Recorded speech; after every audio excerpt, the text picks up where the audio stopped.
Assalamu alaikum, you guys. Can you hear me?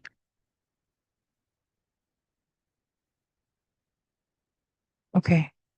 And if any other students join, I made you guys co-host. If you can please let them in. And also, let me share the screen, make sure. Okay, Jazakallah khair, Anam.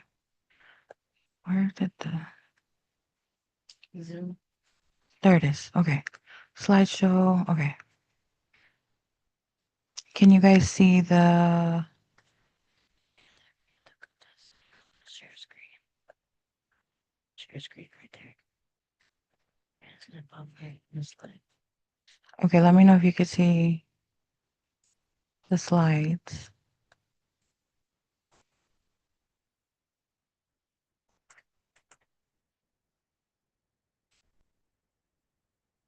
Yes, okay.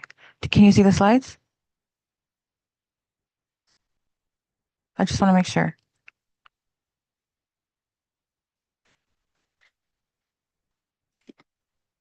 Yes, right, I can see the slide.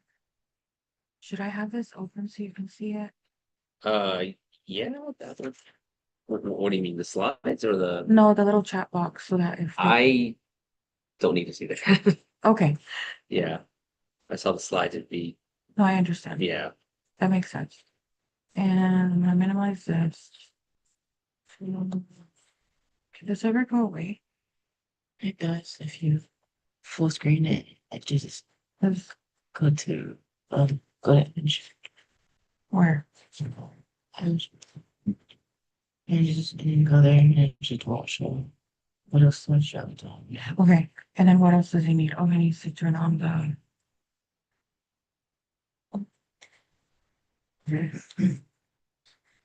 video. Okay. Yes, and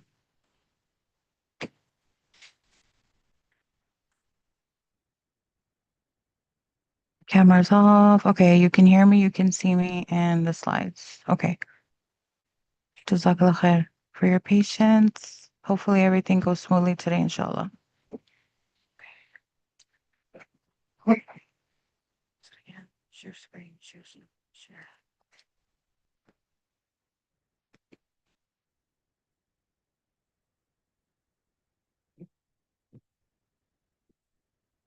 And sharing somewhere. I don't think it was No, because I oh no, you're full screen on that person. on this one. Yeah. But if I get out, it'll. On the person. I think Okay, just fix it. I think you pinned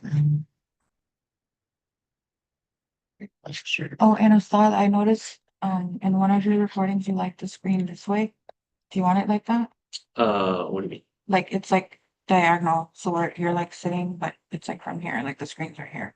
Oh, Do you have a preference? Yeah, no Oh, okay, okay. Yeah, come here. I was gonna this is meeting on the top. It's like this browser and you click here and it says my screen. So you can see your own screen. Okay, and then So share it. they can see it. They can see it. Yeah, Are you sure? because this is I know, but he needs to see it too, so he doesn't care about himself. yes, and they can My gosh. Everything's so complicated.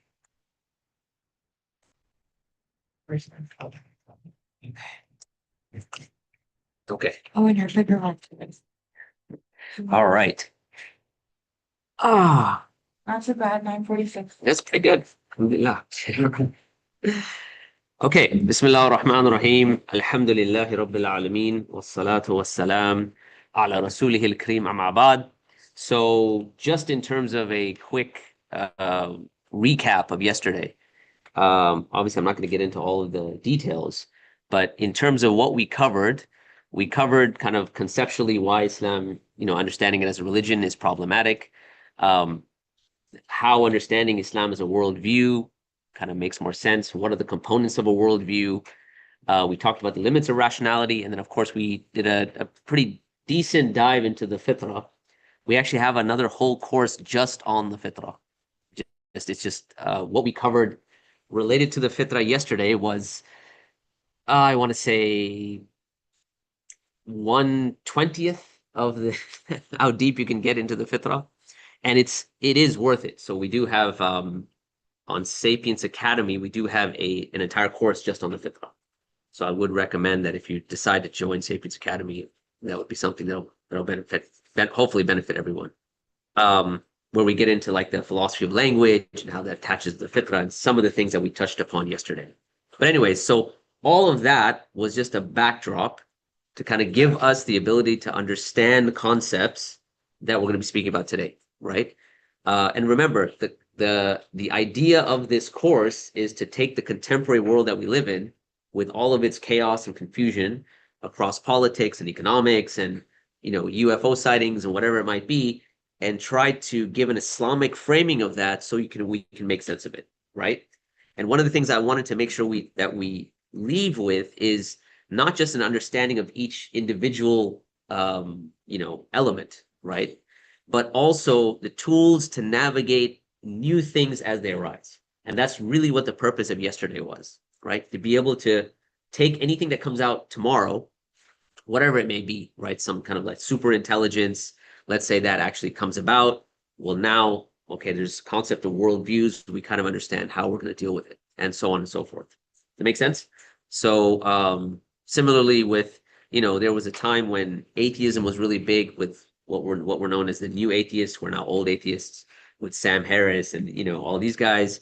Now you're kind of, people are moving, either they're going in the direction of Christianity, or they're going in the direction of like new age, religions and things like that. So they're moving away from that, but there's now new situations that are arising.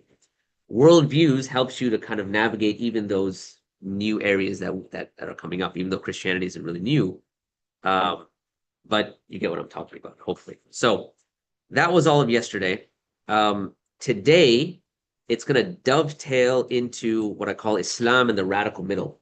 So we're going to look at why it's absolutely necessary for us to take a middle approach, right? I mean, we are ummatul wasat for a reason. And so we're going to look at why that middle approach is important, juxtapose it with, as we know from our tradition, there were extremes, right? Ya ahlul kitab, la taghlu fi dinikum, right? Oh, people of the book, do not go to extremes in your deen, in your worldview. And so we want to kind of look at the radical middle. The next section right after that, we're going to jump right into the socio-political presentation on the rise and fall of empires. And this is where there's, we look at Ibn Khaldun, we look at Sir John Glubb, we look at kind of how to understand history, and then how do we interpret from their work, what is going on today, okay? Then we'll jump into the section on artificial intelligence versus natural intelligence. This is something that I don't know what your expectations are related to artificial intelligence versus natural intelligence, but I'm relatively sure it will be something that you're not expecting. Because usually when people think artificial intelligence, they think some sort of complexity with, how do you understand neural networks and things like that. Suffice to say, that's not going to go down that route. But when we get there, we'll get there. Surat al-Kahf and the modern world, just an analysis of how we got here. I have a certain thesis, which was part of my master's thesis, was that because of how Christianity moved away from the message of Isa alayhi salam, it's the primary reason why we ended up with the maladies of the modern world, right? That's my central thesis in my master's, and that's what I'm going to be presenting in that section. And we're going to finish it off with the jinn hypothesis, but I want to qualify that and say, if I'm not able to get there, because I know some of you might have just come just for that, I don't know, but if I'm not able to get there, I'm going to give you resources where it has been covered. We have a book that we published on the jinn hypothesis. Sapiens Institute has that.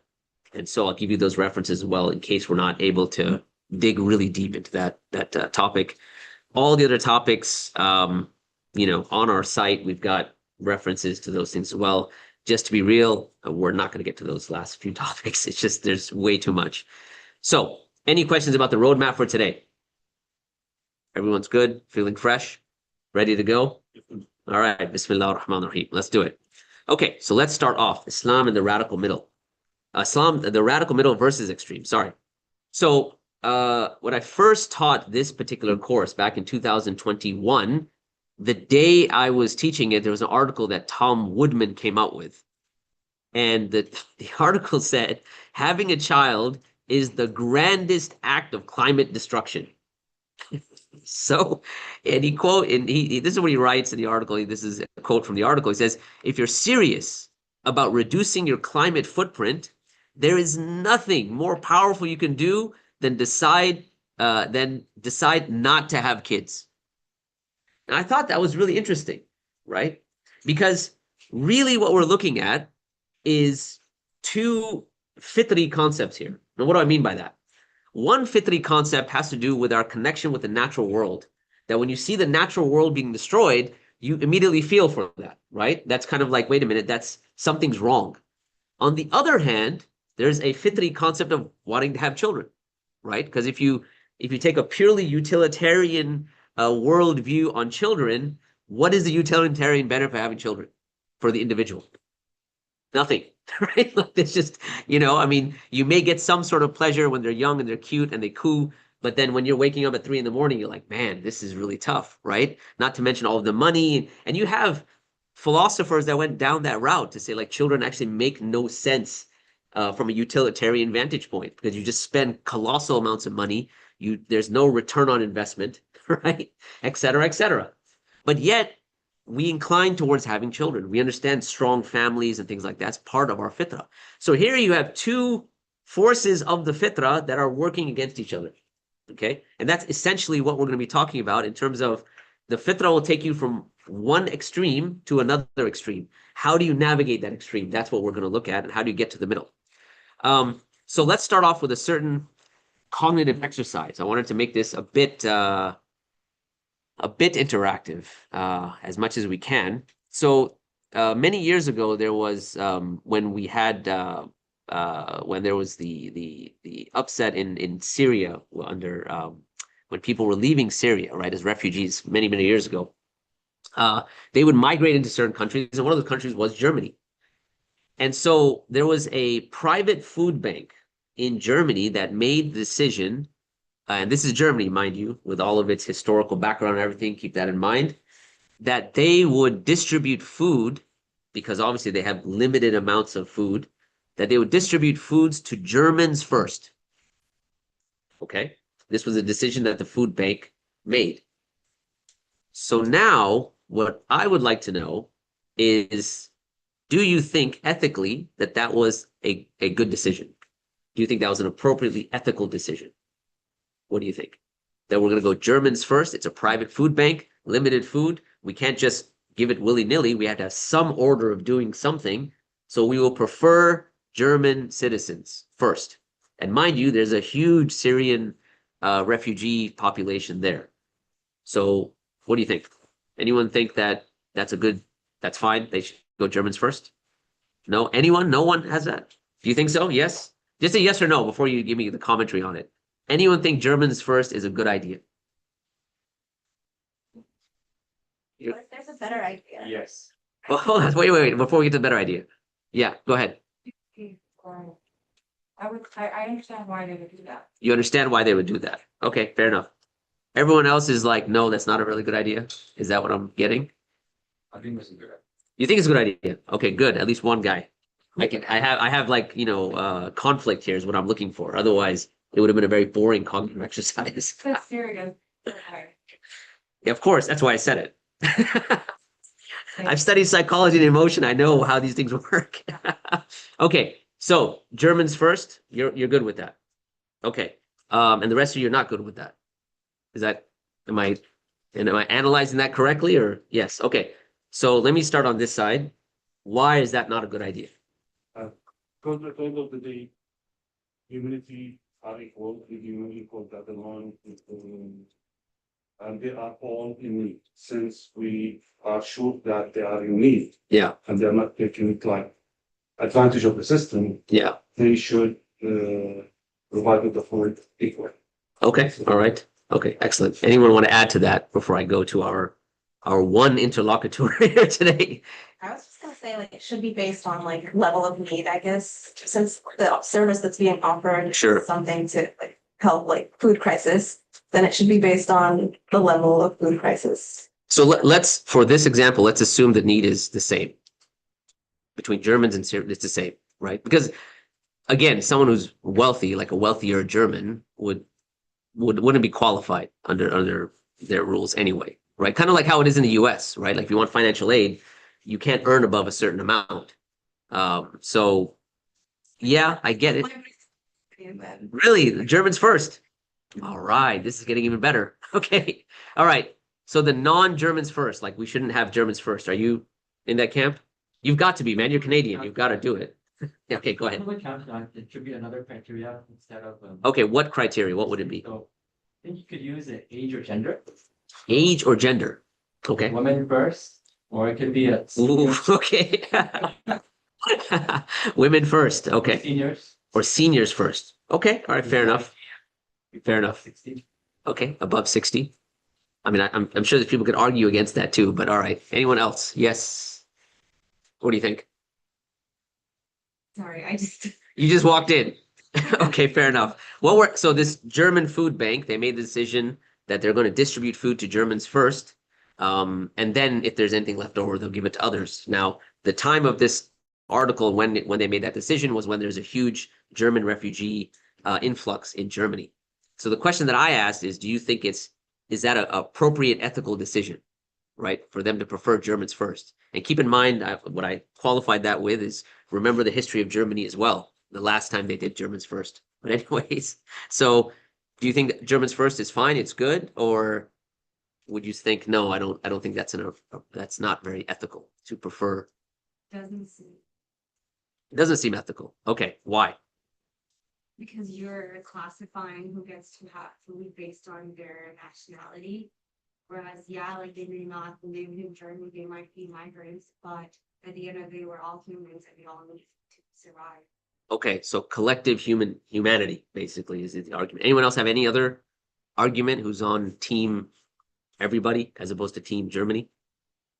Well, because refugees have rights once they enter, like if they have. So keep in mind, this is a private food bank. Okay, so Yeah, taking all the emotion out of it. Yeah. The whole, you know, our love for Syria. Yeah. That. Mhm. I do see where they would. Cater to their citizens first, okay, because it's their country, kind of, okay. the fact that, but then again, the reason was. So that's a good point. It's their country, so they would migrate to their own citizens. And it's a private. Sure. Like, you know, like where there it's humanitarian aid or something like that, but at the same time, why were the Syrians displaced? So that kind of puts. Yeah, I mean, this is just a private food bank, so they're not going to be looking at what are the causes and how can we fix the whole Syrian situation. Like that's kind of above their pay grade, right? So, okay, all right. So you said, okay, well, it makes sense that Germans would prefer. Right. So you don't think it's ethical? Okay, why? Because they're all. Okay, so again, collective humanity, right? Okay, so our Germans first, folks. Where are we? I know there's 1, 2. All right, who wants to go first? 3. Okay, 3 people. All right, I'll go on this side first. We go for it. Why would you say Germans first? Well, on like they're the citizens of that country, and Okay. so the rights are to them first. Okay. And then the Syrian refugees, again, like all emotions. I mean, I'm not Syrian, so Okay. like no hate here, but they like they're kind of having to like relocate to this new location, and they accepted the fact that they're not going to be treated like the citizens of that country because they left the country that they have citizenship. Okay. Yeah. Okay. All right. So it's not like they're not discriminating against them. You know, if there's enough food for all of the Germans and then them, they're not going to discriminate against them. So it's not that they're preventing them from aid. They're just preferring the people who this is their land and their country. Okay. Which in principle, I don't think is wrong. I think in practice, there are countries that take that concept to an extreme. Sure. Where it starts no longer being about merit, no longer being about need, and then regardless of need, regardless of merit, it'll be the German first or the system Sure, first, sure, right? So sure. that I do think is an extreme. But Okay. if it is what you said, that everybody has the same level of need. Yeah. Then I don't see an ethical issue with preferring citizens first. Okay, all right, good. Did anyone want to respond? Did you want to respond to what she said? 'Cause that is a good point, I think. Yes, it is a good point, but at the end of the day, when it comes to that basic needs for the humanity, we should not look at any other fact. People are hungry, same level of hungry. I don't think it's ethical to start comparing based on nationality or based on religion or Okay. even based on age. If people are. So how would you distribute the food?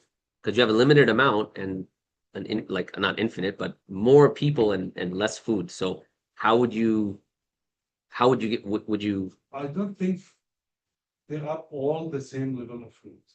okay. So to have like those amount of people with the same level of need, I don't think so. So let's assume that let's take that as an assumption. The argument Right. can be equal.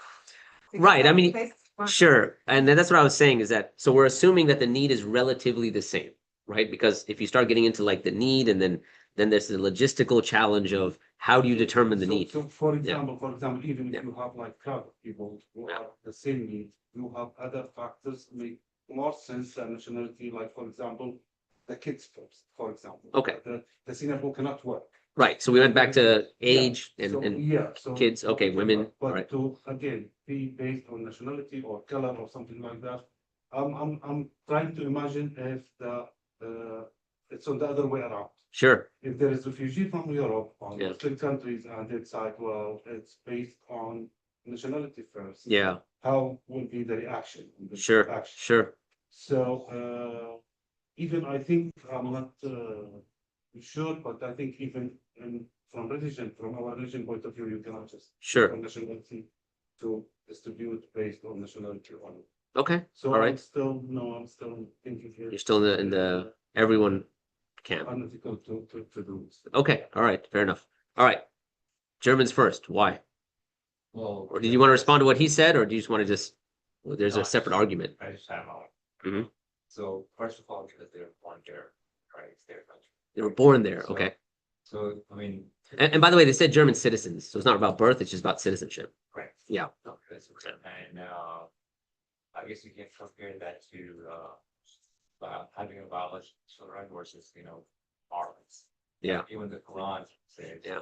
you use the perpetuity about biological children Yeah. versus the, or the kids you have been adopted. Right, And even if even if you're going to put them on the well, would you only like a third, we can't give the whole inheritance.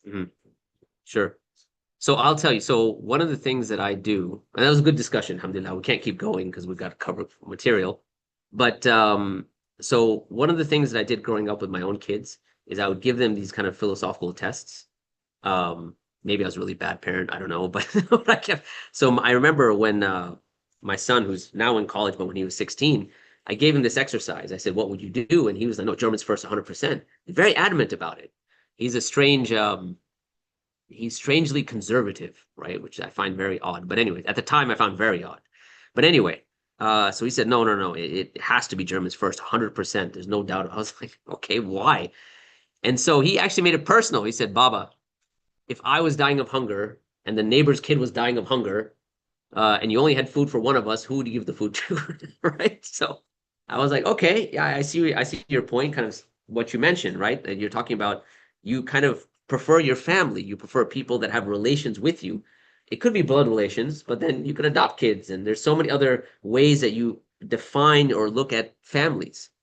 So there is that argument there, and that was, so this particular scenario, there's a really interesting class if you're into these sort of exercises, by Michael Sandel. He's a Harvard professor. It's called Justice. It's a whole YouTube the entire class is on YouTube. And what he does is he brings people up with different opinions and has them kind of argue the point. So this particular scenario he brought up, and he had college students debate the issue. And sure enough, some college students said, no, it has to be Germans first because of the reason of, you would prefer your family. So why don't you use the same logic when it comes to people of your own country, right? Or people of the same citizenship. Conversely, there were those that argued otherwise. They said, no, we have general humanity and so on. And so it went back and forth. The craziest thing that I saw, though, was that the people that were arguing for not Germans first, there was one lady, and she stood up and she said, which again, I was a bit shocked, and maybe I shouldn't have been. She said, you know, this whole concept of us preferring our children and families, the familial structure is inherently unjust and hierarchical, and it should be destroyed. That was her basis, right? And she said, so if that's the case, then there is no Germans first, right? Because there's no family first, there's no children first, there's nothing like that, right? Anyways, so she, from her, I guess, worldview, she interpreted the family structure because there's a type of hierarchy, right? There's the man who goes out, the woman, you know, stays in, takes care of the kids, and then the kids themselves. Because of that hierarchy, hierarchies in her mind, by definition, are unjust. And therefore, the family is an example of injustice that's done to the maximum, right? Now, why am I mentioning this, and why do we go through this relative exercise? Because the issue is this issue, you could ping pong back and forth. We could be here for another, 2 hours just debating the issue. I'm sure there's people online that want to comment because they're like, I got to get my opinion in. Nevertheless, how would you adjudicate this issue, right? And there's a hadith of the Prophet sallallahu alaihi wasallam, and I think it can inform kind of this discussion. So the Prophet sallallahu alaihi wasallam mentions, he says that Allah subhanahu wa ta'ala gave us the parable, the mathal of the straight path as having walls on either side with several open doors over which curtains hang down. So I want you to, as you're listening to this hadith, picture this three-dimensionally. Don't think of it as 2 dimensions, right? Three-dimensionally, because that's how it'll actually make sense, all right? So you've got the straight path. Either side has walls on both sides, several open doors with curtains hanging down. At the head of the path, meaning at the end, at the end of the path, there is one who invites people saying, "Oh, people, enter the straight path and do not leave it." Another one is inviting from above the path. This is why you have to think about it three-dimensionally, right? So one is at the end, but one is above. So another one is inviting above the path. Whenever a person wants to open any of these doors, so if a person is going towards these doors that have curtains on it, the one above says, "Woe to you, do not open it, because if you open it, you shall enter." So then the Prophet ﷺ explains the analogy here. He says the straight path is Islam. The walls are the limits, the hudud of Allah, right? Subhanahu wa ta'ala. And the open doors are the prohibited things, those things that are haram. And the collar at the head of the path, the end of the path, is the book of Allah. And the collar above the path is the admonisher from his Lord, which you can say it's like a person's fitrah, right? Because we know from other hadith that it's your conscience, right? When you say, like, I shouldn't do this, your fitrah has that moral code, as we mentioned yesterday. It kind of tells you, it walks you in one direction or the other. So here's the thing. This is my really bad attempt at trying to diagram this in a 2-dimensional way. You've got walls on both sides. You've got the open doors with the curtains on it. And collar at the head is the Quran. The collar from above, we can say, is the fitrah. And if you don't have the Quran, you don't have revelation, okay? In other words, there's kind of something that's telling you, go with your fitrah. But there's no way for you to now navigate. How do you make sure that your fitrah is in the right, or taking you in the right direction? You kind of end up in this type of scenario. In other words, you go towards a door, it's a door of haram, then your fitrah says, whoa, you've got to, don't do that. That's not, you can see all the things that are bad about it. Go back, go in a different direction. The thing is, you go in the other direction, then you overshoot and you go to the other door. And this is when we talk about Islam being the radical middle. What the Quran does is that it takes that human being's fitrah and centers it. So you're not going from one extreme to another extreme. If you don't have revelation, you're bound to now enter into one extreme or other. Going back to, the debate on the German food bank. On one hand, again, you have this idea of the fitrah, which, you want children, you want a family, and so on and so forth. And then you have the other, so you have the German first example. But then on the other hand, you also have the kind of the sympathy for humanity and things like that. Now, how do you adjudicate which position is right? Without revelation, it becomes extremely difficult, right? And this is why when you start studying, elements of the Sharia and things like zakat and, inheritance law, like it starts to now say, I see. When you're in a situation like this, you apply zakat here, you apply general sadaqah here, and so on and so forth. So when you mention like in a Muslim country, I would think, what would we do? There are systems that our Sharia has dictated that we can use. Problem is, if you don't have that, you're just ping-ponging back and forth from one extreme to the other, right? And you can even, in a very reductionist way, you can say you kind of have the left and the right, right? Liberals and conservatives on a political way. Like, it's always kind of one or the other. And how do you now adjudicate that? It becomes very difficult without revelation. I mean, you can say one example would be something like abortion. On one hand, you have this concept of, okay, women's rights, the right to choose and things like that. And on the other hand, you have the right of the child. Well, how exactly, if you don't have revelation, how do you now, as we can see, it becomes a mess, right? So at the end, yesterday, I think we were mentioning Ayat an-Nur, when Allah subhanahu wa ta'ala says, Nurun ala nur, right? The nur of the fitrah or ruh combined with the nur of revelation, it's what holds us in the middle. And this is why Allah subhanahu wa ta'ala says, وَكَذَلِكَ جَعَلْنَاكُمْ أُمَّةٌ وَسَطًا. Indeed, we have made you a middle. So wasat can be middle and at the peak. So if you think about a mountain, so if you're looking at it from the top, it's kind of the middle point of the mountain and the highest point of the mountain. So Allah is saying, we have made you a middle nation and the highest nation, right? Because of the fact that you are in that middle state. So that's kind of, when we think about this discussion about the fitrah, where revelation comes in, right? And in order to now navigate, situations and realities and the chaos of everything that we're going through, there has to be a relationship with the Quran and the Sunnah. Make sense? So far, so good. So hopefully that exercise helped in clarifying that. Okay. Any questions about what we just spoke about before I get into the question of, is America falling apart? No questions? Clear? Yeah, go I ahead. have one comment. Yep. I think also that the culture itself, how the people raised, I think their decision on those situations. 100%. Big part. Yeah. Like I'm thinking now as a German citizen. Yeah. He doesn't have any experience on that before, or they don't have like, especially the new generation, they didn't pass what we passed before. 100%. From Palestine. Right. So in the world and stuff like that, whatever you have in your home, you are sharing with all your neighbors. 100%. Stuff like that. 100%. So we raised like this, which affect our decision Yeah. now. Yeah. But when I'm thinking now about the German guy. The German utilitarian guy, right? So, yeah. But what's really interesting is that sort of concept of the like generosity, how we kind of, it kind of forms a core of the Islamic ethic itself, right? And that's something that's not necessarily just, the Palestinians, but it's, you learn that. And so when people convert to Islam, a lot of times they understand why. They kind of understand, like, okay, so you're standing in line and these two Muslims are debating over who's going to pay the bill, not over who, like that I shouldn't pay it, you pay it, but I'm going to pay it and you shouldn't pay it. Like to someone that's not part of the Islamic, Islamic milieu, it seems very strange, especially when you're in the middle of those fights. The cashier is just looking at you like, dude, but you're fighting over who's going to pay the bill. Like, I don't get it. But you're absolutely right.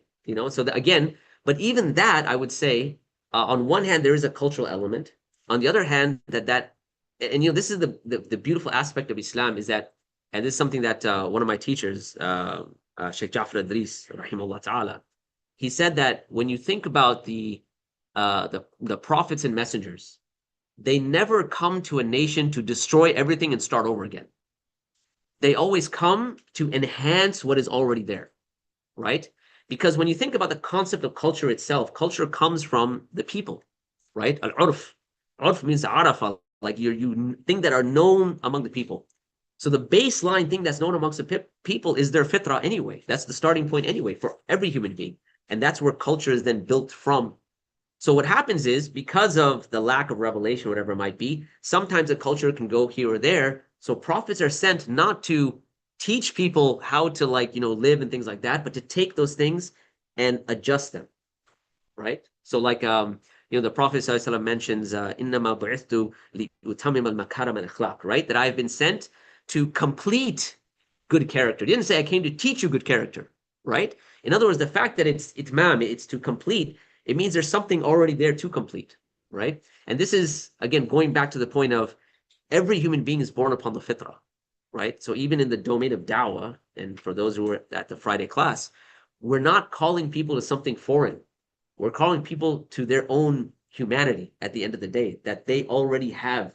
It's just a matter of kind of exposing it for them, et cetera, et cetera. So it's a good point, though. Jazakallah khair.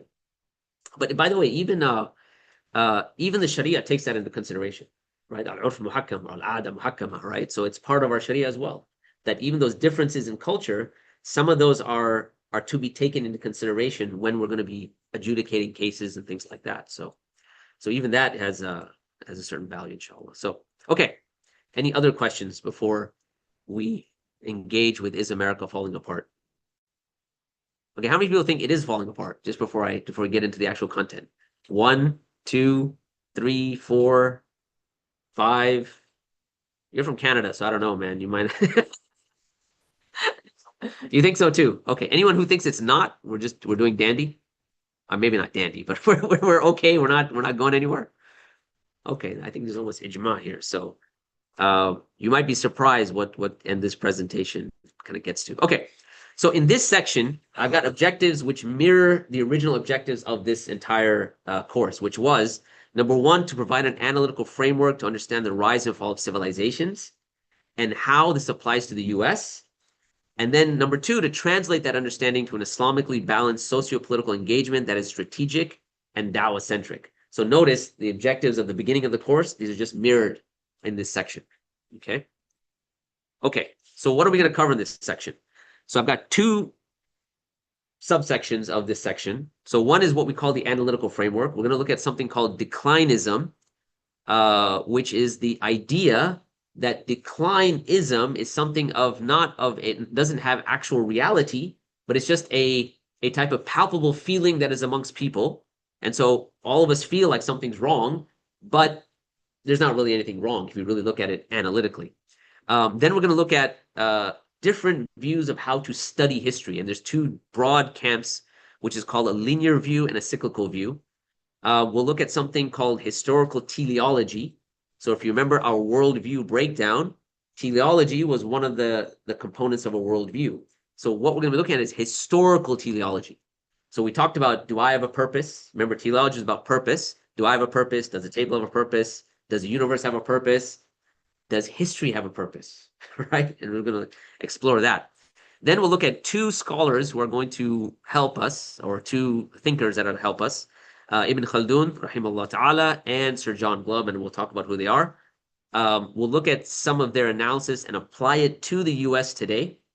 And then we want to ask one more question, is can Christianity, because, that might be one other option if we're living in the US, can Christianity reverse the trend if we come to the conclusion that, yes, America is failing? So that's basically the analytical framework. Then we're going to do something which I find very interesting, and that is to look at the Muslim community in America today. And basically, we'll do a case study called comparing Vietnam to Gaza. What are some of the similarities? And then translating those similarities into action, because that's really the point at the end of the day. Ibn Khaldun, in other words, if America is on the way out, what does Ibn Khaldun say about civilizational stability? Because he opines that there's, that civilizations rise and fall, but there is an exception. And so we'll take a look at that exception. And then I'll talk about Ibn Hazm's 3 levels of engagement, and then there's a top-down, bottom-up approach, which will be kind of the action item. All right? So let us start. So is America on the decline? Yesterday, I mentioned a bunch of these articles that it seems like that people are quite worried about this, right? Especially, and these are all relatively recent articles.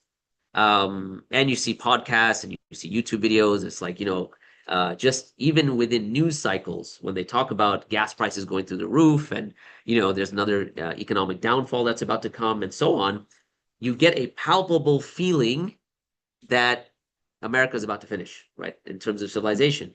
Now that feeling gets exacerbated, gets increased when you have the Canadian Prime Minister coming up and saying, well, the New World Order is now finished. The liberal world order, as we know it, for those of you who know the very famous speech he did in the United Nations, he said that basically it's finished now, right? Like we can't count on any principles of liberalism up to this point that we've been counting on to really help us move forward. So we're entering into a like uncharted territory. So things like that, they kind of inform our feeling about, okay, America's on the way out. Western civilization is on the way out. What's going to replace it? Is it going to be the Chinese? Is it going to be the Russians? Is it going to be the Muslims? Right? What's going to happen? Okay. So let's start off with the concept, what I was mentioning, declinism. So Joseph Nye, he's a researcher who writes in this article called Is America in Decline? And he presents something called declinism. And basically what declinism, before I read what he says, basically he says that declinism, or this feeling of America declining, isn't something new. In fact, at the very start of the American project, there were people that thought, okay, this project is done, even before it gets off the ground. And then at a certain point, declinism, the feeling that America's on its way out, decreases. And then certain events happen in the world, it goes up again, and it goes down again. So he calls this declinism. It's like this cyclical thing that's just based on world events. We think that the empire is over. So let me just read what he says. He says, American fears of decline and social change have been cyclical. They go up and down. After the Soviets launched Sputnik in 1957 and Khrushchev, I think I totally butchered that, proclaimed their superiority, many Americans believed the Eisenhower administration was stagnant and the U.S. is in decline. So at that point, 1957, right, late 1950s, that same palpable feeling of America, this is it, it's game over, was there.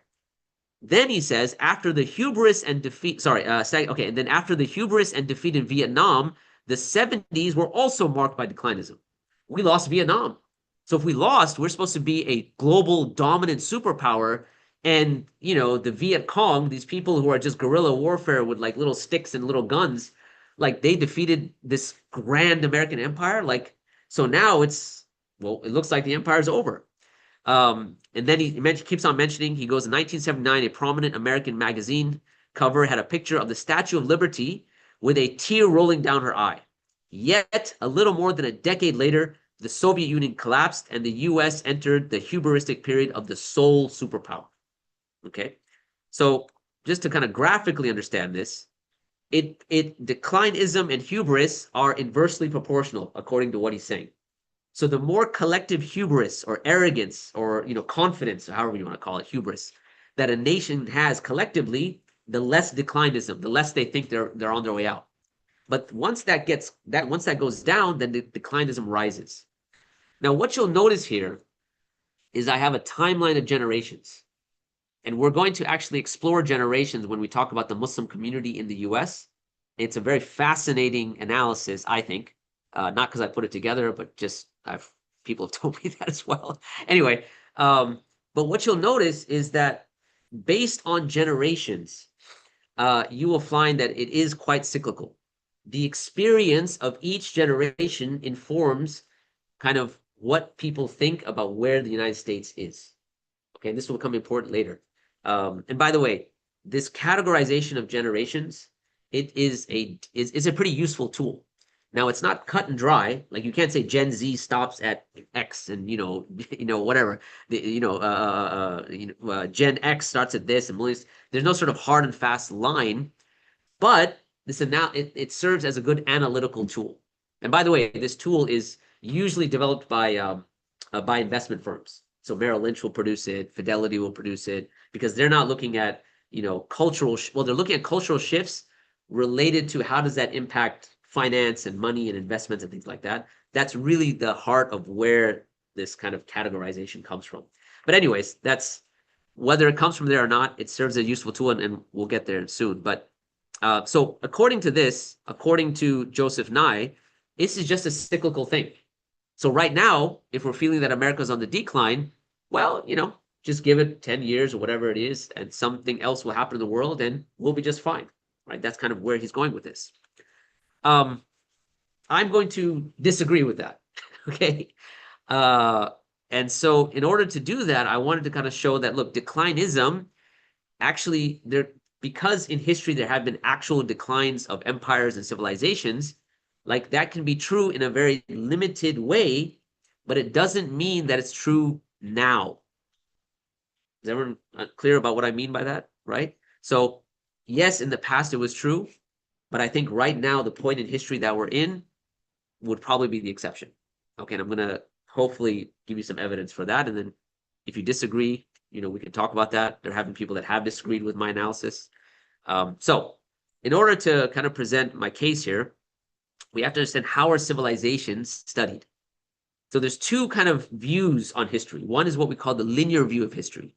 And what the linear view of history says is that history is just moving in one direction towards some sort of progressive future. Okay? So it's a single process. There's no sort of rise and fall of things, but history itself is just moving in one direction, and you're progressing. So human beings are getting better and better and better and better over time. So history moves in a progressive fashion. You have a tripartite division of antiquity, Middle Ages, modernity, and so we're just getting better and better over time goes. Researchers, or let's say people that scholars or philosophers who thought like this, you have Auguste Comte, Durkheim, Karl Marx. They were all people that kind of adopted this linear view. And if you want kind of someone who in that kind of not coming from the Enlightenment period, but after that, you have, for instance, Francis Fukuyama thought this for quite some time. He wrote a book on, was it The Liberal End or something like that, where in his, before a lot of current events, he just thought that everyone is just moving in a direction which will end with liberalism. That will be the apex of society, right? So the linear progression is just going towards everyone's going to be democratic, liberal, and we're going to have McDonald's all over the world, and it's going to be great, right? Whatever it is. So that's the linear view of history. Then you have, in opposition to this, is the cyclical view of history. In other words, that nations rise and fall. Civilizations, they rise and they fall. And there's not just one process going in one direction, but there's multiple processes. There's a number of things that are happening. So one civilization may be rising while another one is falling, and vice versa, right? So if America's on the fall, China's on the rise, whatever it might be. Now, Ibn Khaldun mentioned something called the paradox of civilizations, which we'll get into. The more it rises, the closer it is to falling. Meaning the high, what is it like? The stronger you get, the more likely you are to fall. Okay, and so there are stages within civilizations. So you start off with like genesis, growth, decline, and disintegration. Now, who are people that thought this, or scholars that thought this? So obviously, Ibn Khaldun, Oswald Spengler, Arnold Toynbee, and as we'll see, Sir John Glubb. So everyone clear between the two approaches? Does it make sense? Linear approach, cyclical approach. All right, so here's my question to you guys. Well, so just some examples of the linear approach. So Durkheim, he has what's known as a function-based linear approach. So in other words, you had an ancient primitive society, and then you have the modern society. So there was a technological progress that happens. So you have kind of the mechanical solidarity, and they were primitive early on, right? So you had like the caveman with the fire, and so finally they figured out like fire can be used to cook things, and then from there you get the modern microwave, whatever. So there's kind of just this technological progress. Then you have the Marxian progress. Now his understanding of this is a bit different. He says you have a primitive like a communism and slave society, which goes through a process of feudalism, which eventually ends up with either capitalism or socialism itself. So that's kind of his progression. And then finally, Weber is the idea of you have people in the past were just irrational, and now because we are in the time we're in, we are now rational people, right? So again, the idea of progress in one domain or another, either it's economic, or it's thought-based, or it's technology-based, right? So now you have cyclical view proponents. There's two of them, and which we're going to look at. One is going to be Ibn Khaldun, who writes Al-Muqaddimah, the introduction to his voluminous work that studies like Arabs and Berbers and things like that, and so on. And then you have another book that's written by Sir John Glubb called The Fate of Empires. And we're going to juxtapose both of these analyses. Now, before I do that, what is the Islamic view? What do you think? Are we people who hold to like a linear view or a cyclical view? Fine. Can you combine both? Could the linear view be like just a narrow view of like one segment of like one rise or one fall? Okay. Like what do you mean? So, okay, if we're looking at like primitive to like modern in terms of like Sure. technology. Yeah. Okay, you can see linear up to a certain point, but I mean, Sure. how far are you looking? Right. Okay. All right. So, I mean, is that what you were trying to say about, so it's cyclical and then, Well, so just to kind of summarize, so a cyclical looks at basically empires and says, okay, when it comes to an empire or a civilization, there's definitely going to be a rise and a fall. Okay, so and these are multiple processes on a global scale. While one civilization rises, another one might be falling at the same time. So history, from a macro perspective, is just these cyclical things that are happening across history, right? Whereas the linear view says, again, a macro view is that when you look at any sort of civilization, generally everyone's moving in one direction, right? And even if these processes are happening, it's irrelevant because humanity is just moving in one direction, right? And however you interpret that, again, humanity is moving from being, intellectually, backward to being intellectually sound, or the financial systems or whatever it may be. So that's kind of the two camps here, right? So my question is just basically, well, what's the Islamic view on this? Closer to cyclical. Okay. Anyone else? What do you think? Cyclical or linear? Cyclical makes sense, but when you zoom in, right, you can see a little bit of linear approach too. Okay. Okay. Anyone else? What do you think? Yes, well, what he said on the macro view, I think it's the opposite. Okay. It's linear because we have a concept of end of time. Excellent. So Excellent. there's a cyclical process that's definitely going on. In terms of macro, like we talked about over long periods of time, but Yeah. at the end, we are going to an end from story. So Absolutely. Absolutely. So I think you hit the nail right on the head. And so you kind of did too when you said both. So it is kind of both, right? Because obviously there are historical processes that happen civilization by civilization. But what happens is in the so when I was talking about what we call historical teleology. Under historical teleology, there are lots of people that deny that history has any teleology. I mean, there's no beginning point and ending point. And the reason they do that is they come from a kind of a postmodernist perspective, and they say we cannot assume the superiority of one system over another system. And so if that's the case, we can't say that history is moving in one direction towards liberalism, towards, the progress, because progress in one domain might not be progress in another domain, right? Again, it's a very postmodernist view of looking at it. And so therefore history has no teleology. It's just random chance events that are happening and you're just moving in one, you're not moving in any direction. It's just random, right? Again, that may go back to their kind of materialist understanding as well, rooted in evolution and other things like that. Just random things are happening. You cannot attach teleology to history. Because if you do, you are automatically a racist. Why? Because you're saying it's going to some better endpoint. Who defines better? Right? If you say it's liberalism, well, you're saying the white man who came up with liberalism, that's Eurocentric, you're saying Eurocentrism is better than everything else. That's inherently racist. We're not racist, so therefore we're gonna say history has no teleology, right? Now the thing is, Islamically, we say there's most definitely teleology because of what was mentioned. We have a beginning point. Adam alayhi salam was sent down there. The earth is created. Adam is sent down, so on and so forth. And we have an endpoint, Yawm al-Qiyamah, right? So for us, we say, yes, there is absolutely a type of linear, a type of leniency, right? But it's not something that goes in one direction. In fact, what we would say is it goes up to a certain point and then goes down. All right, so what is that one point that it goes up to? If anyone wants to guess. So again, it goes up and then it just starts going down. process and you perfected Like. There you go. Leave it, right? 100%, 100%. So let's look at it. Even so, we don't deny that there's technological progress. Okay. The problem is if you say that there's progress across all spheres, then you're saying there's progress not only technologically and let's say by way of knowledge, but also in terms of morally and ethically. And this is why progressives are known as progressives, because by default, they say people of the past were less informed about ethics and morals. And the fact that we are in this time period means by default, we are more ethical than the people of the past. So let's now tear down the statues of Thomas Jefferson and so on and so forth, whatever it might be, right? Because of this concept of progressivism. So your time period determines your ethics. But there's a big philosophical problem with that. Because if time determines your ethics, then what happens in the future where your current ethics are, said that, okay, you say, okay, well, there should be no slavery.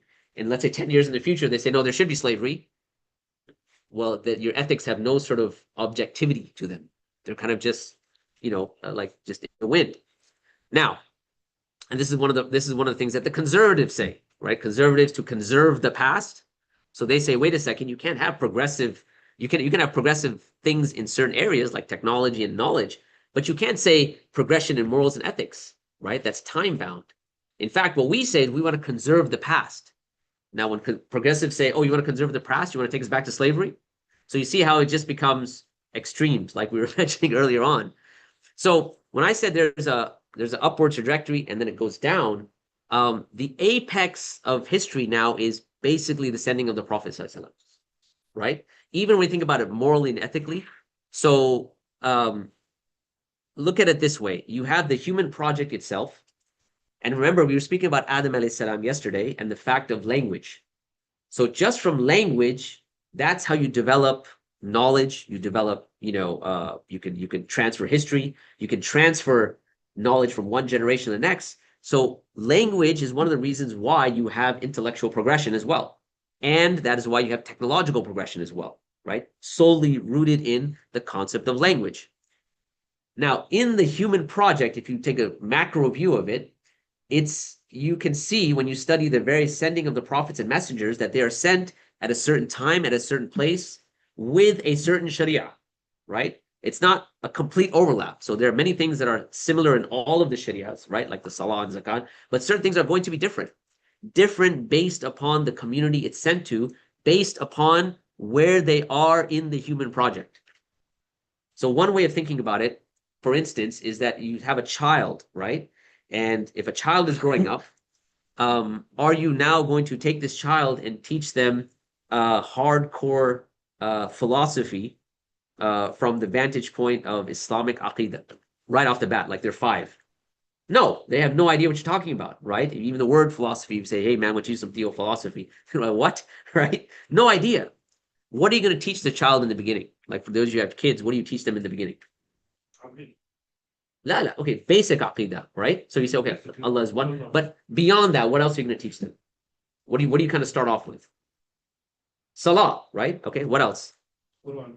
Quran, okay. Anything else? Pillars of Islam, okay. Akhlaq, very good. A lot of the things that we're teaching them are trying to build their moral foundation, right? In other words, you teach them halal and haram, right? Don't do this, do this. Now, you may not initially teach them why, right? You should pray. Okay, well, why? Now, you're not getting into some deep discussion about, maybe like it's a connection with Allah, but it's not going to be as sophisticated as later on. Why? Because intellectually, they're not ready for it. So you teach them ahkam first, and then you move on. And as they grow up, then you start to fortify those things and say, look, this may be some of the reasons, the hikmah behind the salah and so on and so forth, why this is halal, why this is haram, and so on, right? If you think about the human project, think about Musa alayhi salam. He's coming with the Torah. The Torah is very halal, haram based, right? And then Isa alayhi salam is sent, which is, again, going in a different direction. It's very spiritually based, okay? And so what you find is in this human progress or human, kind of collective intellectual growth, they're starting at infancy when they're told, do this, the 10 commandments, so on and so forth, until you get to the time of the Prophet ﷺ. And this is where you have kind of the humanity being at its intellectual apex. Any philosophies that come out after that, you can always model it to that time period. And there's some very interesting studies that have done, in the Muslim world as well. in terms of looking at even Enlightenment philosophers, always go back to some sort of either Greek philosophy or Chinese Confucianism or something like that. They're not necessarily new. Okay, so that's the apex. And then, of course, the Prophet ﷺ says, in terms of morals and ethics, that there is now a decline, right? خَيْرُ النَّاسِ قَرْنِي ثُمَّ الَّذِينَ يَلُونَهُمْ ثُمَّ الَّذِينَ يَلُونَهُمْ, right? The best generation is my generation, then the one after that, then the one after that. So there is a moral decline overall, macro. Now, I know for those of you who are thinking, okay, well, what about tajdeed, right? Like, what about the mujaddid? Yeah, okay, every 100 years, there's a little blip, but generally the progress is going in a downward direction, okay? So does that make sense in terms of linear versus cyclical? So there is a macro linear view, but there's also a cyclical view, right? And it's not a linear view just in one direction. It's going up, the Prophet sent, and then it goes down. So far, so good? Okay. I'm actually going to skip this. And let's get into the actual rise and fall of empires itself. So looking at the cyclical view, we'll start off with Sir John Glubb. So Sir John Glubb was a British ambassador who spent a lot of time in the Middle East, right? So he was born 16th of April, 1897, died 17th of March, 1986. He participated, I think, in World War I, maybe World War II as well. And he spent a lot of time in the Middle East, a lot of time in Iraq, a lot of time in, Palestine and different places. And he had a nickname, all right, Abu Hunayk. And why? Because he had some sort of issue with his, in the war, like they damaged his like chin and this upper area of his face. And so that's why they called him, because of that deformity, that's why they called him Abu Hunayk. But anyway, so he was an avid historian and he studied various empires. And he pens this book, which I was mentioning earlier, which was this one, The Fate of Empires and the Search for Survival. So, and what he does in this book, he looks at the Assyrian Empire, he looks at the British Empire, the Ottoman Empire, the Roman Empire, and he starts to now identify patterns. And so he breaks down the rise and fall of civilizations or empires into 6 main stages. So stage 1 is what he calls the pioneers. This is when you have a group of like, kind of a fresh community that's going out to like seek new adventures. So they're pioneers, they're going out into the world. The second stage is what is the stage of conquest, that as they go out into the world, they start overtaking other empires and civilizations. The next age is the age of commerce, because once they get settled and they're able to take over a land or a place, money starts to come in. And so now they start to get more and more financially stable. Once they get financially stable, however, a lot of money starts to come in and you enter into the age of affluence, excessive amounts of money that are coming in. So commerce is all about business and, transactions and kind of building the civilization. Affluence is where like you've got a lot of money that's coming in, and that has certain ramifications as well, affluence, but this is the period of affluence. He says, then if you're in a period of affluence, because you're not worried about money, now you have the advent of things like universities and colleges, and people can now focus on intellectual endeavors. This is where you have technological progress and so on and so forth. But then he says the last stage of a civilization, what he calls the age of decadence. Why? Because you have so much wealth that's come into your civilization that now people are not just satisfied with like intellectual endeavors, they want to engage in all sorts of other things, right? And we'll look into the kind of what that really means shortly, inshallah. Okay, so these are just to break down 6 ages of empires. He breaks it down into 6. Let's compare that and juxtapose that with Ibn Khaldun, rahimahullah ta'ala. So Ibn Khaldun, his name was Abu Zayd Abdurrahman ibn Muhammad ibn Khaldun al-Hadrami, born 27th of May according to the Gregorian calendar, 1332, died 17th of March, 1406. And actually, hold on a second. I don't think we don't have sound, do we? Okay, fair enough. So I'll just tell you what the president's, this is President Ronald Reagan, who quotes Ibn Khaldun, right, to tax policies. And there was a man by the name of Ibn Khaldun, very great thinker, and he said that, when the taxes are high, the civilization is low, and when the taxes are low, the civilization that is apex. He's a conservative. He wants to cut taxes, so he says we should cut taxes, right? Just to summarize what he said. You can look up the video on YouTube, but that's the gist of it, inshallah. Okay, moving on. So if I was to summarize Ibn Khaldun's kind of, his understanding of history, I think this what do you want to call it? Like meme, right? Kind of summarizes it. So you have kind of the stages where hard times create strong men create good times create weak men create hard times, and then you go start all over again, right? Because then weak men at hard times create strong men, and then over and over and over again. Ibn Khaldun's philosophy, or Ibn Khaldun's understanding of civilization, is based on a principle which he calls asabiya. Asabiya generally has a negative connotation because it's related to things like, you can maybe say like racism or something like that. But Ibn Khaldun doesn't take it as that sort of racism. You could say it's more of like social cohesion. Okay, and we'll see like what he means by that. So according to him, you have in terms of the life cycle of a civilization, he doesn't have 6 ages, but 5 stages. He says you have foundation, stage number 1. This is where there is strong asabiya.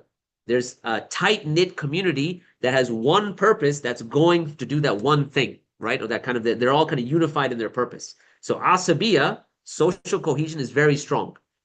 The second stage is what he calls the personalization of power. All right. So now that you've now built, you started to now build your country or your civilization, whatever it might be. Now you have to have some form of governance that you implement.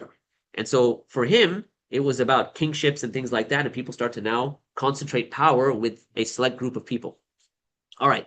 Then you get to the apex, the highest point, which is growth and expansion. Stage number 3. But however, growth and expansion starts to lead to stagnation. And we're going to see something that he calls the paradox of affluence. Leads to stagnation, which eventually leads to decline and dissolution. So he has 5 stages. Okay. Here, according to his analysis, asabiya in the beginning, social cohesion, is very strong. And by the end, it's completely torn apart. Meaning people are at each other's throats. There's no unity between people at all. Okay, and there's various reasons he gives for that. One of those being financial, with money, because money tears people apart, right? So, all right. So, Sir John Glubb's 6th age, which was the age of decadence, and Ibn Khaldun's 5th stage of decline and dissolution, there are so many similarities that's what we're going to explore, right? Like there's so much overlap, and these are two historians that are coming from drastically different worlds, right? Ibn Khaldun is living in a completely different period, analyzing history in a completely different paradigm, whereas Sir John Glubb is relatively modern and giving his analysis. The overlap is quite extraordinary. That we'll talk about, inshallah. So the age of decadence. All right. So we're going to look at a couple of indicators kind of matching both. All right. So we'll look at political, economic, and social on both, and kind of take a look at what Sir John Glubb says and what Ibn Khaldun says. Okay, let's look at political indicators. So Ibn Khaldun, he says it should be known that the first perceptible consequence of a dynasty's senility, right, old age, is that it splits. This is because when royal authority comes into its own and achieves the utmost luxury and prosperity, and when the ruler controls all the glory and has it all for himself, he is too proud to let anyone share in it. As far as possible, he eliminates all claims in this direction by destroying those of his relatives who are possible candidates for his position and whom he suspects. Okay, so again, the context that he's coming from, makes total sense. Okay, what does Sir John Glubb say? He says another remarkable and unexpected symptom of national decline is the intensification of internal political hatreds. One would have expected that when the survival of the nation becomes precarious, political factions would drop their rivalry and stand shoulder to shoulder to save their country. That's the expectation. If you know your country is like in a dire situation, you think that whether you're a Democrat or a Republican, you're going to come together, right? So what are some of the political indicators? Let's take a look. So in 2025, political indicators of division, what I'm talking about, right? So in 2025, if you remember, Marjorie Taylor Greene, she was a big advocate, proponent of Donald Trump. What happened?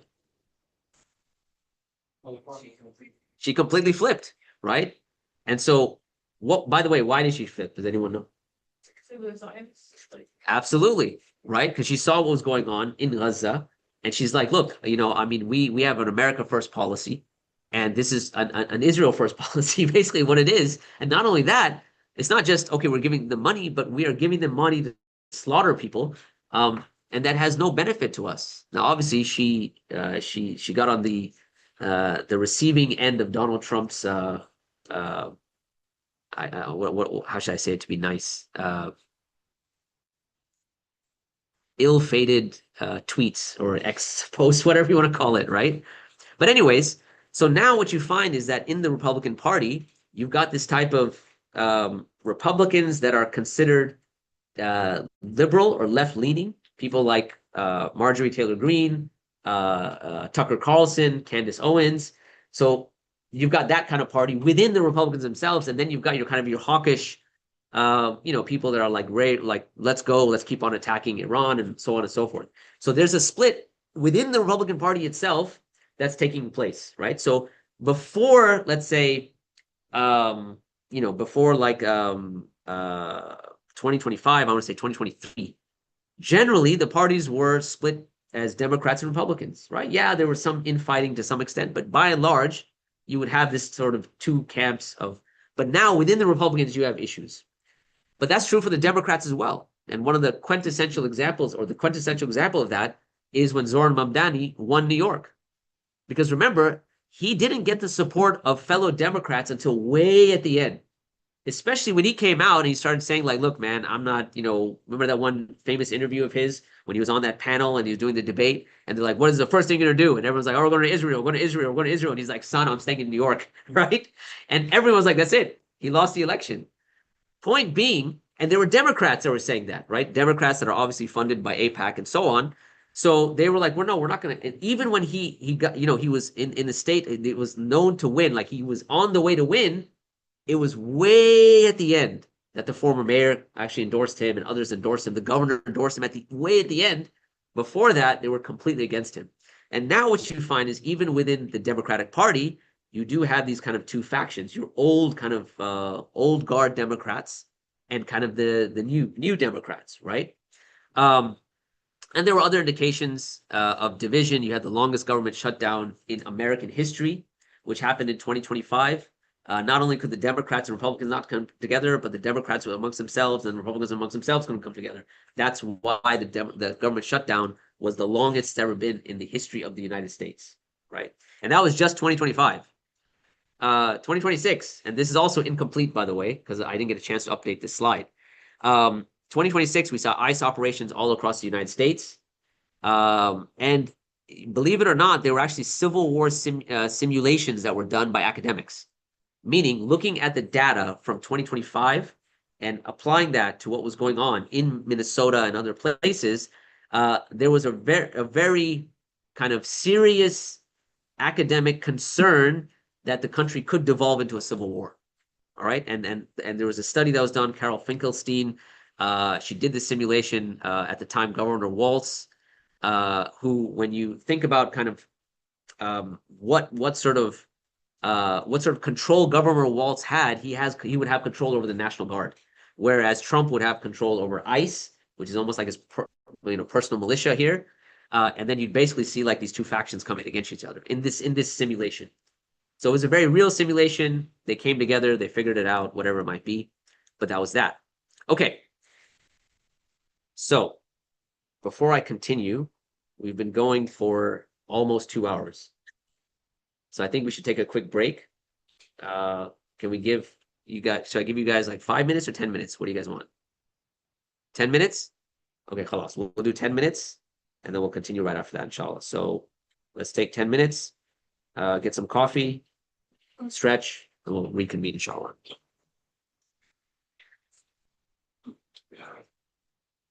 Okay.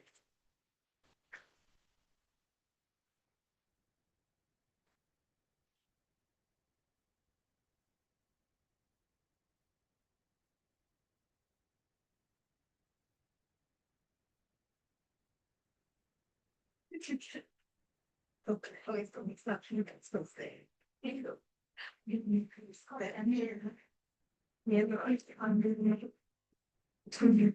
He's sweet.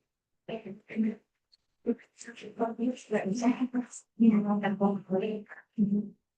go through. Wait, actually, so. Focus on what we want for you. How are you, man? Alhamdulillah. Good. I end up leaving because I'm It's all good, man. It's all good. wondering if I can get that contact information or maybe the kid. Sure, sure. Or if I can reach out online, whatever you want. Sure. Can I just give you an email address? Yeah, that's whatever works for me. I'll just type it in. Yeah, absolutely. So, what I tell people.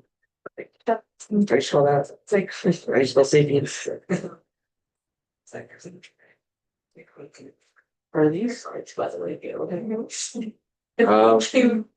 We'll send them out after the Presentation. yeah. You registered, right? Yeah. Okay. I actually go. And why are they closer to my family? I'm just like, Yeah, I'm great. So if we get next time, let's drop crops to your parents' house and go into the Okay, so it's F.dot same as cpcs2.org here, but hopefully I spelled it right. Thank you so much, Alan. No worries. Yeah, just shoot me an email and then we'll connect. So. Ah. Hey, welcome someone. Good. How are you? I'm choice. You okay? How do you tell you what it is? Coffee to your pitch. That's it. I don't know what it is. So far, so. In here. It's so far, so good. Alhamdulillah. So we'll see how much I can cover. So, You already covered the gym thing? no, that's actually, we may not get to it. Because I have so much content, but I'm going to try. If not, I have a resource for you. Because we published a book on the very topic. I'm not interested. And we have presentations online too. No, you did 3 hours. I'm just curious what's gonna happen after 3 hours. You listen to that. Oh, that thing. Yeah, I mean, they're just going back and forth. And so they were just, I thought you can do some type of analysis. no, I can't. It's too early. Okay, I have to actually go through it, listen to it, kind of, all sorts. It just literally happened Friday. There's no way I could even, even because there's a whole team that is specialized in this work, especially with like aliens, UFOs, and stuff like that.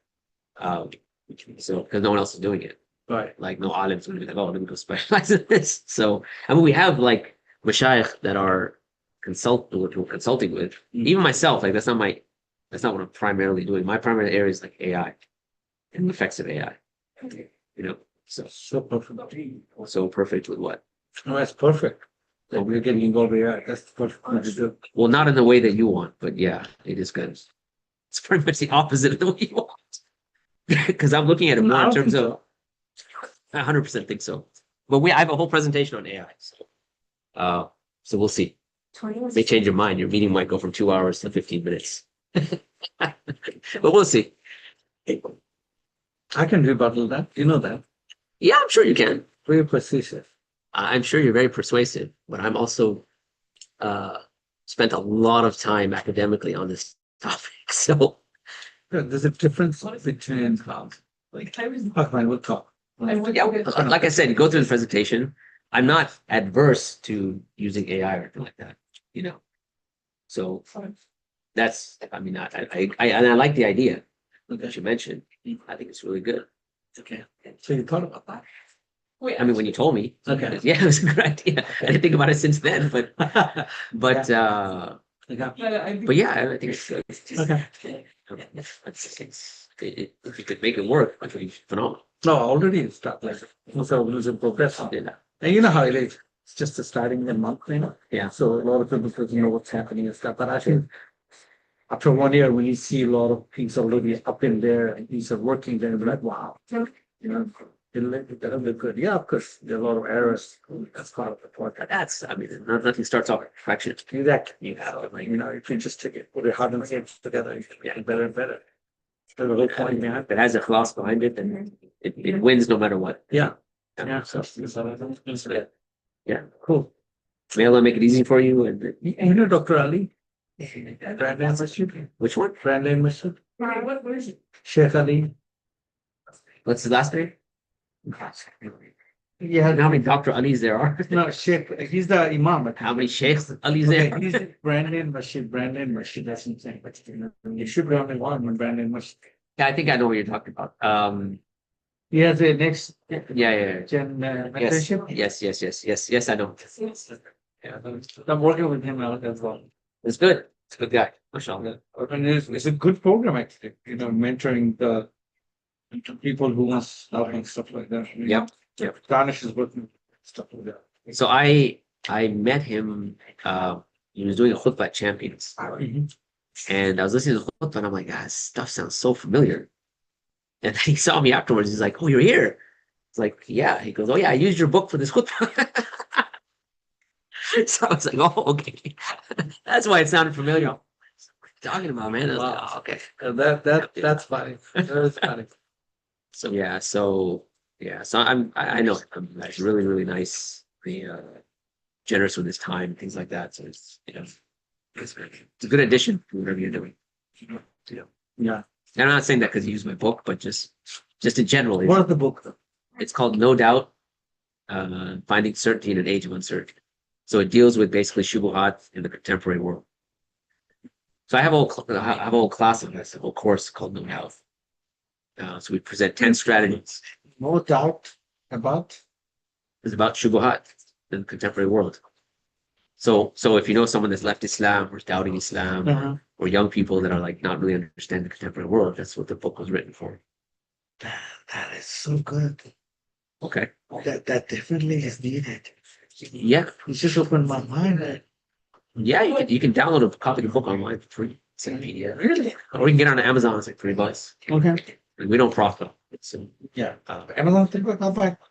Yeah. But I like the PDF, so I put it into AI, tell them what to do. Stuff. whatever floats your boat. Whatever floats your boat. Yeah, because you download it, but then you have to scan the books too much. I mean, we have like a whole YouTube series. We have a whole course that's recorded on it. We have the book. So however you learn, we've given you all the options. So I'll tell you, Sheikh Walid today. I know you have a class. Yeah. No, but I'm still getting the time. Yeah, just to make can sure. I just finish it up? Yeah. Sheikh Walid did a very emotional story. Okay. And he put it the video very emotional. I'm really hyper emotional. He put in the YouTube and he got some views, whatever, like 1,000, 2,000. Yeah. Then he did the same story to a masjid, another masjid. That's your. Guy took his video, plug into AI, redid the whole video, like, just visualize that what he's saying in motion. Yeah. And he almost goes close to 1 million views. Same exact thing. Do you understand? There's no difference in the story. Absolutely. I mean, a person's not gonna look at Sheikh Walid and listen for the whole, even if it's 10 minutes, but Yep. when you visualize it, when he talks about the poor person, sleeping on a thing, it shows a poor person sleeping on a thing. No, I get it, man. I get it. I have my own videographer that does this stuff too, man.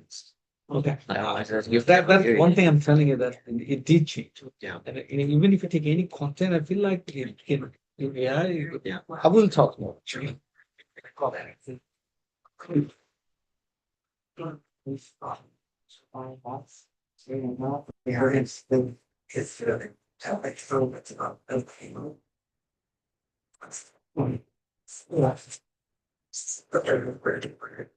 It's actually it's not gonna be used as a white hair to treat all those here. It's like, it's still like it's the structure of the all the beauty state. So that I think it's like I've read like I'm not sure so I think that's like fairly everyone else I would not accept anything.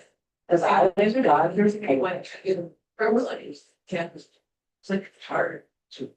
My mom's cousin, like I was gonna visit her before they passed my garden, and she was like, "Oh, actually, we should ask commissions." And I was like, "Okay." So I wore like my dress, like under the like fingers there, and then I was like the flight got and so I'm getting called out, and so then I'd rather up there. they were like kind of confused. It's like half. No, they were like, I really, oh, you were slow. Okay, time is up. Let's reconvene, inshallah. If you're getting coffee, get your coffee, whatever it is. Let's begin. Right. Okay. Bismillah ar-Rahman ar-Rahim. Alhamdulillahi Rabbil Alameen. Wassalatu wassalam ala Rasulil Kareem. Amma ba'd. So we had left off at political indicators. We were talking about the United States and we mentioned 2026. So the question that when I was outlining what we're looking at, one question we want to ask is, can Christianity solve political division? Okay, because as we know, Tucker Carlson is a Christian, and they brings Christianity to the fore. My Christianity informs my worldview and things like that. So we know that. So the question we want to ask, can Christianity itself, those elements that are intrinsic to Christianity, can that solve political disunity? That kind of breaking up of asabiya, if you want to put it in Ibn Khaldunian terms, right? I just made that word up. But anyway, so let's take a look. First off, when we talk about division and political disunity, one of the main problems that Christianity itself has is internal disunity amongst themselves, right? So if we talk about, let's say, aside from just Catholics and Protestants, you've got the division of Protestants themselves. So do you guys know the difference between Catholics and Protestants? So just a quick kind of overview. Catholics kind of have what they call like church authority. They believe in the Pope. They believe in church hierarchy, and all of their kind of legislative background, if you want to call it that, goes back to the Pope, the church authority, and they have a type of isnad, right? Just put it in Islamic terms. Okay, so that's Catholicism. And we may cover this if we get there on in my analysis of Islam in the modern world. But at a certain point, I believe it was it was in the 15th century, you had a man by the name of Martin Luther. And Martin Luther had certain problems with how the church was running everything at the time. Okay, so remember, the church was making totalizing truth claims. They had these things called indulgences. And what they would do is they would tell people that, look, if you buy an indulgence, we will give you forgiveness from the Pope. So you could buy paradise, basically. And so when they would sell those, they built these massive churches and vineyards, and just it's almost like you could see the corruption in front of you, right? So Martin Luther had a problem with all of these elements within the church at the time, right? There were no Catholics and Protestants at the time. So he then, as a response to this, presents 95 what they call theses or complaints about the church, and nails it to his church in Germany. Now there were many people that were complaining about the corruption of the church at the time. It wasn't just Martin Luther. The intelligent thing that Martin Luther had, or what he used at the time, they had just come out with what's known as the Gutenberg printing press. So he was able to adopt that and get his message out across all of Europe.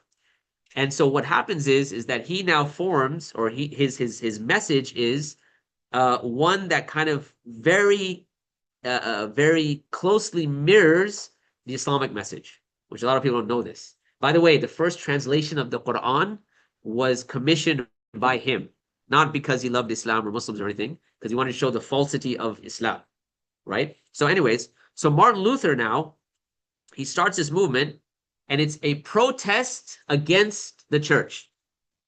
And so starts the Protestant movement, a protest against the church. And this is where you have your division between Catholics and Protestants, all right? Now, I gave you a whole bunch of history within 2 seconds. There's a lot of details there, what I can't really get into right now, but I just want to give you the backdrop, okay? Now, one of the problems amongst Protestants, because generally the Christian population in the United States is majority Protestant. There is a sizable Catholic base, but they are not the people in power, right? To be very frank, okay? They're mainly Protestants. But Protestants have a few problems when it comes to unity and division. So I wanted to look at one of those things. So if you look at Catholicism, or kind of traditional Christianity, when it came to, let's say, understanding the Bible, okay? And you can compare this to like, how do you understand the Quran? So if someone just takes an ayah and says it means this, can anyone just say that?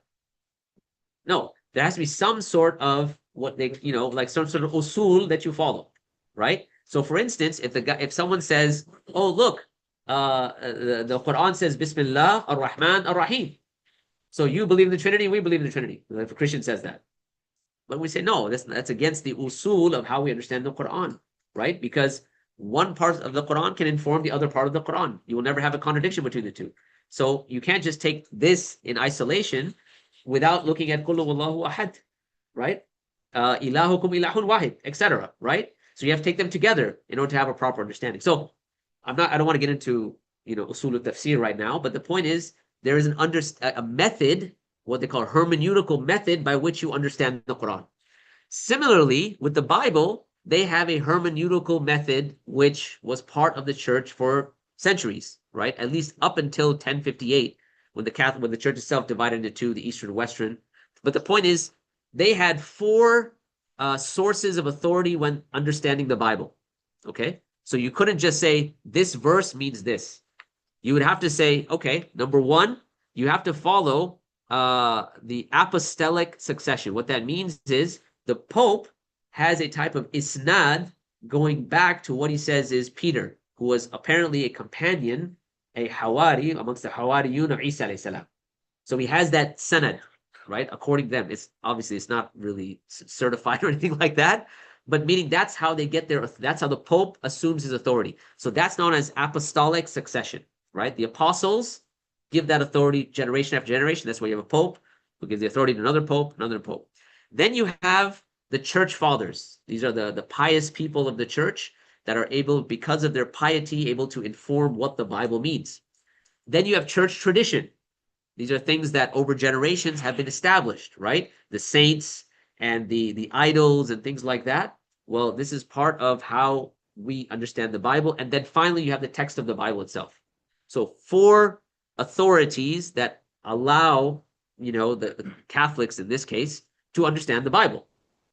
Now, when Martin Luther came along, he had certain complaints. One of those complaints was about the Pope. So he said the Pope is like the Antichrist because he's issuing these indulgences. It's total corruption. So now the apostolic succession, the authority, that's out when it comes to understanding the Bible. But he also said that tradition, this whole concept of saints and asking, Mary, having a Hail Mary and things like that, that's all, according to him, kufr, right? And by the way, what's very interesting is he models a lot of his complaints on interactions with Muslims, right? In fact, there are some narrations that the Ottomans were actually funding by proxy a lot of the efforts that Martin Luther was doing with the purpose of missionary activity in deeper Europe, right? So there's some narrations that say that they would make dua in the masajid for Martin Luther in the Ottoman Empire, right? It was crazy. But what happens is he's observing a lot of things amongst the Muslims. One thing, for instance, is that there's no concept of going through a saint when you worship Allah, when you make dua to Allah. It's just directly to Allah subhanahu wa ta'ala. So now he says, okay, again, he has a fitrah. So he's like, yeah, okay, that makes sense, right? So there's no saint worship. There's no hierarchy in terms of the Pope decides this is halal, this is haram, right? They have what they call a nomocracy, right? The law establishes that goes back to the Prophet and Allah subhanahu wa ta'ala. So the idea of a Pope, that's also out. And then again, church fathers, there's a similar overlap in how we understand Islam. Also, he is one of the first people to put or to translate the Bible into the common vernacular. Before that, it was only in Greek, it was in Hebrew, it was in Latin, and nobody spoke that, right? Even now, nobody speaks Latin, okay? He was the first one to bring it into like German and by extension, French and etc. So people would have direct access to the Bible. Because before that, their access to the Bible was by way of the church. So if the church said this, you just trust that that's what the Bible says, right? Because most people don't have access to Latin. They haven't studied it, right? And if they have studied it, they've done it under the church and they become part of the church fathers, all right? So he makes it into vernacular, and he gets this also from the Muslims because there was no concept of there being no access to the Quran, right? خيركم من تعلم القرآن وعلمه. The best of you is the one who learns the Quran and teaches it right from the very get-go. So there's no concept of I have to go to Sheikh so-and-so to translate it for me to do. No, there's a direct interaction with the Quran. It's because it's part of our spirituality and worship and so on and so forth. So he sees this as well. So coming back to what he says. So now, again, 4 sources traditionally or how you interpret the Bible. Oops. One of those is gone amongst Protestants. The Pope is the Antichrist because, you know, that's out. Tradition, it's kufr, right? It's shirk, right? Why are you taking intercession from Saint so-and-so and Saint so-and-so? We're not going to do that. The church fathers, they're not helping in key reforms. His mission, they're going against him, right? So they're not helping. The only source that you have in understanding the Bible is the text of the Bible. But this leads to a bunch of different problems, okay? So again, Catholics have this sort of, when it comes to the Bible, they have an interpretive hierarchy and things like that. Protestants only have the text of the Bible. But now the problem is everyone that reads it can come with their own interpretation. This is known as sola scriptura. But now if everyone can come with their own interpretation, you can start your own church. And now the number of sects that explode from here, it's uncountable. So you have Baptists, you have, you know, Calvinists, you have this, you have that. So when it comes to my point in mentioning that just from a textual vantage point, the Protestant movement has a problem of having groups and sects that have just exploded. So when you talk about political unity, if Christianity is going to be a solution, they can't be a solution even amongst themselves.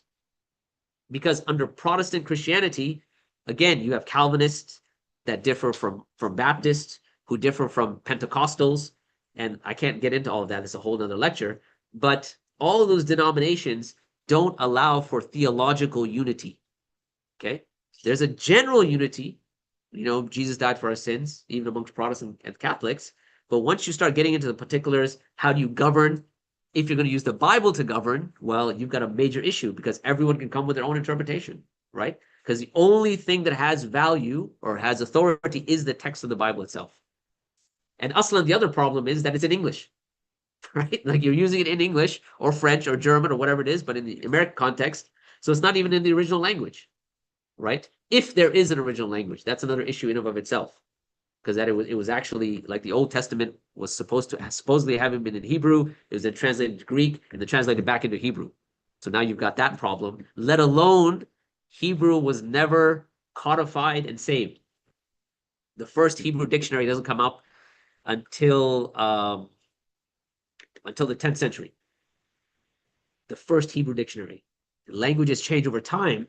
If your first dictionary is 10th century, not 10 centuries after Musa, it's 10 centuries apparently after Isa alayhi salam. How much of the language has changed and how much is it lost? And on top of that, spoken Hebrew was lost for 2,000 years.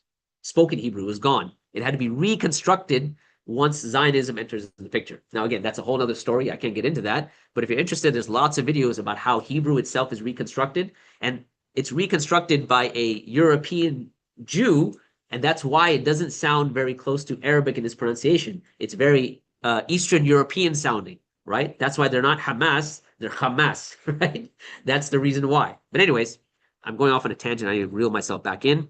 So as a result of sola scriptura, you have many high degree of sectarianism, Lutherans, Baptists, Calvinists, Anglicans, Methodists, and there's many more, okay? Okay, so that was one indication. Political unity is now disintegrating, right? So if you see disintegration amongst, you know, a disintegration of political unity, that's one key indicator, both from Ibn Khaldun and Sir John Glubb. Another indicator is an economic indicator.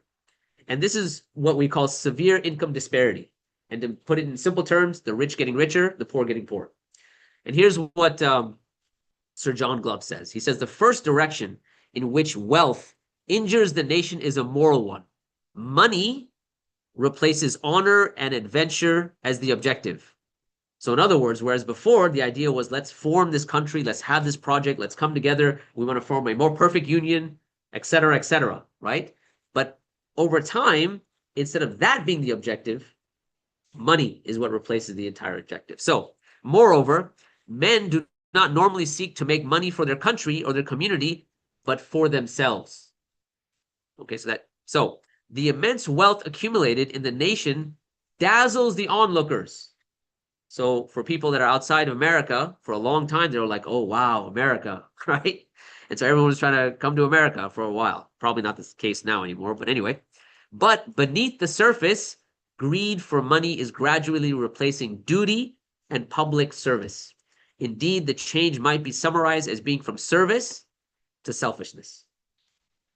Now, what does Ibn Khaldun mention? So he mentions something called the paradox of affluence. So in current modern political theory, like someone like Marx, who was remember we said he has a linear view of history, he says material affluence and wealth are essential for the rise and maintenance among states. Like, just from a very reductionist vantage point, the more money and technology a nation has, the more powerful it is, and so they're good to go, right? That's why America's so strong, because they're technologically advanced and they're so wealthy. Okay, which, by the way, I always find this interesting when you speak with a lot of Muslims. They always say this, like, "Oh, Muslims didn't progress enough in science and technology. That's why we're backwards." Right? Actually, Ibn Khaldun opinion is actually different. Right? He says it doesn't have to do with. He goes, in fact, the more money and technology you have, that's an indication of your downfall. That's essentially what the paradox is. So I'll read it out. So Ibn Khaldun says economic progress actually leads to the collapse of political entities. In other words, the more economically sound and strong a civilization is, the more that's an indication that now they're on their way out. Okay?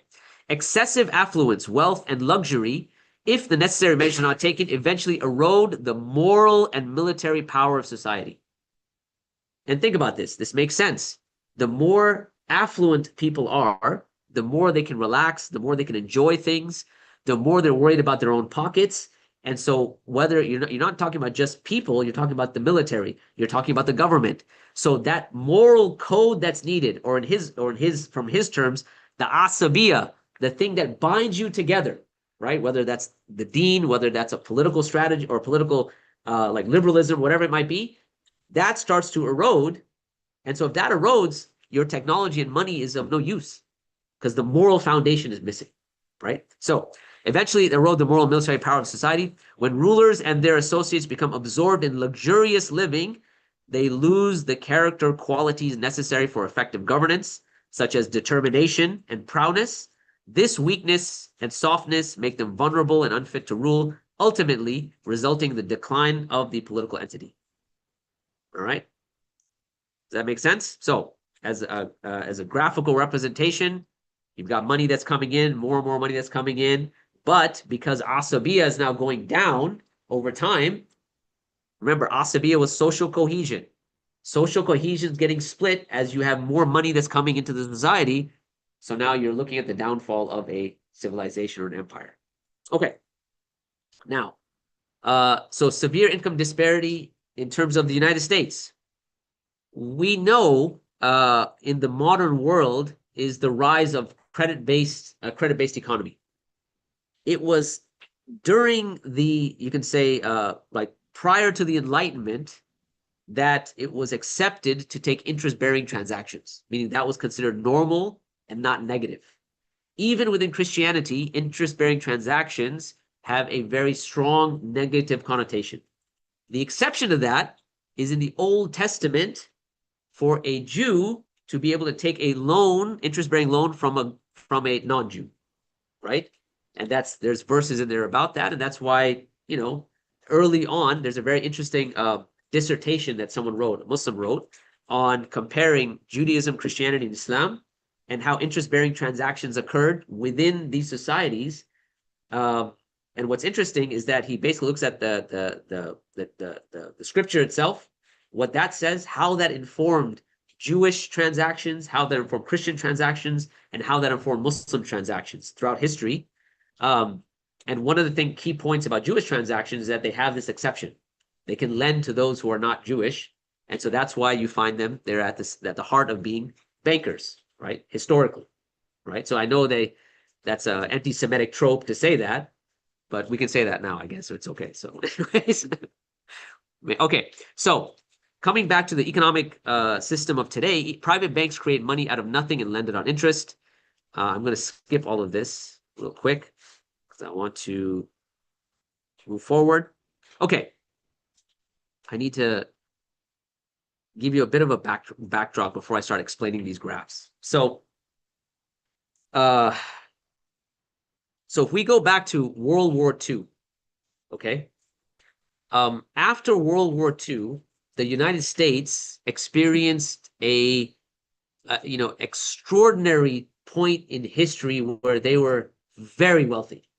Okay, they were very wealthy for a certain reason, because after World War II, the European economy was completely decimated. Okay, the American economy then was able to now take advantage of that entire like European, shutdown because of World War II and become the manufacturing capital of the world. So at that time, your economic stat or your economic state was extremely high. So if you think about the typical American family, you could have a husband, you could have a wife. Husband works, goes to work 8 hours a day. They could afford a car, maybe 2 cars, a house. The kids are going to school, and there's just one income household. And so families are now tight knit. Why? Because everyone wants the American dream, and you're able to do that. Okay? Why is this the case? World War II, and now you have economic prosperity. All right. But something happens in the 70s. And there's a few things that happens in the 70s. So what you see on that graph, both productivity and real wages are moving upwards at the same rate, roughly the same rate, up to 1973. You guys see that, right? Both lines are going the same direction. So so let's talk about real wages. So real wages are wages based on purchasing power. Okay? So in other words, your income is matching whatever sort of inflation that's happening. So it doesn't matter if prices are going up because you're getting paid more and more. The problem arises is that if prices are going up and you don't get paid enough, then that's a problem, right? Just simple math, right? So you're getting a paycheck of $50,000 a year, but prices are going up and you're not getting a raise. Well, you won't be able to afford the same amount of goods, right? So in 1973, these two lines split. In other words, productivity starts to go up, right? The working hours and things like that are going up, but real wages flatline. In other words, real wages to go up. So remember, real wages are wages based on purchasing power. That flatlines right after 1973. So productivity is going up, profits are going up, but the standard of living is actually going down because real wages are just stagnant, okay? So why does this happen? Well, there are 3 kind of major changes in the world. One has to do with a technological change. So as companies, they start to saying, hold on a second, because we're now implementing. So as you know, in the 1960s, this is where you have kind of the computer revolution or digital revolution it kind of be traced back to the 60s and 70s. Apple starts, Microsoft starts. And so now technology is able to replace workers. And it's kind of around the 1960, 1970 time. Technological progress allows for companies to have to hire less people. So if you have to hire less people, you have more people in the workforce that need to work, right? So technological changes means that the demand for workers has gone down and the supply of workers has gone up. So what does that mean for you paying a worker? So if you're going to pay someone, you don't need to pay them as much, right? Because you have lots of people that are looking for jobs, because technology has caused you to be able to not need that many workers by and large. And so you don't need to pay anyone that much. Then you have a societal change. What is key in the 1970s, by the way? What's happening in the United States in the 60s and 70s? Think about the kind of overall for those of you who have studied history. Well, that's the technological stuff. I'm not talking about that. I'm talking about as a society, political. You said it. Vietnam's one of them. So the protests of Vietnam. What else in that time period? Communism. Okay. What else? Hippie movement. Okay. What else?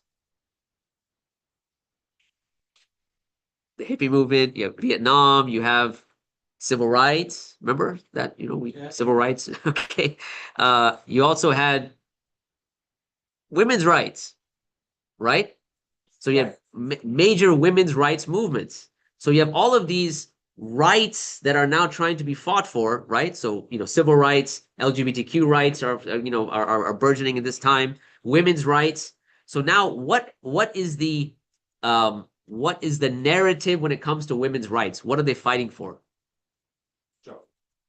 Kind of. Yes, jobs is the result. Equality. Equality, right? Like we can do what a man can do. So now it's not that not only because of technology you have a greater workforce, you have a greater workforce because more women have now entered in. So now what does that mean in terms of you paying people? You still don't need to pay them that much because now you have way too many people that want to work, and you know the demand isn't that high because of technology. Now you have almost 50% of the population now moving in. That's an exaggeration, but you have more people now. So societal changes. Third is global changes, because now because of technology has allowed people to take their manufacturing things like that and move it abroad. You can have cheap labor. So again, you don't need to pay people in the United States.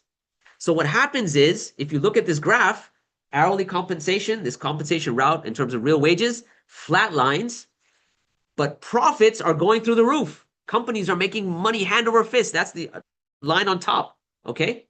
This gap between the two, right? You have one line going up and one line flatlining.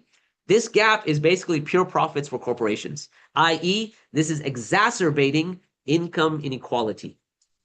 Because now if you want to get a job, your job is only going to pay you a certain amount. You can't actually get richer. And the people that are running the companies, because of technological society and global changes, they're the ones that are making tremendous amounts of wealth. I mean, this is a great time to be, you know, the CEO of a company, okay? After the 70s, tremendous amounts of money. Okay. So now that you're making all this money, you're the CEO of a company, what are you going to do with it? Yes, you're flush with cash. Well, here's the thing. All of these people that are working, because they can't really afford things anymore, right? And so, and by the way, when I said societal changes, one of the things is if you can't afford things in your household, you actually need more money. You end up working more hours, right? That's why productivity goes up as well. Not only technological changes, because in order to earn more money, you have to work more hours. But let's say you've exhausted the number of hours. Now you're like, wait a minute, we have members in our household. We need more money. Honey, why don't you go out and work too? Right? So not only societally that it changes, but just out of a need. So now the wife goes out to work as well, right? So now you got, but all of this is like exacerbating the problem, right? So in other words, people are working longer for less money and getting paid less and less over time. Okay. So you find this income inequality is getting greater and greater and greater. You can't afford things.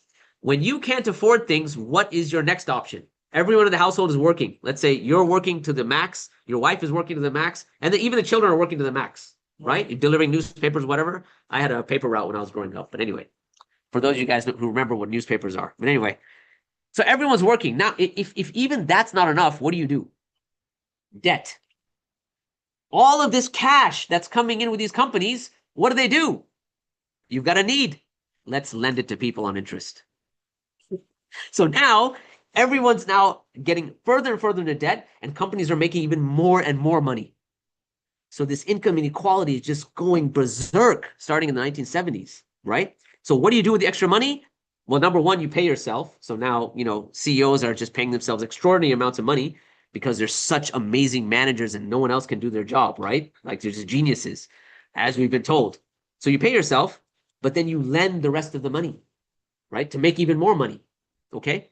So this is also when you see the household debt to income in the United States skyrocket, right? That's what that graph is basically showing. So to give you just an estimate, in the 1950s, the debt to income ratio was 35.76, meaning for every dollar of income you have 35 cents of debt in the 1950s. By 2020, for every dollar of income, you have $1.07 of debt. You will never get out of this problem because you will never make enough money, basically, right? The debt trap, that's what you call it. And that's happening across the board. So again, income inequality is just, it's gone to a level where it's just absolutely insane, right? And of course, in the current day context, with gas price and things like that going up, it's getting worse and worse. I mean, these are 2020 numbers. So, okay. Let's ask the question again. Can Christianity solve this? So I would say that in order to solve this problem, one of the first things you'd have to do is reassess credit-based transactions, right? I'm saying this being informed from the Quran and the Sunnah, right? Just to put that out there, not based on analysis, but based on the fact that, Allah subhanahu wa ta'ala says, Yamhaqullahu riba wa yurbis sadaqat. Allah causes riba to be destroyed, and sadaqah is what is actually grows, right? And if you do an economic analysis, that goes a bit deeper than what I just did, you will find that at the root of income inequality, booms and busts, economic cycles, which is a modern phenomena, at the root of all of that is credit-based, interest-based transactions, right? Now, economists don't like to say that because, the whole, apparently, if you do away with interest, the whole system will collapse. So you will never get mainline economists saying this. You'll get economists maybe in the Muslim world saying it, obviously, like Malaysia and other places like that. But Western economists, it is considered laughable for someone to say that you would do away with interest-bearing transactions. And when I say that, I'm talking like UFO laughable, right? Like you will be ridiculed to make such a claim. So much so that many Muslims will say that too. Like, how could you possibly have an economy without interest, right? But anyways, coming back to what I was saying, can Christianity solve this issue? So again, the problem is Christianity is one of the problems. It's the starting point of interest-bearing transactions to make it widespread actually comes from Christianity. One of those people is John Calvin. He tries to make a theological case as to why interest-bearing transactions should be permitted. Because before the Protestant movement, amongst Catholics, or what are today known as Catholics, but the church itself had forbidden interest-bearing transactions for Christians, right? Just like it was for Muslims. In fact, even Plato and Aristotle, when you go back, they commented saying that this is a pure evil, interest-bearing transactions. So now, when John Calvin comes to the scene, who's a Protestant or kind of part of the Protestant movement, part of something known as Calvinism, he tries to make the first theological case. Why should the lender be cheated of his just due if the money profits the other man and he will be the richer of the two? I.e., like if you are giving up your access to the money, you're giving something up. And so you should charge it rent on your money, right? So it's kind of like the argument that Allah subhanahu wa ta'ala mentions, ذَلِكَ بِأَنَّهُمْ قَالُوا إِنَّمَا الْبَيْعُ مِثْلُ رِبَا, right? That they say that transactions are like riba. You have rent, so you charge rent, right? So he's making basically the same argument. So Calvin comes up with this. It starts to become widespread. But the thesis, the dissertation I was talking about, it's I've given the quote here. It's Ammar Abu Hamid Firdaus, How Usury Came to Rule the World, the Ascendancy of Usury over Judeo-Christian and Muslim Commerce. Very interesting book. Not widespread, but if you really want to know about how interest has become just normalized, excellent book. It's his PhD dissertation.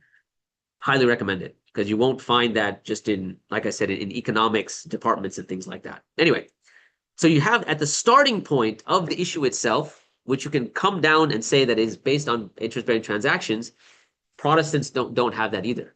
And by the way, you have all of these, to exacerbate the issue. What's the movement called? The prosperity gospel movements, right? So our own, Lakewood Church, right here in Houston. What's the name of the pastor? Famous guy, Joel Osteen. Yes, Joel Osteen. So he's part of this prosperity Bible as well, right? Like you can do it, make money, and just get a private jet, and God has your back or whatever. So all of that kind of stems from kind of loosening the ties when it comes to financial restrictions. Okay, so Christianity on an economic level, it just doesn't have the ability to solve it.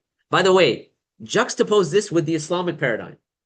Because if we bring it back to Islam, Islam is very clear on this, right? The interest-bearing transactions are haram, right? So if any worldview has the ability to solve this problem, and we're already going in this direction, it's Islam. Okay, so he then continues on and says the reasoning of St. Ambrose and Chrysostom that money does not beget money is, in my judgment, too superficial. What does the sea beget? What does the land? I receive income from the rental of a house. This is what I was pointing at. Is it because the money grows there? So again, he's conflating the fact that I can rent out a house. I should be able to rent out my money, right? So you should charge rent on money which at the end is just a kind of putting lipstick on, as I say, putting lipstick on a pig and saying, look, it's the same thing. It looks beautiful. All right. So, and I mentioned this earlier because they say that trade is like interest, but Allah has permitted trade and forbidden interest. Okay. Social indicators. So social indicators, so we talked about political indicators that Sir John Glubb and Ibn Khaldun mentioned. We talked about economic indicators, Sir John Glubb and Ibn Khaldun mentioned, income disparity. Now let's take a look at social indicators. So there's a famous poem or tract that was written by Muhammad Iqbal, known as the Poet of the East. And basically it's called Iblis Ki Majlis-e-Shura in Urdu. And it's basically talking about like it's a poem about Shaitan, who has an advisory council, who has little shayateen, and he's kind of boasting to them about what he's done in the world. It's a very interesting poem. If you get a chance to read it, it's been translated into English. And he's basically boasting like, oh, socialism thought it had something, but I've destroyed the socialists, right? And Christianity thought it had something, but we've emptied out the churches. And, the synagogues thought they had something, and so we've emptied out the synagogues. And so it's just like Shaitan is basically boasting to all these little shayateen that I basically caused this entire destruction. And he basically takes it back to the age of enlightenment. People stopped even believing in God, right? The churches are empty, the synagogues are empty. It's really interesting in the poem, though. He says that he goes, the only community that I'm worried about are those people who get up at dawn and make wudu with the tears that they've been crying about the downfall of their ummah, i.e. the Muslims. A very poetic way in which he says it, subhanAllah. He says, that's the only community I'm worried about because they are like shirare arzu, which is like coals. Like for those of us who like barbecues, after you finish the barbecue, you have a few coals. Sometimes they're not completely lit out. One wind will catch it and it'll just get on fire again. So he says the Muslims are like those coals. Right now, they look like they're dead, but it just needs one wind, one strong wind, and boom, they'll explode, right? So that's the only community I'm worried about. Anyway, I'm getting a little excited because I really enjoyed the poem. But anyways, I've kind of quoted this. So where am I? But tells me that my cosmic foresight, no danger, kind of what I just mentioned. But I started thinking about what was where did Muhammad Iqbal get the idea for this? Like Shaitan with his little minions, not those little yellow guys, right? Shayateen is what I'm talking about. So anyway, where did he get the idea? Because he was a person that, studied the Quran, he knew Persian, he knew Arabic as well. And I realized that there's actually a hadith that's related to this, right? Which is found in Sahih Muslim, right? So that, the Prophet ﷺ mentions that Iblis places his throne upon the water, and then he sends out his detachments, right? And so the one near to him in rank are those who are the most notorious in creating dissension, the most fitna between people. So so Shaitan's throne is on water. He's sending out these detachments of little shayateen, and the more fitna they cause, the closer he brings them, right? That's what the kind of the meaning of the hadith is. And so these shayateen will come and say, I did such and such. And you say, oh, that's this fitna that you caused, this dissension? It's nothing. Get out of here. He goes, shayateen will keep coming to him until one of them comes and says that I did not spare such and such persons until I cause a division between him and his wife. And Shaitan then says, yes, you are the one, right? Come here, come close to me. In one narration, the narrator says that he actually hugs him, right? Now, I started thinking about this. When you think about the various, let's say, political systems of the world, societal upbringing, what is at the root of a strong civilization or strong society? Families. If you can destroy the family, you can destroy the civilization. And remember, when I was talking about the economic indicators, what you find is, people always, especially Muslims, love saying like, oh, divorce rates are going through the roof in America, right? By the way, they're not anymore. Does anyone know why? Nobody's getting married, right? The rates are like, they flatline. But the point is that there's still the concept of a strong family is almost like it's not as prevalent as it was in the 1970s, 1960s, right? Why? Well, one of the reasons was economic. If the wife is going out to work, the husband's going out to work, and money is a big stress, you know, what do couples usually argue about?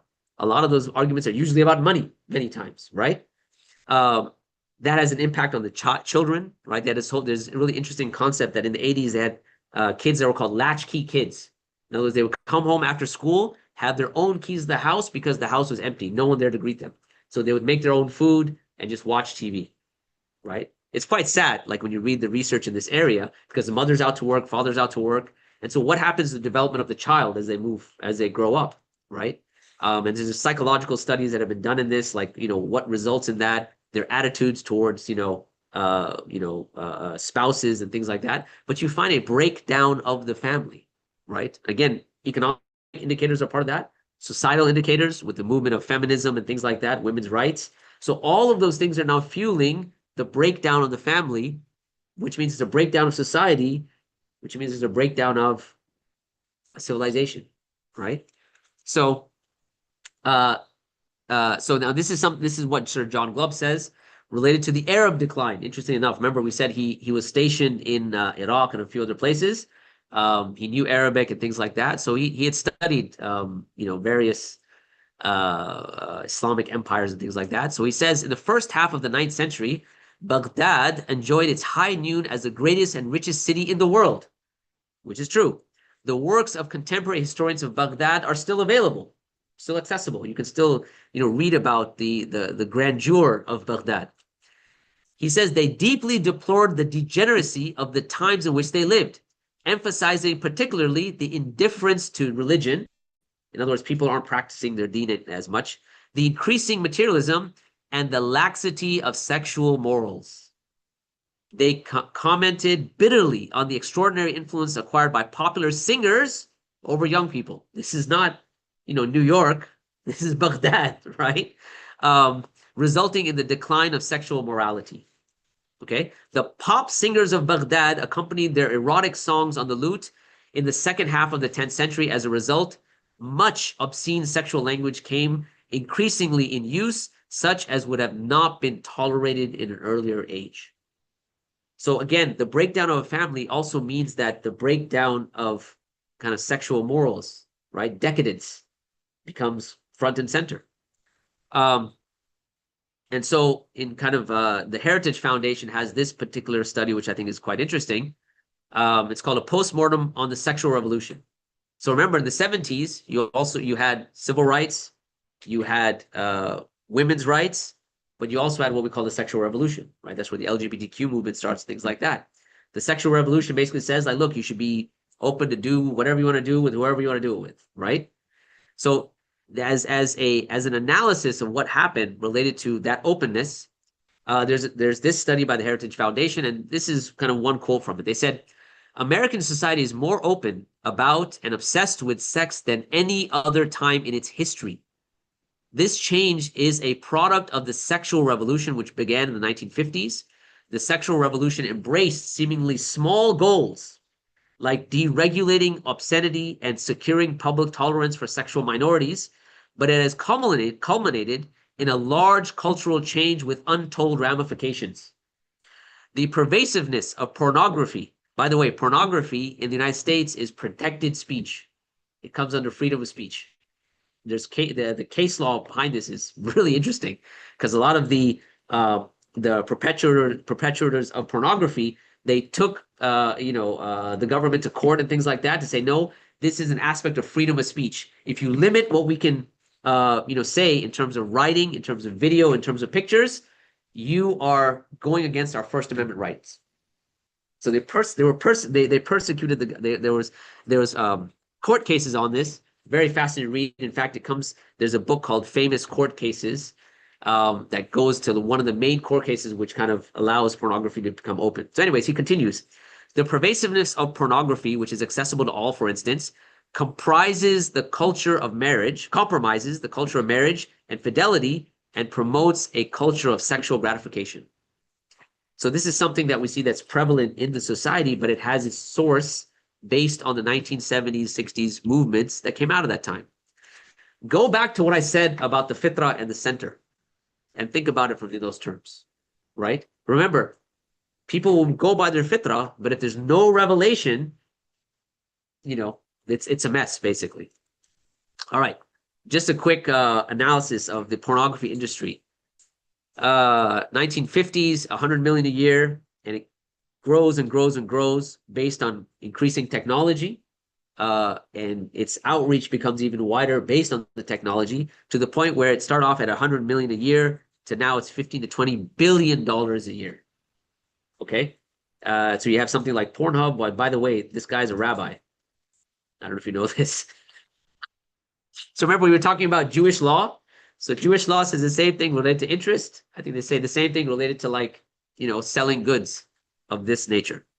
So, and by the way, for those of you who know who Rabbi Shmuley is, you guys know who that is? So he also has a little business about selling these type of things as well. So anyways, so this is the religious leader of their congregation.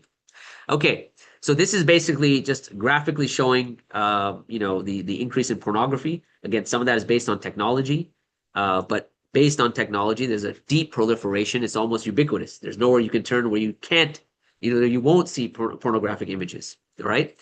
This is the decline in marriage rates, right, over time. And what you can see is that they go down as porn consumption goes up, right? Okay, and by the way, we have a whole talk on this on our YouTube channel by Sheikh Yasser Fazaka, kind of tracing out sex in early Christianity. He actually opines, and I think not even opines, I think this is quite valid, that these problems with sexuality actually stem from the attitude of Christianity, attitude of early Christianity. And again, he went from one extreme to another extreme. So the words that he said they went from over-regulation to over-celebration, right?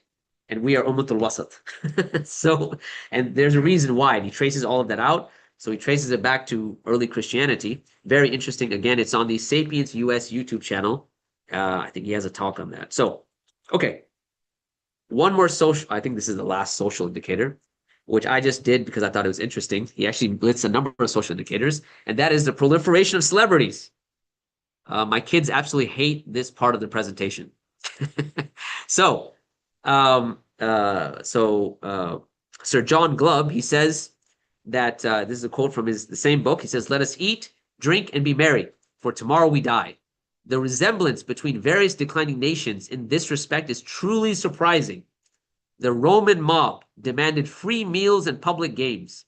Gladiator shows, chariot races, and athletic events were their passion."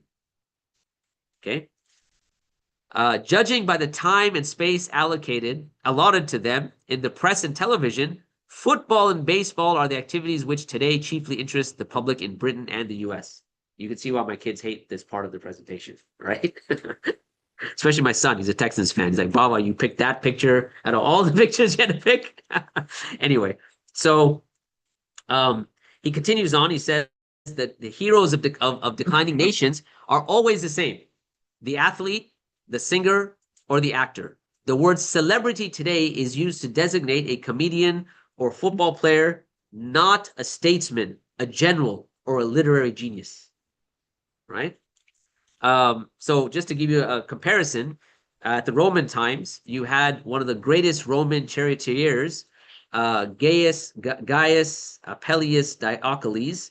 His total earnings were over 35 million sesterces, however you pronounce that, during his career, which, as recorded in Roman inscription, they were actually quite good record keepers.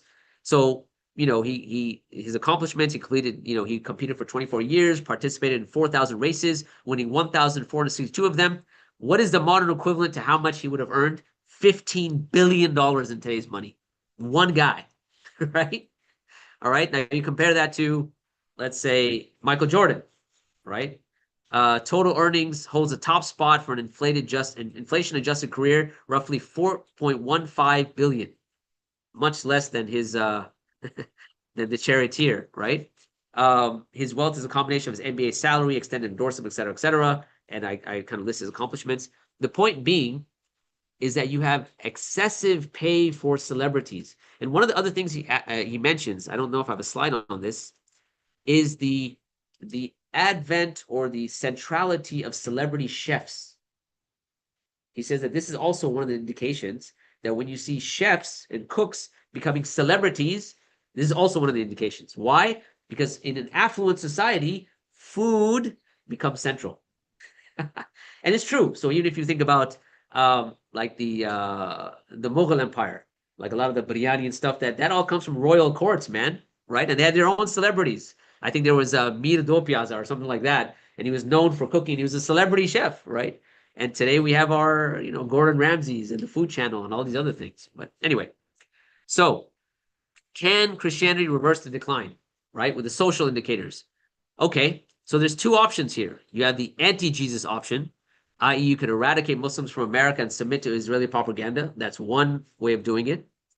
You have the pro-Jesus option. Notice I have Tucker Carlson up there. Work with Muslims who love and revere Isa alayhi salam to solve the underlying political, economic, and social problems causing civilizational decay. So you know where my opinion is. And I think that really, if this country is to survive, you've got to take the pro-Jesus option, just based on civilizational decay. All right. Any questions up to this point? Okay, let's have everyone stand up. Because I know I've been going for a while, but I don't want to give you a break just yet. Stretch. All right. I heard a sigh right there. Man, it's a lot of content. All right. All right. Everyone stretched? Everyone ready to go? Should I have you guys do push-ups and jumping jacks? I did that in Malaysia at our Visionaries conference. I told everyone to get up and do push-ups. So I won't do that to you guys, though. All right. Have a seat. Okay. So we have covered the analytical framework. Okay. That is the first part of this particular section. The next part is our social political engagement, meaning as Muslims, how do we engage within the society to ensure that America doesn't decline, right? That in fact, that it prospers in a way that is pleasing to Allah. I need to say that. All right, I'm going to qualify that, because what I mean by prosperity, I don't just mean economic prosperity or, holding on to the liberal world order or whatever. That's not what I'm talking about. But what I'm talking about is what I mentioned. I think it was either yesterday or maybe the Dawah training that Dr. Jasal Auda mentioned. Did I mention this yesterday? Dr. Jasal Auda? No. So Dr. Jasal Auda, he writes on Maqasid al-Sharia, and I have a lot of respect for him. He teaches at Islamic University of Malaysia, but he's done a lot of work for Triple IT and things like that here in the United States and other organizations.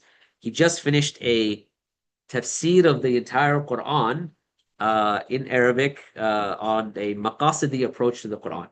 Very interesting, because he gets into areas which is like, the source of language and things like that. Covers a lot of different things. But anyways, it's not published yet. It will be very soon.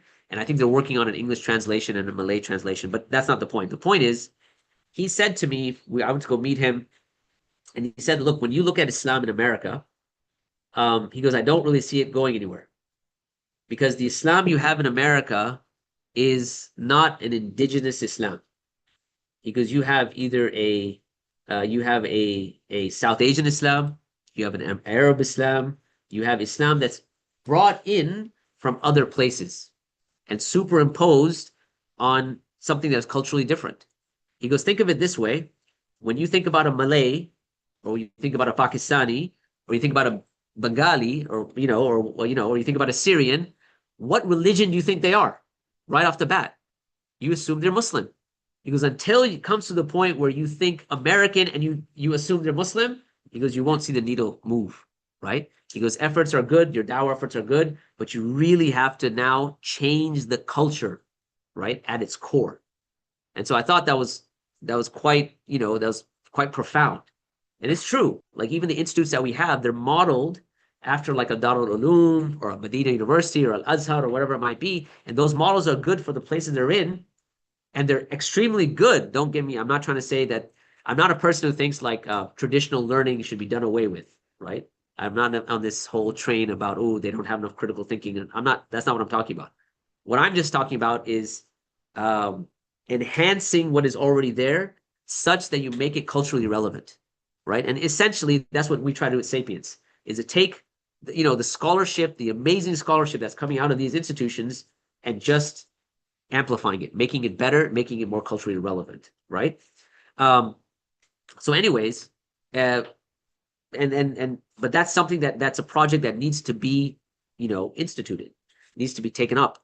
Now, what this section is going to look at is, are we moving in that direction, and how can we improve if we are moving in that direction, right? I was joking around, I think, again, I keep thinking I said this yesterday, but I may have said it. The gym, right? Yeah, I said that yesterday. Okay, khalas. I'm like, this is too much information for me, right? All right, so let's go on. Our socio-political engagement. And so what I'm going to do is I'm going to start with a case study juxtaposing what happened during Vietnam and what happened during the situation in Gaza, all right? Specifically in the United States, the reaction is what I'm going to be looking at. So let's go back to what I mentioned about declinism. We talked about various generations, and that declinism goes up and down based on, is inversely proportional to hubris. So more hubris, less declinism, less hubris, more declinism, okay? And this is true generation by generation. So if you look at the greatest generation versus the silent generation versus the baby boomers, it's cyclical based on certain characteristics of each generation. Okay, so let's take a look at these generations. All right, so I'm going to take Vietnam as our first case study.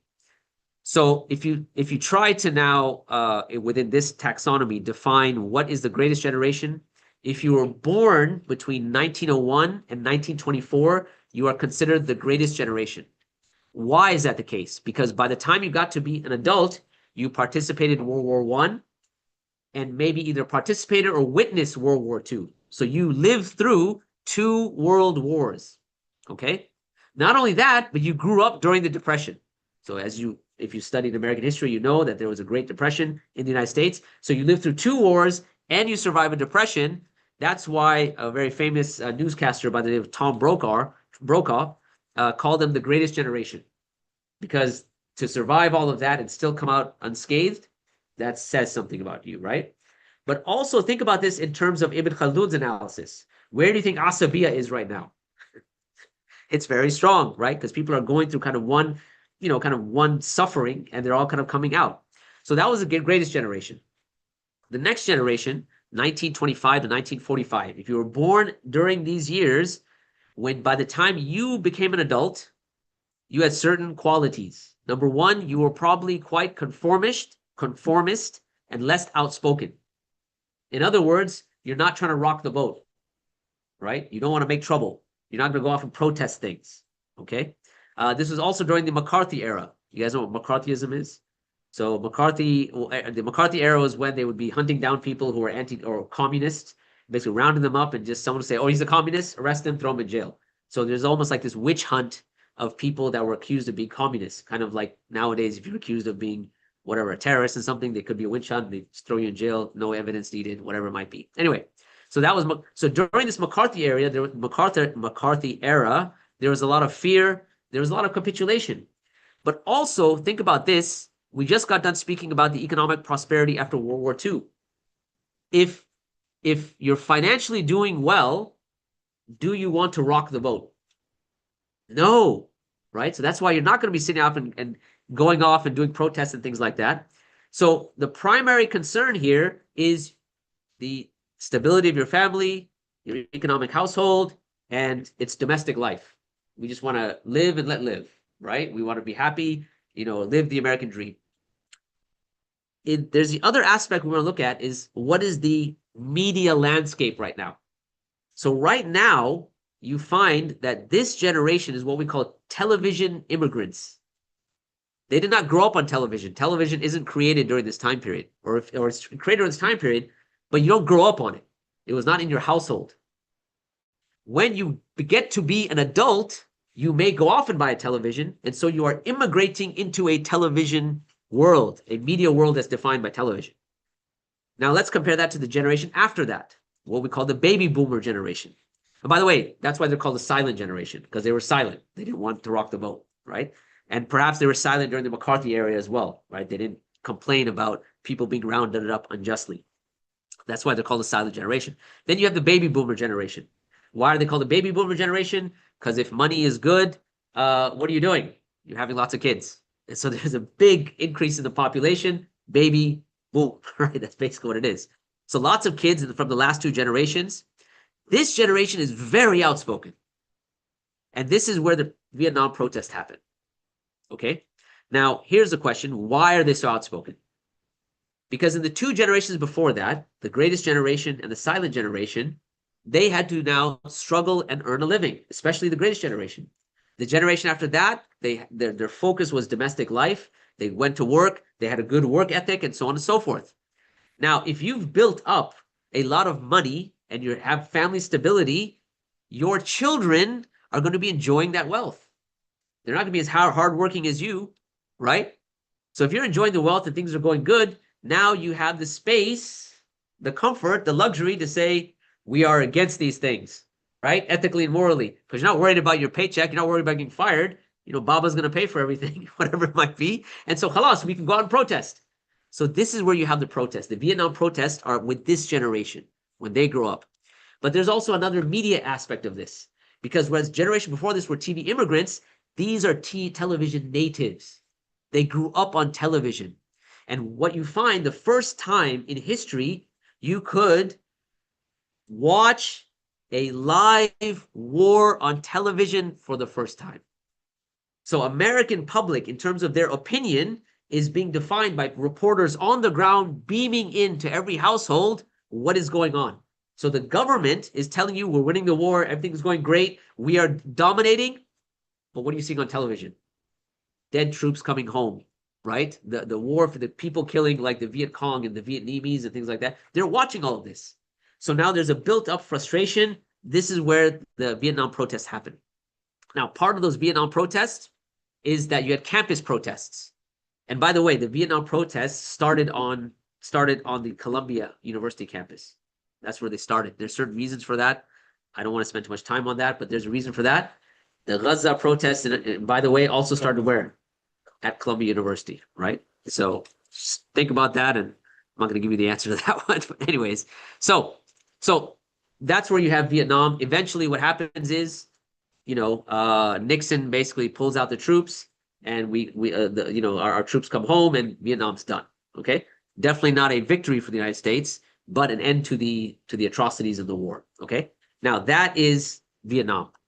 Let's take a look at Gaza now. Okay, specifically the protest and all of that. So let's start with the generation after the baby boomers is Generation X, Gen X. So if you were born between 1965 and 1980, you are part of this generation. Okay, what happens during these years in the United States? A couple of things. One of the things that happens is the repeal of what's known as the National Origins Act and the Asiatic Barred Zone. So before 1965, right, before Kennedy, the ability for someone to immigrate to the United States was very limited. In other words, where in the world can you immigrate from? The National Origins Act dictates that people of European origin were the only ones allowed to migrate to the United States. Only people from Europe, and not everyone from Europe. Turks were not allowed. I wonder why, right? But anyway, so if you were of Turkish origin, you don't count. National Origins Act says only people whose national origins are European, specifically. The Asiatic Barred Zone barred and forbade anyone from what is defined as Asia, which at that time also included the Middle East, from being barred from entering or immigrating to the United States. In 1965, that gets overturned.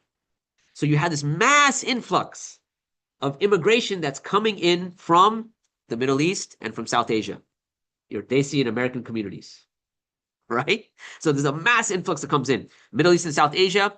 Now, the people that are coming in, what is their focus? Why did they come? Did they come here because they wanted to call Americans to Islam? Was that the motivation? Economic reasons, 100%, right? And I'm not trying to say that to knock someone. I know some people might, but it was not for dawah, let's be real, right? It's for economic reasons.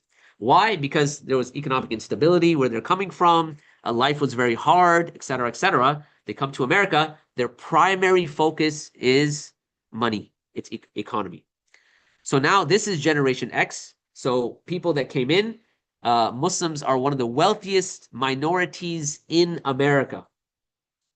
I don't know if you know this. Statistically, we are one of the wealthiest minorities in all of America.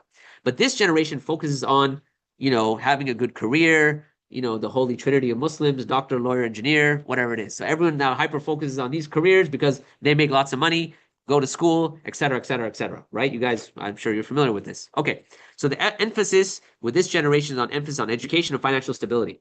The generation after this, known as the millennials, if you were born between 1981 and 1996, the reason they're called millennials is because they become adults at the turn of the millennium, right? So what are some of the qualities of this generation? So they're conformist and less outspoken because either they or their parents came here in difficult circumstances. So we're not going to rock the boat, because if we do that, then we may lose our jobs, all of these things that we worked for, you know, my position at the hospital, my position at, you know, my company, whatever it is. Let's not rock the boat. Just generally a little more conformist, less outspoken. Okay. They had a degree of economic prosperity due to immigrant parents, which then translates for them to do that. They also lived through 9/11 and the 2008 financial crisis. And this is key, because during 9/11, what was the reaction of the Muslim community by and large? Was it something to say, no, we're going to go out, we're going to protest, we're going to take on the government? No. It was very insular. It was very like, we have to protect our communities. We're going to stick an American flag outside the masajid, et cetera, et cetera, et cetera, right? Very kind of conformist. We're just like you. You know, we love America, you love America. We're all great. Let's hold hands and sing kumbaya, whatever it is, right? Okay. So this was kind of the environment at the time. And again, I'm not knocking people at this time. If you were at that time, you know, with the surveillance in the masajid and the rounding up, Guantanamo is happening, it makes sense, right? I'm not trying to knock, but the point is understanding where they're coming from. The media landscape at this point, this is where you have the introduction of the digital revolution that starts to become widespread. And millennials or Generation Y are what's known as digital immigrants. They didn't grow up with a cell phone, but they immigrated into a world that has cell phones. So they are digital immigrants. Okay? Right. We had beepers. Yeah. I still remember that, you know, or there's a time we had nothing, you know. I used to tell my kids that. I was like, you know, we used to have phones in the house. And they're like, okay. And I was like, you know, and you know, if no one was home, it just rang. And they're like, really? So what did you do? I was like, nothing. Just anyway. So so the generation after that is what we call Gen Z, 1997 to 2012. By the way, anyone born after 2012, do you know what the generation's called? Gen Alpha. They're called Gen Alpha, right? So Gen Z are digital natives. In other words, they grew up with a world that was digital, you know, cell phones in hand, et cetera, okay? These are the young people that are going out to the campus protest. Very outspoken, okay? So much so that I was getting called, you know, Sheikh, can you talk to my daughter, or so talk to my son? He wants to go to the U of H campus and go to the protest. I'm like, what do you want me to talk to them about? What if he gets arrested? I'm like, look, you're talking to the wrong person, man, because I think you should go for it. But what if he goes to jail? I said, what if he goes to jail? So what? Khalas. She said, wait, sorry, I'll call Sheikh so-and-so, somebody else. But anyway, so they are digital natives. Remember, just like when we juxtapose these generations, you had TV immigrants and TV natives. TV natives were seeing the war being beamed in their houses, and that was their reaction. Digital natives, you can live stream the genocide on your phone, and that's going to inform you, right? But not only that, remember, the baby boomer generation, things were going well economically. Baba was paying for everything. With Gen Z, the immigrant parents, or, you know, or let's say second generation, Baba's paying for everything. So we don't have financial worries. We can go out and protest, right? That kind of financial restraint is off, okay? So now what you see is this next generation that's coming up, they're willing to put their necks on the line, okay? So that being the case, and this is just kind of a kind of brief juxtaposition, we have to ask the question, is this a turning point? Is this something that we're really going to see like the world change? And, you know, it was Vietnam was considered a turning point for the United States in certain respects. And it's very possible that Gaza would be a turning point, right, for the United States. We see that with the division of political parties, right? You have your Tucker, like I mentioned earlier, your Tucker Carlson, your Candace Owens splitting up the Republican Party, and the Democratic Party being split. You're actually having recategorization You have like, America first versus Israel first, and that goes across party lines, and so on and so forth. So a lot of these things are signifying that perhaps there's a turning point. However, going back to the topic we were talking about, the decline of the American project. How do we get to civilizational stability? So Ibn Khaldun says the following. Okay, so now he gives you the entire analysis and it tells you how do you get to civilizational stability. He says the foundation of great and lasting political power lies in religion, or deen rather is what he says, either through prophethood or through the advocacy of truth. This is the exception to the rule. This is because sovereignty is achieved through domination. Domination is attained through unity of purpose, this asabiya he was talking about, agreement on aspirations and gathering of hearts. Again, asabiya, social cohesion. Such unity can only be achieved with the help of Allah in establishing His deen, as is mentioned in the Quran. And he quotes the ayah, لَوْ أَنفَقْتَ مَا فِي الْأَرْضِ جَمِيعًا مَا أَلَّفْتَ بَيْنَ قُلُوبِهِمْ. Had you spent all that is on the earth, all the money, you could not have brought their hearts together. Rather, it was Allah that brought their hearts together. And remember, he's talking about bringing the hearts together, that asabiya, bringing people together, unity of purpose, and so on and so forth. So what he's saying now, moving it from a purely materialistic understanding to one that's rooted in the tradition, is that bringing the hearts together is in the domain and the realm of Allah subhanahu wa ta'ala. And that happens when you have people that are united in purpose of bringing Islam to the fore. Right? So if there is any concept of reversing the trend of the American project, it has to be by way of Islam. It has to be by way of the Muslims that are here. And that's it. That's the only option at the end of the day, right? So he continues on. He says that the secret behind this is that when hearts incline towards false desires and worldly inclinations, competition arises, disputes spread, and differences prevail. However, when hearts turn towards truth, reject the worldly and the false, and dedicate themselves to Allah, their direction becomes unified. Competition decreases, cooperation and mutual support improve, and the scope of unity expands. Again, it has to come from above the seven heavens, but that is predicated upon our obedience and our call to Allah subhanahu wa ta'ala, right? At the end of the day. The one other thing that I forgot to mention, I found it interesting when I was talking about Gaza and the generation that came in the United States and things like that. The hadith of Thawban. You guys familiar with this hadith? So Thawban narrates that the Prophet ﷺ says that a time will come upon you when the nations will gather upon you. I'm sure you guys must have heard this hadith, right? Yeah. Okay. And so the Sahaba were very surprised. They said, Ya Rasulullah, will it be few in number? And he says, no, bal antum kathir. You will be many in number, but you'll be like the froth on the ocean, like the foam on the ocean, meaning, lots of quantity, not good quality, right? And the Prophet ﷺ continues, he says, and Allah subhanahu wa ta'ala will take the fear out of your enemies' hearts and cast in your hearts al-wahan. They asked, Ya Rasulullah, mal-wahan? What is wahan? He says, al-wahan, it is hubbu dunya wa karahiyatul maut. It is a love for this world and a hatred for death. Coming back to the economics of it, why did people immigrate to the United States? It was hubbu dunya, right? Again, I'm not trying to knock people or anything like that, but let's be real about it. Let's do the analysis properly, right?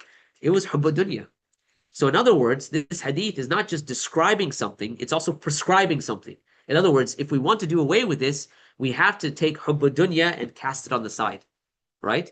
I was at a conference once, and it was when the whole transgender thing was at its apex, right? The whole kind of narration and things like, or the whole movement was there, and people were talking about it. This is way before Gaza and all of this. And I remember speaking, and I was speaking to a whole room full of doctors, and I said, look, I know how fundraising works, right? So I'm about to shoot myself in the foot by saying this. Because the funds basically for Masajid and organizations come from you guys, but I want us to understand something, and it has to do with hubbu dunya. And I kind of mentioned this hadith, and I said, look, when you look at the transgender movement and you look at what's going on with this, what we call social contagion, right? The young people are now being given at a very young age chemical castrants. You know, the things that they give pedophiles and things that they put in jail, the chemical castrants, in other words, the chemicals that they're given, these are now given in the guise of puberty blockers to these young 4, 5, 6-year-olds. But the result is that they will not go through puberty. If they're women, they can never have children again. And they'll just basically cut off from ever having a family. This is a type of child abuse. We have to call a spade for a spade. If that's the case, who are the people that are at the front lines of this saying this is wrong? Because 20 years, when that person grows up and they ask the question, who is the one that stood their moral ground? Who had moral leadership? Are they going to point to the Muslim doctors? Or are they going to point to someone else? And the reality is, it's not the Muslim doctors that are leading this charge. Why? Because you could lose your license. You could not, you could lose the ability to practice medicine. You could lose your money, right? So, like I said, that's why I said I'm going to shoot myself in the foot by, calling all of you guys out. Alhamdulillah, we still have some funding. Anyways, but my point is, again, coming back to it, that as a proper analysis, Hubbu Dunya is something we really have to deal with, right? As a Muslim community in the United States as we grow. And I think that there's a positive here with Gen X and Gen Alpha is that they don't have those financial constraints, right? They don't necessarily have as much Hubbu Dunya as others. I mean, some do, of course, right? But that's a positive thing. But how do we build on that? Well, one way to build on that is to get out of the holy trinity of the Muslims, right? The doctor, lawyer, engineer, and start to get into other fields, right? Get into like media and all these other things. That's important. This is something that Dr. Jasser Oda mentioned. He says, until Muslims get into other fields where they're able to impact the culture, whether that's media or movies or, whatever it is, you will not find a change happening. So in order to make that change, deal with Hubbu Dunya, have young people that are going into other areas, right? That's just as a recommendation. Okay, moving on. So the point here is that Islam is the differentiating factor if there is to be a survival. Now, let me quickly go over Ibn Hazm's 3 levels of engagement. So Allah subhanahu wa ta'ala says, فَلَا تُطِعِ الْكَافِرِينَ وَجَاهِدْهُمْ بِهِ جِهَادًا كَبِيرًا. So do not yield, do not obey the disbelievers, and strive with them, with it, a great jihad. Here, the huwa, is the pronoun referring to the Quran. Okay, so Ibn Hazm, in commenting on this, he says, when we look at the concept of jihad, it has 3 levels, all right? He says you have level 1, which is what we call, what you may say, intellectual ambassadorship, intellectual jihad. That's why Allah says, jihad bihi, right? With it, with the Quran. Because you're not going to go on the battlefield and start throwing Qurans at people, the Musahif, right? That's not what you're doing. You're using the arguments, the rational, intellectual, and spiritual arguments of the Quran. So level 1, intellectual ambassadorship and spiritual advocacy, okay? i.e. da'wah. Number 2, very interesting, he says, second aspect of this is strategic thinking. One of the saddest things about our community in the United States is there is no strategic thinking. Everyone's kind of just doing their own thing, right? Masajid are doing their own thing, and everyone's kind of, there's no sort of like, and that's changing, alhamdulillah, like politically that needs to happen. There needs to be some sort of a unification, right? But anyway, so strategic thinking, he said that the lowest, aqal min jihad, the lowest level of jihad is the actual physical fighting, according to Ibn Hazm, right? So he says the third category of jihad, he says striking, hitting, fighting, we found to be the lowest level of jihad, right? Aqisma thalith, and he says it is the lowest level. And so he says, Ibn Hazm, and this is the commentary from one of the authors, he said, Ibn Hazm provides an indisputable proof, Burhan Dururi, for this. He says, the Prophet ﷺ was blessed with the loftiest of virtues, yet he did not fight many wars during his lifetime. Meaning, he was more involved with strategic thinking, more than the actual fighting, he himself, right? Sallallahu Alaihi Wasallam. In fact, Ibn Hazm said the Prophet ﷺ spent more of his time in da'wah to people and in strategic thinking and less time in waging wars, him personally, right? Whoever is familiar with the Sirah will know that most of the wars during the Prophet's time were waged without him. He delegated authority to others to command those wars. He personally did not fight in many of them. Okay, obviously, many of the famous ones he did. Those are the ones that we know about, right? We have, Badr and Uhud and Khandaq and so on. But most of the battles, he himself was more involved in strategic thinking. And Dawah was at its apex. So what explains this? Ibn Hazm affirms, the least of his actions was striking, hitting, and fighting. This is not due to his cowardice. Rather, this is due to the Prophet preferring to do what is best over other things. That is, doing da'wah and strategic thinking. The intellectual, spiritual jihad, if you want to call it so, is preferred by the Prophet over the physical fighting. Even the concept of jihad, you don't fight, you don't extract, you don't do qital, let's call it that just to distinguish. You don't fight for the sake of fighting. There's an end goal, there's a purpose, right? That purpose is to spread Islam, not by force, obviously, we know that, but to make it common, to make it such that people can accept it with ease.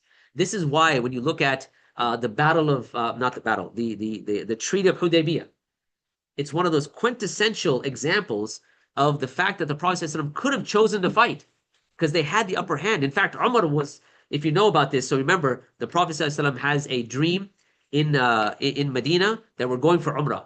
The Sahaba are ecstatic. We're going to go for Umrah after all this time, right? So the Muhajirun are saying, we actually got to go home. The Ansar are like, we got to make Umrah with the best human being to walk the face of this earth, sallallahu alaihi wasallam. Everyone's excited. Long story short, they get there. They have to sign a treaty at a place called Hudaybiyah, and the treaty seems unfair. Why? Because Muslims are at their apex of strength right now. And so this is why Umar ibn Khattab comes to the Prophet ﷺ and says, Ya Rasulullah, aren't you the messenger of Allah? The Prophet ﷺ says, yes. He goes, aren't we upon the truth and they are upon falsehood? The Prophet ﷺ says, yes. He goes, so how can we accept these conditions? Because the conditions of peace seemed lopsided, right? One of those conditions was that if someone leaves Islam in Medina and comes to Mecca, the Quraysh, the Meccans, don't have to return him to Medina. But if a person becomes Muslim in Mecca and runs away to Medina, the Muslims of Medina have to return him back to Mecca. And what are they returning him to? Torture, right? Like and conditions like this and other conditions, like they couldn't make Umrah that year. They have to come back the next year, right? So this was something that impacted the Sahaba themselves. It looked very lopsided. But then, again, I'm summarizing the story as quick as possible. They're on their way back, and ayat come down. Inna fatahna laka fathun mubina. Indeed, we've given you a clear, manifest victory. Okay? So now, Ibn Hajar al-Asqalani comments, why did Allah call it a victory? He says, because in the 2 years of peace that were ensued, because the whole 10 years didn't go through, because the 2 years of peace, he goes, before this treaty, the Arabs were constantly at war. But now, in these 2 years of peace, this gave them an opportunity to come together and to discuss things in a matter of peace where they could be exposed to the Quran, exposed to Islam, and be convinced of Islam, so much so that anyone that was talked about or that was talked to about Islam could not help except accept Islam. That is why he said, when you look at the number of people that came to Hudaybiyah, it numbered around 1,600, and in 2 short years, the number of people marching onto Mecca swelled past 10,000. He said that is the victory that Allah is speaking about. The fact that you had peace and people could discuss Islam. That da'wah could be done in a way as it was done, right? So anyways, coming back to Ibn Hazm, his 3 levels of engagement, what does that have to do with us in the United States?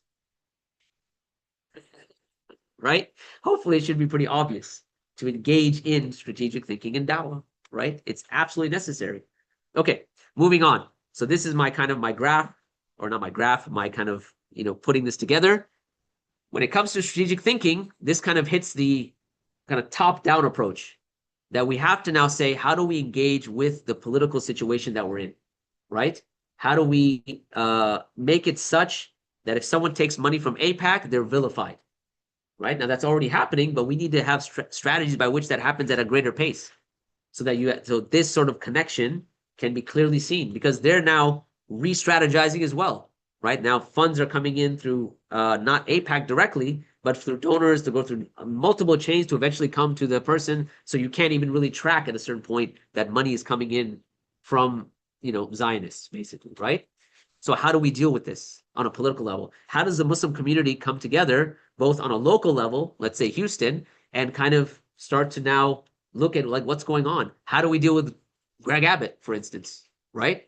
I can tell you now, and it hurts me to say this, that there are people in the Muslim community who are very wealthy that have donated to his campaign in this community. And it's just sad, The point is, we have to be able to come together and now start to think about strategically. Again, Hubb Dunya is part of that as well, right? Like, how do we deal with that? So strategic thinking is on the political, on the economic.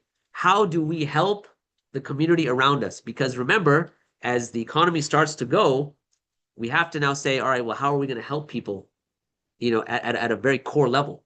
And we have to start thinking of this in a way that is much more out of the box. Like, for instance, one of the things that I've thought about for a long time is that when you look at payday lenders, right? These are some of the worst people you could possibly imagine, because they set up shop in the poorest of neighborhoods, right? Because these are the people that need help with their paycheck because they can't afford bills, and their interest rates are through the roof, right? 24 or 40%, whatever it might be. And these people are taken advantage of. They have to give up their cars, their houses. It's terrible. Imagine if there was a fund that was set up by Muslims that would be saying, look, we will be your payday lenders and we will help you out with this, no interest, right? Imagine what that would have on the culture of the society that you live in. Think about it. Out of the box ways about how we do this strategically, right? We have the wealth. We're one of the wealthiest minorities in the United States. It's just a matter of how do we now put it all together, bring our resources together. And that's just one idea. I mean, there's lots of things you can do.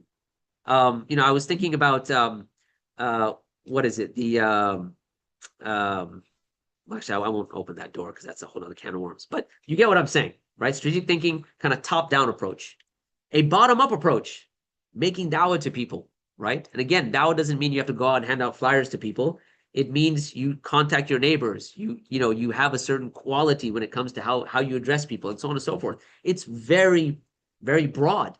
But to make it a priority, because a lot in the Muslim communities right now, the priority is still, let's just be a little bit insular. Let's just take care of our communities. Things that are going outside, those are the kuffar, right? Those are like not our problem. But in reality, and I tell parents that come and, I always have parents come to me and say, oh, my kid, he's doubting Islam, fix him, right? So I would say look, this is not just a quick solution that I'm just going to say Bismillah, and that's it, right? This is a problem that's not just limited to you and your child. It's across the society. As you start to make dawah, you start to normalize truth and righteousness and goodness. That'll eventually help you and your own children, right? But again, strategic thinking, long-term, it has to be dawah-centric. Anyways, I need to get off my soapbox and continue. All right, let's go ahead and take a break before I move to the next section. Before I do, any questions? I know I went on for a really long time. Yes? I'm curious about the idea that you didn't mention. Okay, let me, I'm going to pause that and I'll save it for the end if we have time, inshallah. So, because I have a lot of ideas, but sometimes I can go on a tangent and then I'll just, some of them have to do with helping people with their taxes and all sorts of other things that I've always thought about for a long time. But anyways, yeah, so we'll park that one. Any other questions? Did you find the analysis decent? Was it too heavy? Okay, all right. Thing is, when it comes to analysis, I think we've done a disservice to ourselves by trying to have a quick kind of doom scrolling type of analysis, and we just want some quick solution because, the digital world has made us kind of we need a quick solution, 5 seconds, let's do it. This sort of deep analysis, it's tough for a lot of people. So my point in saying that is I appreciate you guys sitting through all of that and, hopefully taking some of that in, inshallah. So may Allah reward you. We'll go ahead and break here. Let's do 10 minutes again. Get some coffee and we'll reconvene after that, inshallah.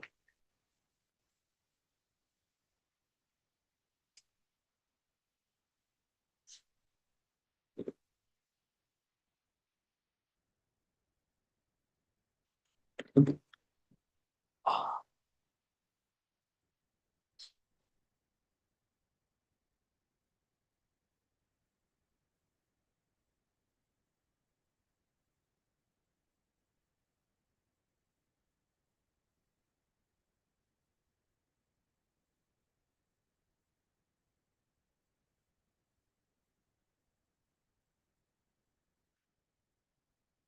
I I mean, was just asking because, is that one of those wondering? sorry. The, sure, okay. Yeah, for that. Yeah. I'll still pay for it, though. I don't understand. What, do you have anything you want? Can I just get a shot? For you. Something.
These are top of the this, the other side here, this one. I don't know if it's right.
So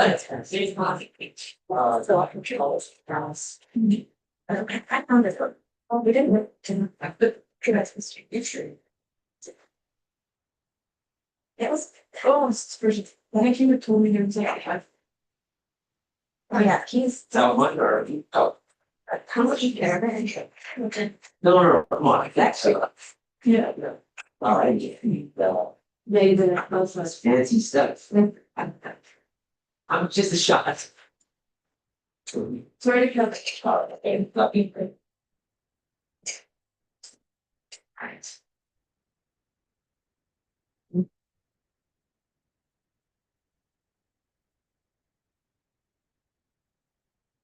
Okay. I need double of what you guys have. I need double.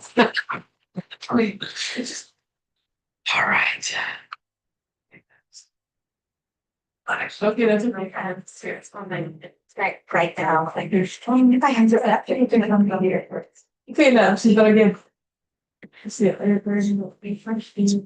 Sorry, I'm very selfless in most things. But there's a shot. So much thing is kind of about the show. It's a bit fair. You can make more things and stuff.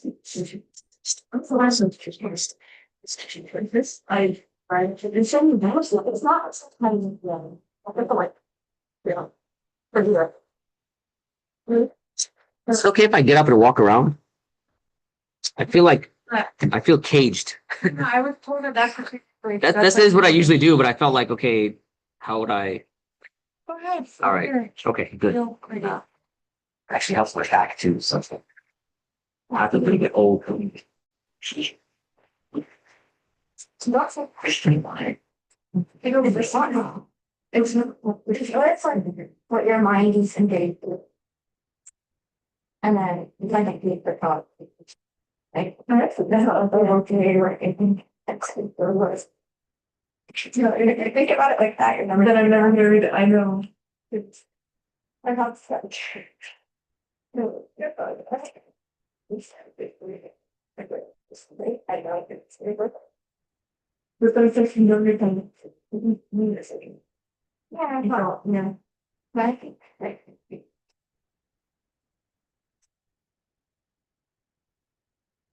No, that way. That's okay. What do you want on? Why? Okay, that's do that. I didn't think, you know, I got was so trying my head. Yes. But I wanted to like it's something that brings problems down. It's typing I your baby or this preparation and we're in prison now, so I can trying to like want to see what that day. Yeah, pretty good. So I feel the first class first down and started like this bill. No, I'm glad. I told them people and be like, if I'm gonna say stuff kind of I need one for what that's you're doing it shit, but I'm really talking to it. You know, with them. What's it now? This is not tough. It's very good. And the stuff that he's got a direction. Yeah. Yes. And it's one. I don't think this, like, actually, there's something like the answer. What's in the brand? Anything from one. Okay, I mean, some people are really enough to have enough. In general, but actually, because I'm not that. Actually, about to make a little more direct, actually. Very confused. Now it's like my direct history. There's no talking to me. It's not that. She's. I had so everything. There's some actually itself. Second one, very healthy. Like it's actually, I ended up seeing that I'm getting 50. She was. No, she was just like, because that gave me like these things. Yeah, see? Yeah. When you have it, he passed it to the two between the rows.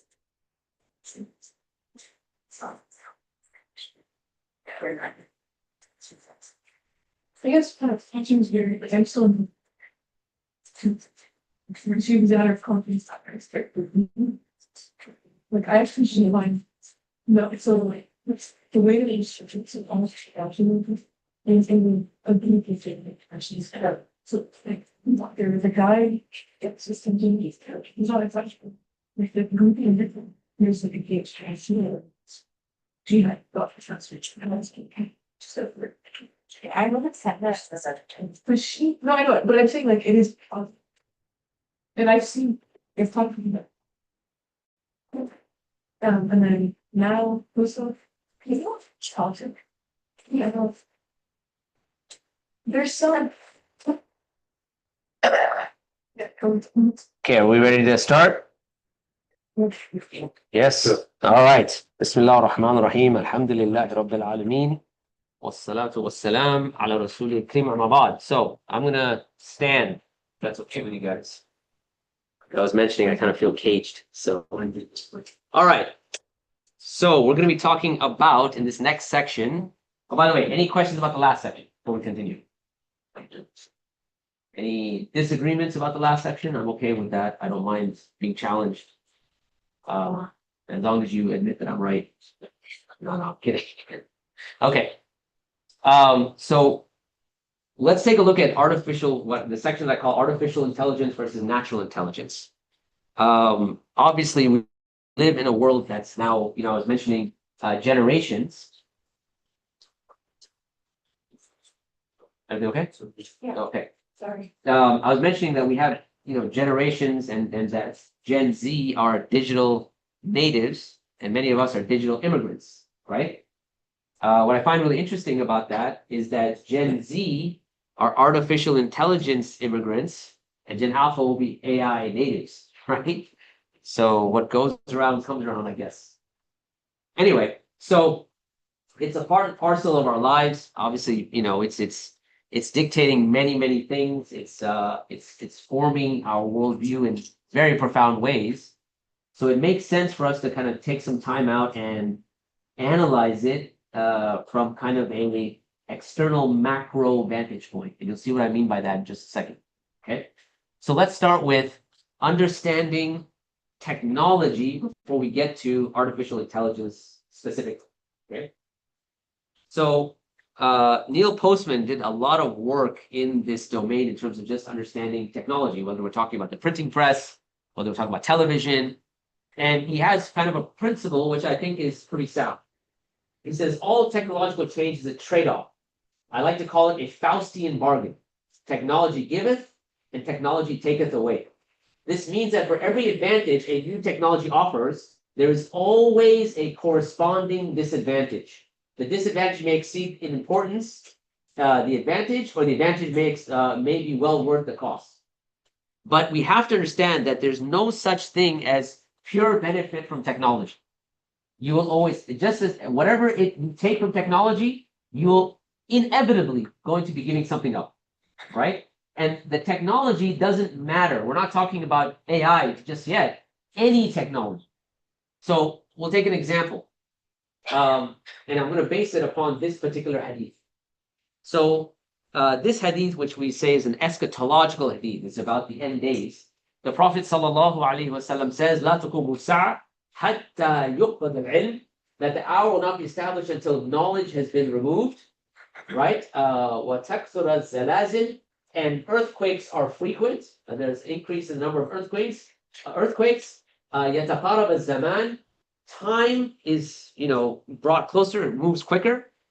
Wa tadhar al-fitan, and there is the tribulations emerge, they manifest. Wanton killing, haraj, becomes rampant, and so wealth increases amongst you. So there's a couple of elements that the Prophet is mentioning as a sign of the day of judgment, the sign of that the day is just coming. The first thing he mentions is the lifting of knowledge. Whoa. The taking up of knowledge. So how does that happen? How is knowledge removed? If you have studied other hadith, eschatological hadith.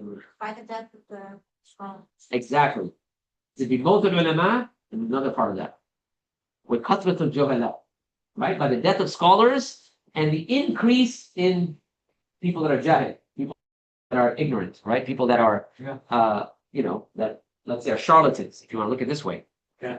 And I think this is really interesting because, like, if you think about where people get their knowledge from today, how many people actually go sit at the feet of someone that spent hours and hours and hours studying and, going up in their knowledge versus people that jump onto YouTube, watch a quick video, and you have no idea what the qualification of the person on YouTube is, right? You actually find that. And some of the people that are spreading quote unquote knowledge on YouTube or, other platforms like that, they really don't have too much in terms of qualification, right? Like, I always think it's interesting that if you were to go to Dr. Hatem Al-Hajj's YouTube channel, I mean, he has classes on things like anything you can possibly imagine. He's covered all of Umdat al-Fiqh, right? The entire fiqh text, Hanbali fiqh text, beginning to end, every chapter, along with the translation of the book. You can go on and take that whole class if you wanted to. But very few people are going to go and take the entire thing and sit through hours and hours and hours of content, right? As opposed to, other unnamed influencers who have a quick, short, and everyone's like, oh, he knows what he's talking about, and they start getting their fatwa from him, and this person never studied anywhere, right? So you find that knowledge in this process in the modern age, we're actually living right through it, right? That actual scholarship, few people are actually going to actually attend something like this, for instance, that's long form, etc.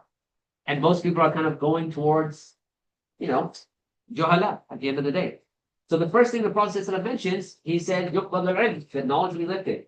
And then he says the increase in earthquakes, that's something else that if you live in the modern world, you know that when you look at Turkey or, Afghanistan, Pakistan, so many places, in the Muslim world, that you have earthquakes. And what I find really interesting is that earthquakes in the Muslim world are way more devastating than you find in other places. Like California has earthquakes all the time. But you'll find like, okay, 2 people died. But you have an earthquake in Turkey and you have it's just devastation, right? Allah subhanahu wa ta'ala wants to take shuhada. That's how they do it. But the point is that you see that manifesting, the increase in earthquakes. The one I wanted to speak about was this one here. وَيَتَقَارَبَ الزَّمَانِ. And time moves quicker, right? Just I don't know if that's the best translation, but it's short, right? It moves quicker. Do you think this is true? Yes. Yes. Yes.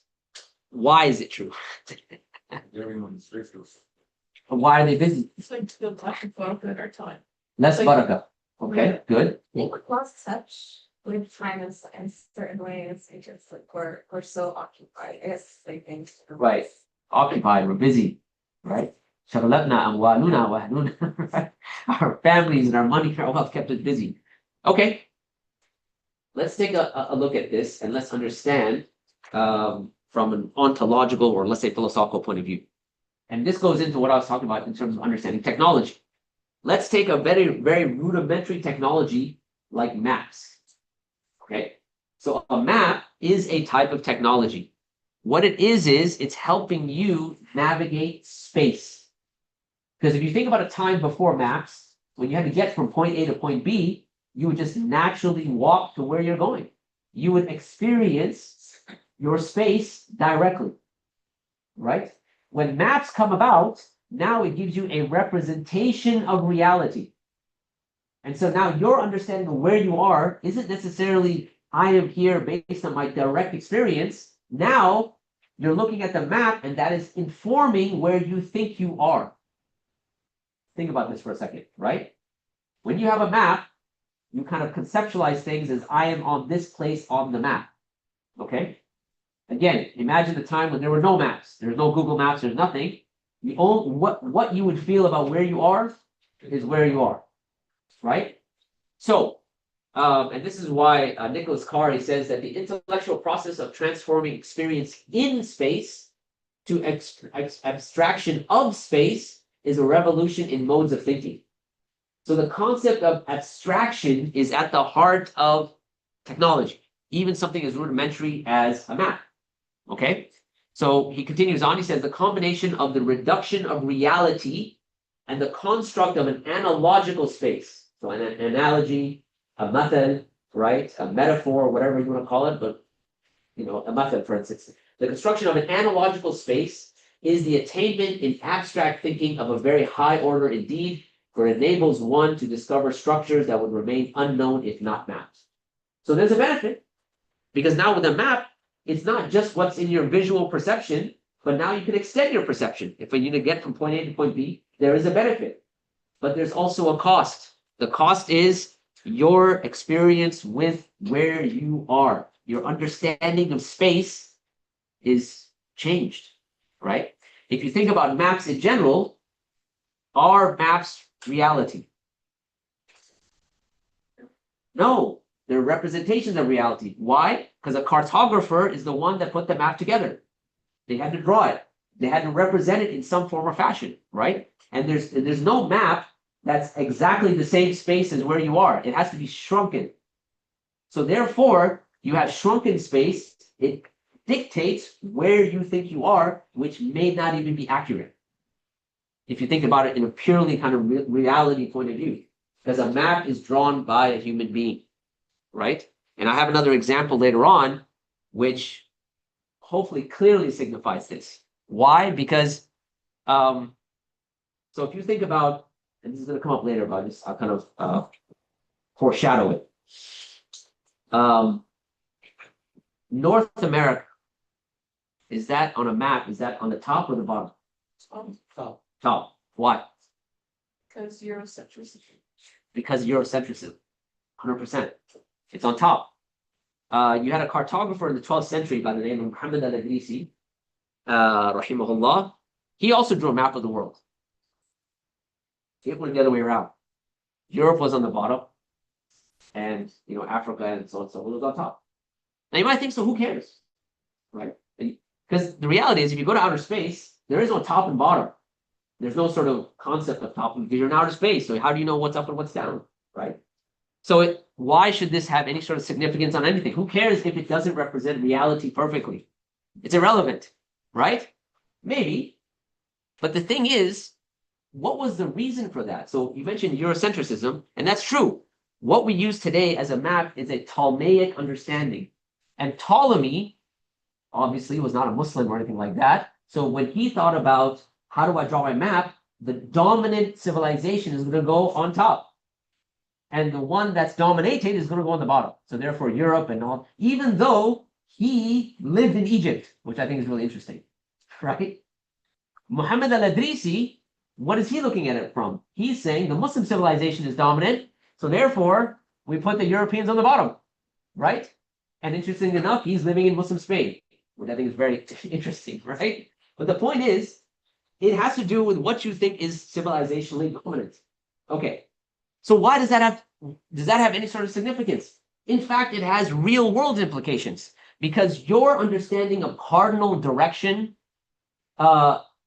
impacts how you feel like where you are. Now, let me give you a kind of a practical example. So there were studies done where they looked at how much movers charge. If you want to hire a mover to move your stuff. And they said that on average in the United States, movers charge $250 more going from south to north than north to south, based on cardinal direction. But here's the thing. Why do they charge more? There are more affluent towards. No, even locally. So you could have a real, like if you went from I don't know, here to Sugarland. Sugarland's relatively wealthy, right? Right? So they charge you, but they charge you more going north. Well, here's why. And this is a proper study that was done. I've got it quoted later. They said because cardinal direction is related to how you feel how difficult something is. So if you think about going from bottom to up, it's like going up a mountain. It seems more difficult, right? But if you go from the top of the mountain to the bottom, it's like really easy. So they take that perception, that feeling, and they say, okay, we're going to charge people more for it. And people don't have a problem with that, because that's part and parcel of how you've understood reality, whether you know it or not, right? So maps, they have an impact, even a real world impact, even a financial impact, in terms of where you are in reality.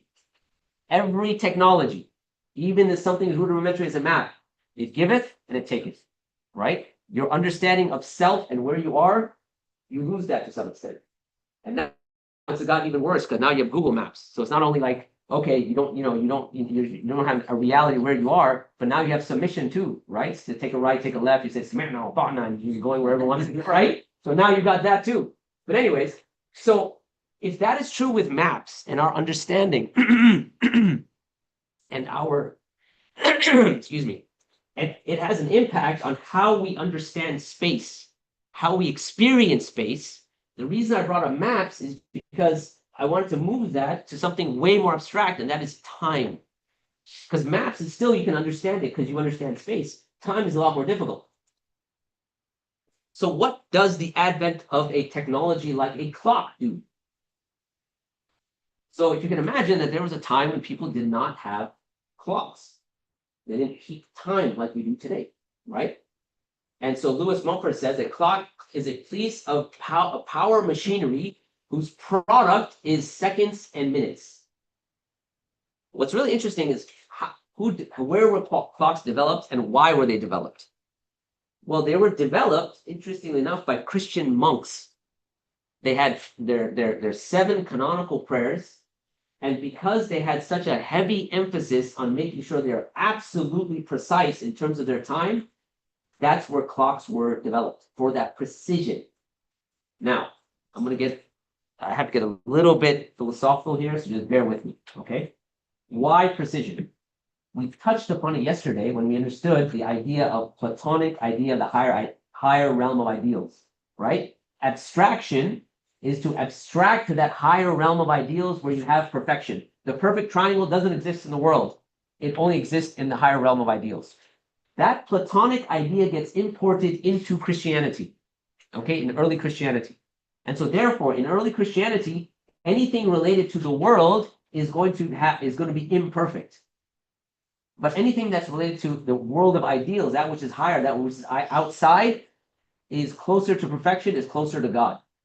And unlike Islam, in Christianity, your goal is to be like God, created in the image of God, and so on and so forth. So perfection is the goal, right? And now when you take this Platonic idea of abstraction and abstract entities, and you add to that, this concept of perfection is where you're trying to get to. That's the goal. So now, when it comes to timekeeping, you want as precise as possible. And so this is where you have clocks that get introduced. By the way, this is why early Christianity looked down upon intimate relations. Because they said it's something of this world. It's an imperfection.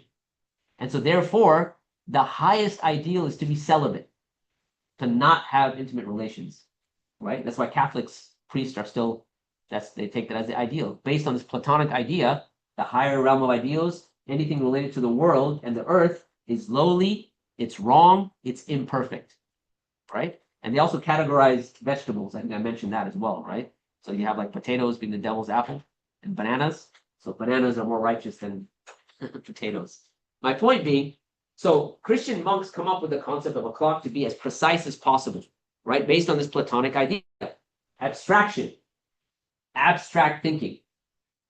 What I find interesting is when we think about time right now, we think of it in terms of a clock. If you think about an hour, you think about 60 minutes. And when you think about a minute, you think about 60 seconds. You can't help but think about it like that, right? Look at this hadith. The Prophet ﷺ, again, another eschatological hadith. The Prophet ﷺ said, the hour will not be established until time passes rapidly, like we mentioned earlier. حَتَّى يَتَقَارَبَ الزَّمَانِ. Right? Now he gives a description as to what happens.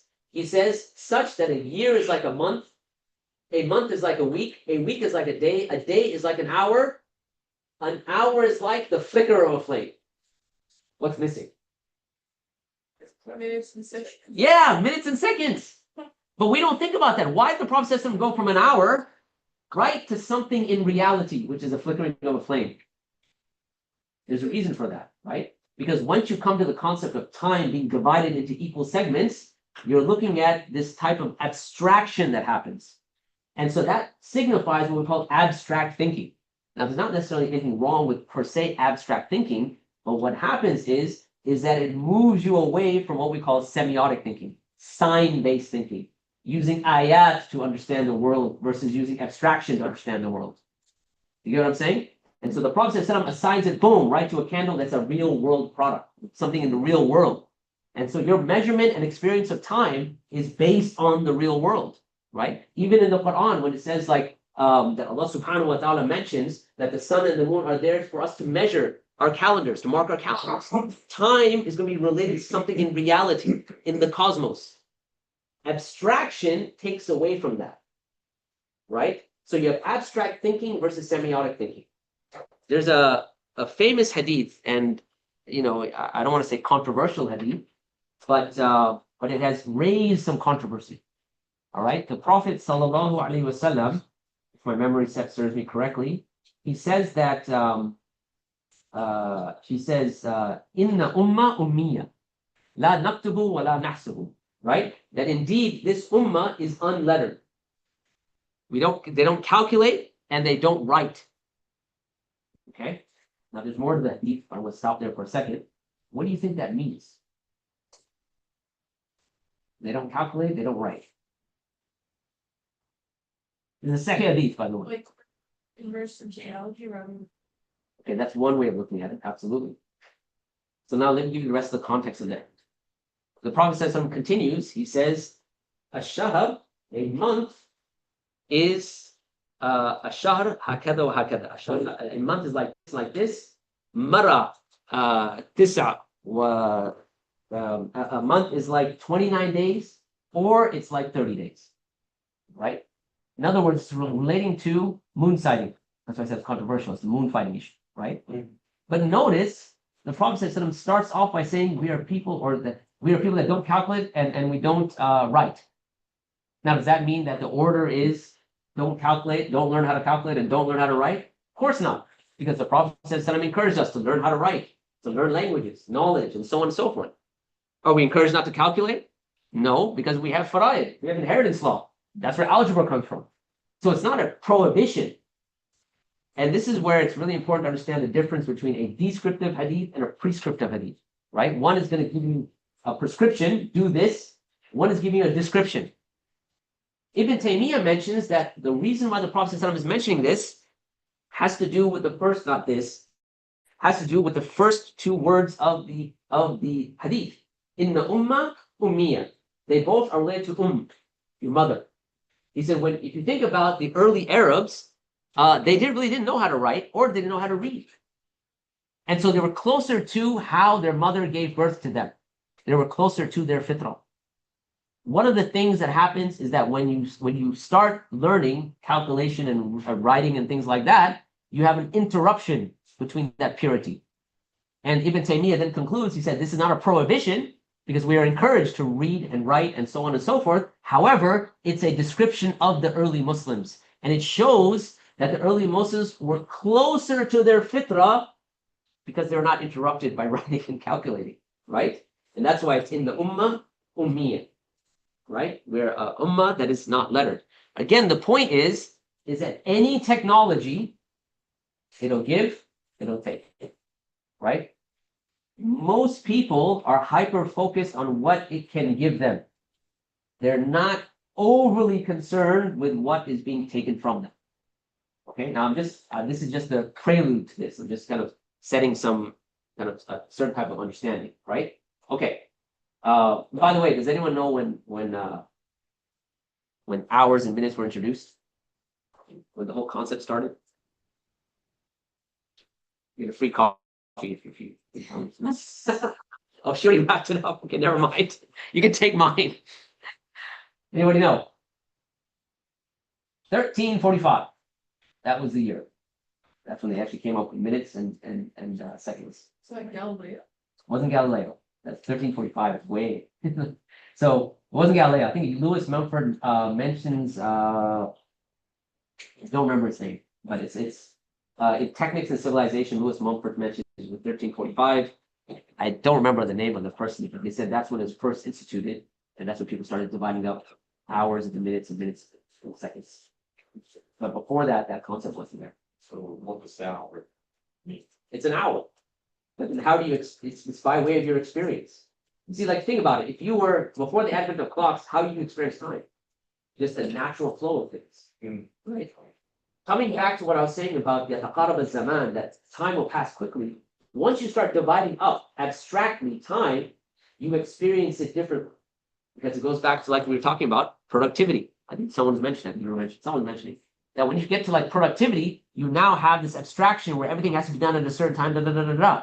But if you're out in the desert and time is just flowing, time just moves, right? And this is why philosophically you can have abstract time and serial time.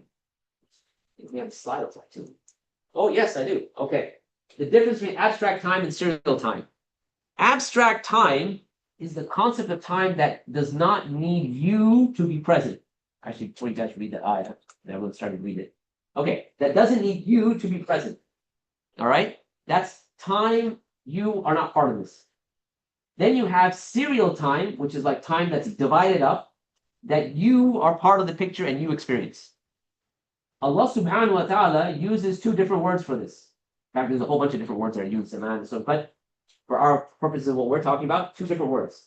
You have that which is asr, which is serial time, and then you have that which is dahab, which is also time, but it's abstract time.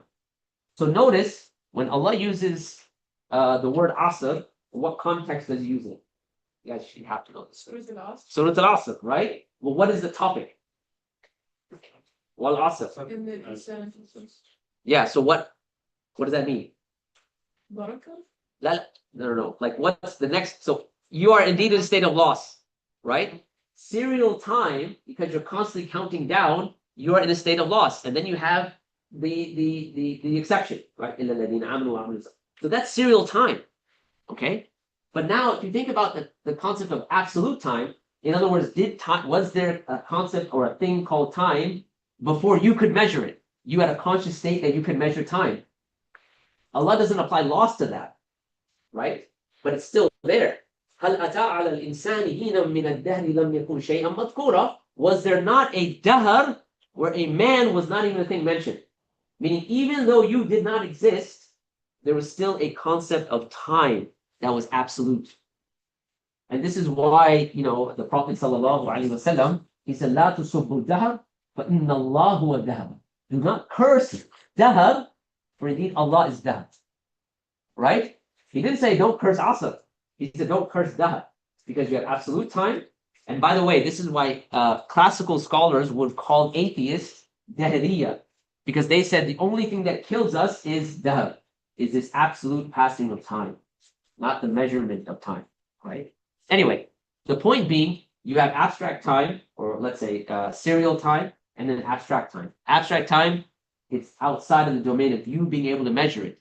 Now, you experience abstract time when you're outside the context of measurement. Like if you're out in the desert, or sometimes just a better example is like if you ever go from here to another country. You go to like when I go to Malaysia or Pakistan, I went not recently, like 2 years ago. It seems like when you go there, this may just be me, but time kind of slows down. Would you agree? Yeah, absolutely. Yeah, absolutely. Why? Because you're not on the clock. You're not like constantly, chasing something. You're not just. It's just. It's just you experience time in a way that just things are just much more slower. What happens when you engage with abstract time, or not abstract time, serial time? Means like you're constantly busy. Thinking, yeah. You're constantly thinking, but you're constantly thinking about what? Being productive. Yeah. The next step. Right. What are we going to do? Right. How much time do you have for things like tadabbur? Just ponder upon the ayat of the Quran, or ponder upon the universe, or those things. That's why when Ibn Taymiyyah says that was the best generation, they were closer to fitrah, they just experienced the world and out in the desert with the stars, and so they had time to ponder and just take it all in. Modern man is just like one thing after the next, after the next, after the next. Completely cut off, right? Okay, so let's now move on to artificial intelligence. Okay, so if we look at what we call the periods of technological revolution, I've basically given two, but there's more, right? There's the Industrial Revolution, and before that there was all sorts of. But for our purposes, you have the digital revolution, which we've experienced, and you have the AI revolution. So the digital revolution, in terms of monetization, they say it's monetization of human attention. They're competing for who can get your attention and keep your attention. And that's why you're constantly doom scrolling, right? Because they want to keep your attention. Does this have, so what are the positive aspects of the digital revolution? Help me out. What did we gain? You can do things faster. Do things faster? Okay, what else? Thanks. Okay, more access to things that we didn't otherwise access. We have Amazon. Allahu Akbar. Right? What else? Any other benefits? I don't know if that's a benefit either. Okay. That's it? No. Tons. Okay. Bismillah. We got tons here. See, everyone's in the mindset of like, man. Everyone's thinking about the negative aspects all of a Your sudden. productivity increased a lot. Your productivity increases. Yeah. Okay. All right. Knowledge was democratized. Knowledge is democratized. That's an interesting one. Okay. All right. What about connections? Like being able to reach people and, speak to like your mother who may be living in a different part of the world, like communications, right? You can talk to people Satellite. in satellite. Yeah. The world is in touch. You can see what's going on in the world. You can see what's going on in Gaza that produces the reaction that are produced. So there are benefits. Absolutely. Remember, we said it's always a Faustian deal. But just like there's benefits, there's also costs, right? One of those costs, or some of those costs, and there's lots, but when we talk about the concept of attention, so we were talking about generations earlier. So Gen Z is the first generation when you look at standardized tests in the United States, and they've been tracking this since late 1800s, that they have done worse than the generation before that. They've done worse than their parents, the first generation, right? And these are across the board when they're talking about cognitive tests, managerial tests, mathematical tests, all tests. They are the first generation to perform worse than the generation before, first time. Okay, now, why? Screen time. Screen time is part of that, obviously, but again, it goes back to human attention. Because the point is that what is the motivation in the digital revolution is to capture your attention and to keep your attention. But that has certain real life consequences as well. The example I was giving the other day, I don't know if I did that yesterday again, but when we think about, I think I did mention this yesterday, the concept of community. I mentioned this yesterday, right? Like when you think about before the digital revolution, what was a community? A community was you had a group of people that, let's say, lived in a certain area. They had a different background. They may be coming from different cultures, different religions, maybe different political spheres. And the point of a community was that you come to a point of harmony. You have to negotiate with other people about their beliefs, about their political background, about their religion, about their culture, and you eventually come to the point of harmony. That is how you form a community before the digital revolution. But once you have the digital revolution, the end goal is not harmony, the starting point is harmony. You enter into communities where everyone's like-minded, right? So the pressure and the ability to learn how to deal with other people is eviscerated, right? And so therefore, what you find in our modern day and age is that you have things like very high social anxiety for people who are part of Gen Z. Just look at those videos about, them doing interviews and stuff like that, or being in, whatever it is. But that's a reality, right? A certain type of deep cognitive degradation that happens, right? Social anxiety because they never had to go through those processes of that difficulty of learning how to deal with people and things like that. You have delayed adolescence, which is another phenomenon, right? That's why you have 40-year-olds still playing video games, stuff like that. Anyways, I get into trouble for that sometimes. What do you mean? Are you saying video games are haram? Anyways, so, not saying video games are haram. I hate them, but that's a separate issue. Anyway, so but you get what I'm saying, right? There is that delayed adolescence. Like I was telling my son, I was like, when he was 12. No, actually, it wasn't when he was 12. I think when he was 19.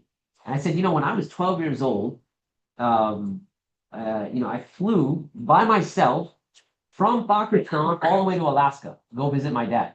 He was wrapping things up over there. And I was by myself. So I flew from Islamabad went to Tokyo, had to change planes, and then flew to Anchorage, Alaska. And my parents were perfectly okay with it. And I got there and everything was fine. I said, man, you're like 20, and I don't think you could, I wouldn't trust you moving, like flying to Maryland if you had a connecting flight, right? Just because it's like, I don't know. Can the, like just changing planes, are they able to do that? I don't know, right? Anyway, so you find that there's this effect of the digital revolution that's affecting us. Even it's not that Muslim communities are immune to this, right? Our own kids are. Maybe it's just my kids. Maybe your kids are geniuses. I don't know. Okay, that's the digital revolution. But let me mention one other aspect of the digital revolution, one that's not studied in Western academia, and that is the increase in doubts about Islam. There is a major uptick in how many or the number of people that now doubt Islam. Okay, which is almost natural because they have more access to information and so on and so forth. But part of that has to do with the digital revolution. Yeah. We run something called Lighthouse Mentoring, like I mentioned in the beginning. And this is the people that we deal with are ex-Muslims, Muslims having doubts, and non-Muslims, right? And Muslims that want to know how to deal with those three categories. It's a free 1-hour session. We started it maybe 4 or 5 years ago. So we have lots of data, right? And you find that in maybe 70 to 80% of the cases, it's usually with something involved in the digital world. I watched this debate with this atheist and this Christian, and then now I'm having doubts. So before the digital revolution, there was no access to that. Yeah. Right? So that's yet another aspect of the digital revolution. So again, the point is, technology giveth, but technology taketh as well. Right? The intelligent person, the intelligent community would be, let's look at both to see what we should do in both domains. So if that's the case for the digital revolution, we said the AI revolution is now monetizing human cognition. So a quick kind of shorthand, the digital revolution is to see who can keep you scrolling. The AI revolution is about who can think, plan, and coordinate for you. A lot of people confuse or mix up what AI actually is.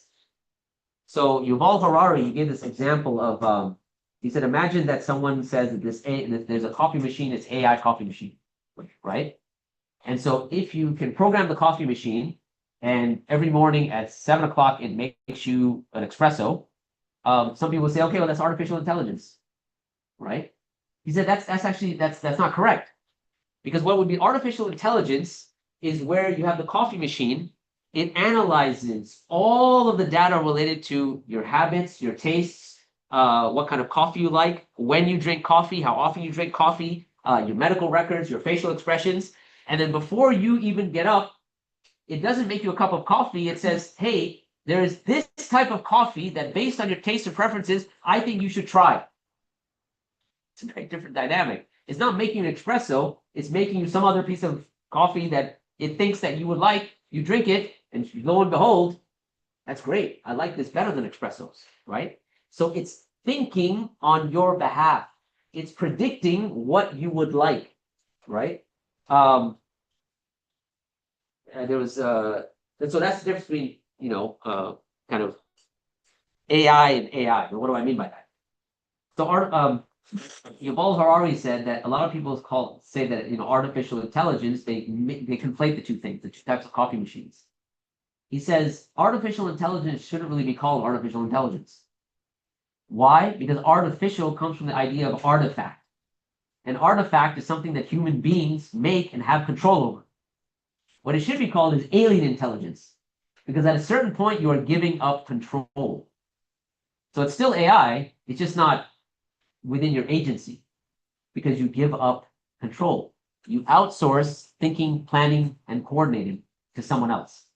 Do you think this will have cognitive effects on human beings? Yes.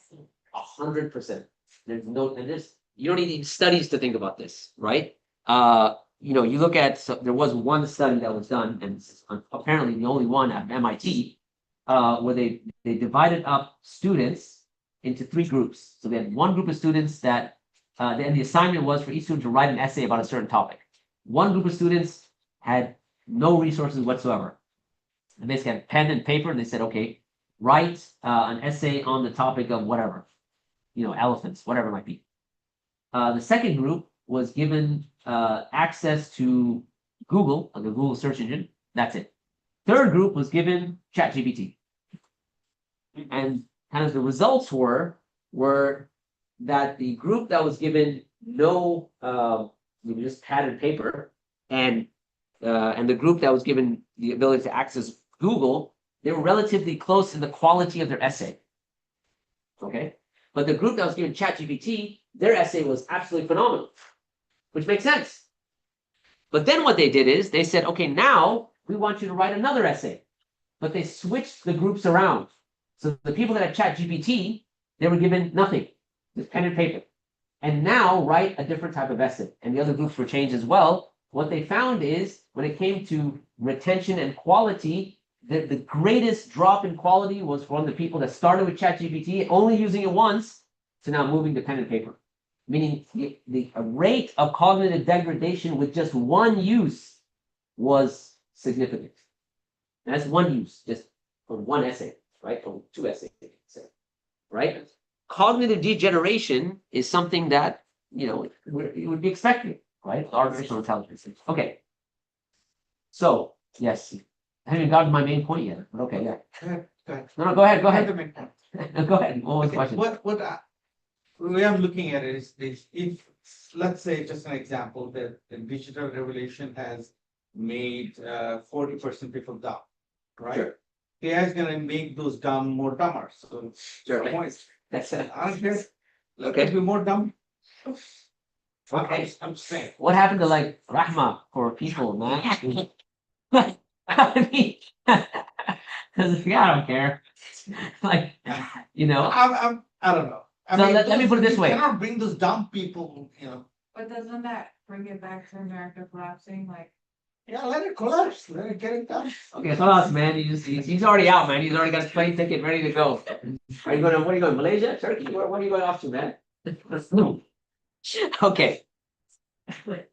All right. So let me continue, and I think I'll address the point at the maybe at the end, Okay. because you may be right. Like, okay, if you said like, who cares? I mean, Aslan, I think that's a problem because we should be people who have rahmah for people, but it can affect people's akhirah. That's the more important thing. So yeah, who cares? But then if you say, well, who cares about their akhirah? I mean, are we really emulating the Prophet ﷺ? Okay. You want to debate? Yeah, no, I've got a response to that. Can I? Okay. Bismillah. I do feel like that, let's say 50% people die, right? Sure. But they're all born in a fitra, right? Sure. So if you use, let's say AI, Yeah. to trigger their fitra, Yeah. definitely they'll see through it. Even dumb people like, because I agree. because fitra is something they will accept, Sure. right? They're Sure. gonna, like even dumbest people will accept it. So again, I'm talking about in digital term, not Sure, really, sure. not mentioning anybody here. I'm just thinking about. I'm just Okay. my thought So was let's put it this way. When you say dumb, it depends what you mean by dumb, no, right? Like there's so many unanswered questions with this concept of dumb. Like, what does that mean? Right? again, Are you talking about like I can Islamically, like lacking aql, or like there's so many like you're saying, the digital channel made people a little bit more not thought process, that they become a little bit dumb, right? I mean, Sure. they're But okay, let me ask you this. In a dawah situation, do you want people to be dumber or smarter? more 10 times smarter. 10 times smarter, right? That'll help your dawah. Yeah. Okay, so as long as we agree on that, I can move forward. Okay. We'll come back around to this. All right. All right. So the world we live in, digital, we all kind of already went over this. One of the aspects of the digital world also is then truth starts to become problematic. That's why, you have this concept of like, we're living in a post-truth world with eroding trust and accountability. Can't end well. That content is curated for you in the digital world, right? So, this is, many times you do this on Google, depending on who's doing the searching, they will curate content based on attitudes and search, history and, records and so on, so based on you. So there is no kind of objective kind of truth that I'm searching for on Google that everyone's going to get the same access to. You're Very subjective, right? There was a study that showed that the people who are depressed, Yeah. Google keep feeding them all the more depression, and they get into Yeah, that's true for ex-Muslims too, by the way. yeah, and We found that out at Lighthouse Mentoring. But anyway, okay. So continuing on with the digital world, accurate stories rarely reach more than 1,000 people, yet the most prominent false news items routinely reach between 1,000 and 100,000 people. Right? The more sensational it is, obviously, the quicker it spreads. Right? Okay, anyways, so let's move on to, so that was the digital world. What about artificial intelligence? I mentioned this in the khutbah. This company, 2Y, it actually allows you to speak to your dead relative. No way. So now, yeah, you should watch the ad. Oh, wow. So basically, what they do is they take all of the content that's available on your relative. Let's say it's your mother. All of her health records, financial records, travel history, online presence, pictures, videos, and because they only need like 3 seconds of a person's voice and just a few shots of some video, I mean, now they don't even need that. They can completely construct an avatar of your dead relative. So now, and in the ad to this, I have a link to it, but there's no sound, so it's not going to make any sense. But you know, you can look it up on YouTube. The ad is really interesting because it's a woman who's pregnant and she's talking to her mother who's dead, mind you, and you know, on video chat, and she's like, "Oh, mom, I'm about to deliver," and you know, and it's kicking, and you know, the mom says, "Oh, I remember when it used to be like that, and I used to sing you this lullaby and this, and so sing it." And she's like, "Oh, la da da da, whatever." So she sings the lullaby, but the commercial doesn't end there, which is even more nuts, because then she delivers, and it's a boy. And you see the boy walking to school and be like, "Hey, grandma, guess what? I got, you know, 100% of my math test today, and blah, blah, blah. I'm so proud of you, and this and that, and blah, blah, blah." And then it shows him and his wife, who's pregnant, who's also talking to the grandmother, and now saying, "Oh, he's kicking," like full circle, right? Now, we could be like, that's fake. Obviously, we know that, this and that. What sort of psycho-spiritual, emotive damage is that going to do to people? So that's what I'm saying, sir. Let those dumb people be dumb. I don't really care. Why The would I problem care about is people? no. Wait. But here's the thing. Yeah, it could be. We said we tend to have this dichotomy between those people and as if we will not be affected at all. Do you honestly think that even your usage of ChatGPT doesn't affect you in some profound way? Yeah, it does. 100%. I'll give you my own personal example. Okay, just so I'm not kind of excluding myself. I think it affects all of us. Mhm. So I was chatting with my own ChatGPT guy. I named him Greg. Okay. He needs it. I named him Greg, yeah. And so I was chatting with him, and there was someone in the room, and you know, you can choose the voice. You know, they had a different voice, and I chose like an African American voice, not like some soul in my voice, right? And I was like, "Hey man, how you doing?" No, I'm not trying to be right. So I wanted some like a deep, nice voice. So someone, as I was you know, chatting with Greg, someone in the background would be like, "Yo man, you picked a black voice? Why would you do that?" And for a split second, I was like, "That's so racist. What will Greg think?" For a split second, like it just, and then I realized it's just a machine, dude. What am I doing? This is ridiculous. This is, you know, absolutely. But it still is going to affect you whether you realize it or not. The way it has been personalized, right? And all of that to now mimic intelligence, and for some people, mimic consciousness. Like this is not a sentient being, and we can recognize that. But the reason why AI is more dangerous than the digital revolution is because it's not based on abstract thinking, it's based on direct experience. Mhm. Two different realities. Yeah. Right? And by the way, I was you know, I was talking to someone I remember, and I said, like, "Look, man, you know, you can personalize ChatGPT to do whatever you want and talk to about whatever you want, however you want." Right? So let me see if I can pull up Greg, just to give an example. Hey Greg, how's this going? Hey, going well. I'm here and ready to help out with whatever you got in mind. How's your day shaking up so far? It's going great. Nice guy, right? Okay. So Greg, listen, I wanted to ask you, I'm here at Sohba Seminary. Any opinions about that? I'm glad to hear your day is going well. As for Suffolk Seminary, I know they focus on holistic Islamic scholarship, blending spirituality with traditional knowledge. If you're there, it sounds like you're in for a meaningful learning experience. Wow, that's positive stuff. All right. Greg, ممكن نتكلم باللغة العربية؟ طبعا بكل تأكيد. يلا نكمل حديثنا بالعربية. شو الموضوع اللي حابب تناقشه؟ أو شو سؤالك الجاي؟ طيب ولكن أنا أتكلم بالفصحى مش عامية. ولا يهم، راح ألتزم تماما بالفصحى. إن أردت أن نناقش أي موضوع أو عندك أي استفسار أنا جاهز. طيب خلاص क्या हम उर्दू में भी बात कर सकते हैं? हाँ बिल्कुल, हम उर्दू में भी बात कर सकते हैं. आप जो भी पूछना चाहे, मैं उर्दू में पूरी तरह हाजिर हूँ.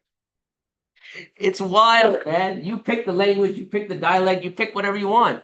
So, hold on a second, man. So the point is, and you know, I think one of my friends, Anwar Arafat, I think he showed it to his dad, and his dad didn't believe that it could speak like you know, Ami Shem, right?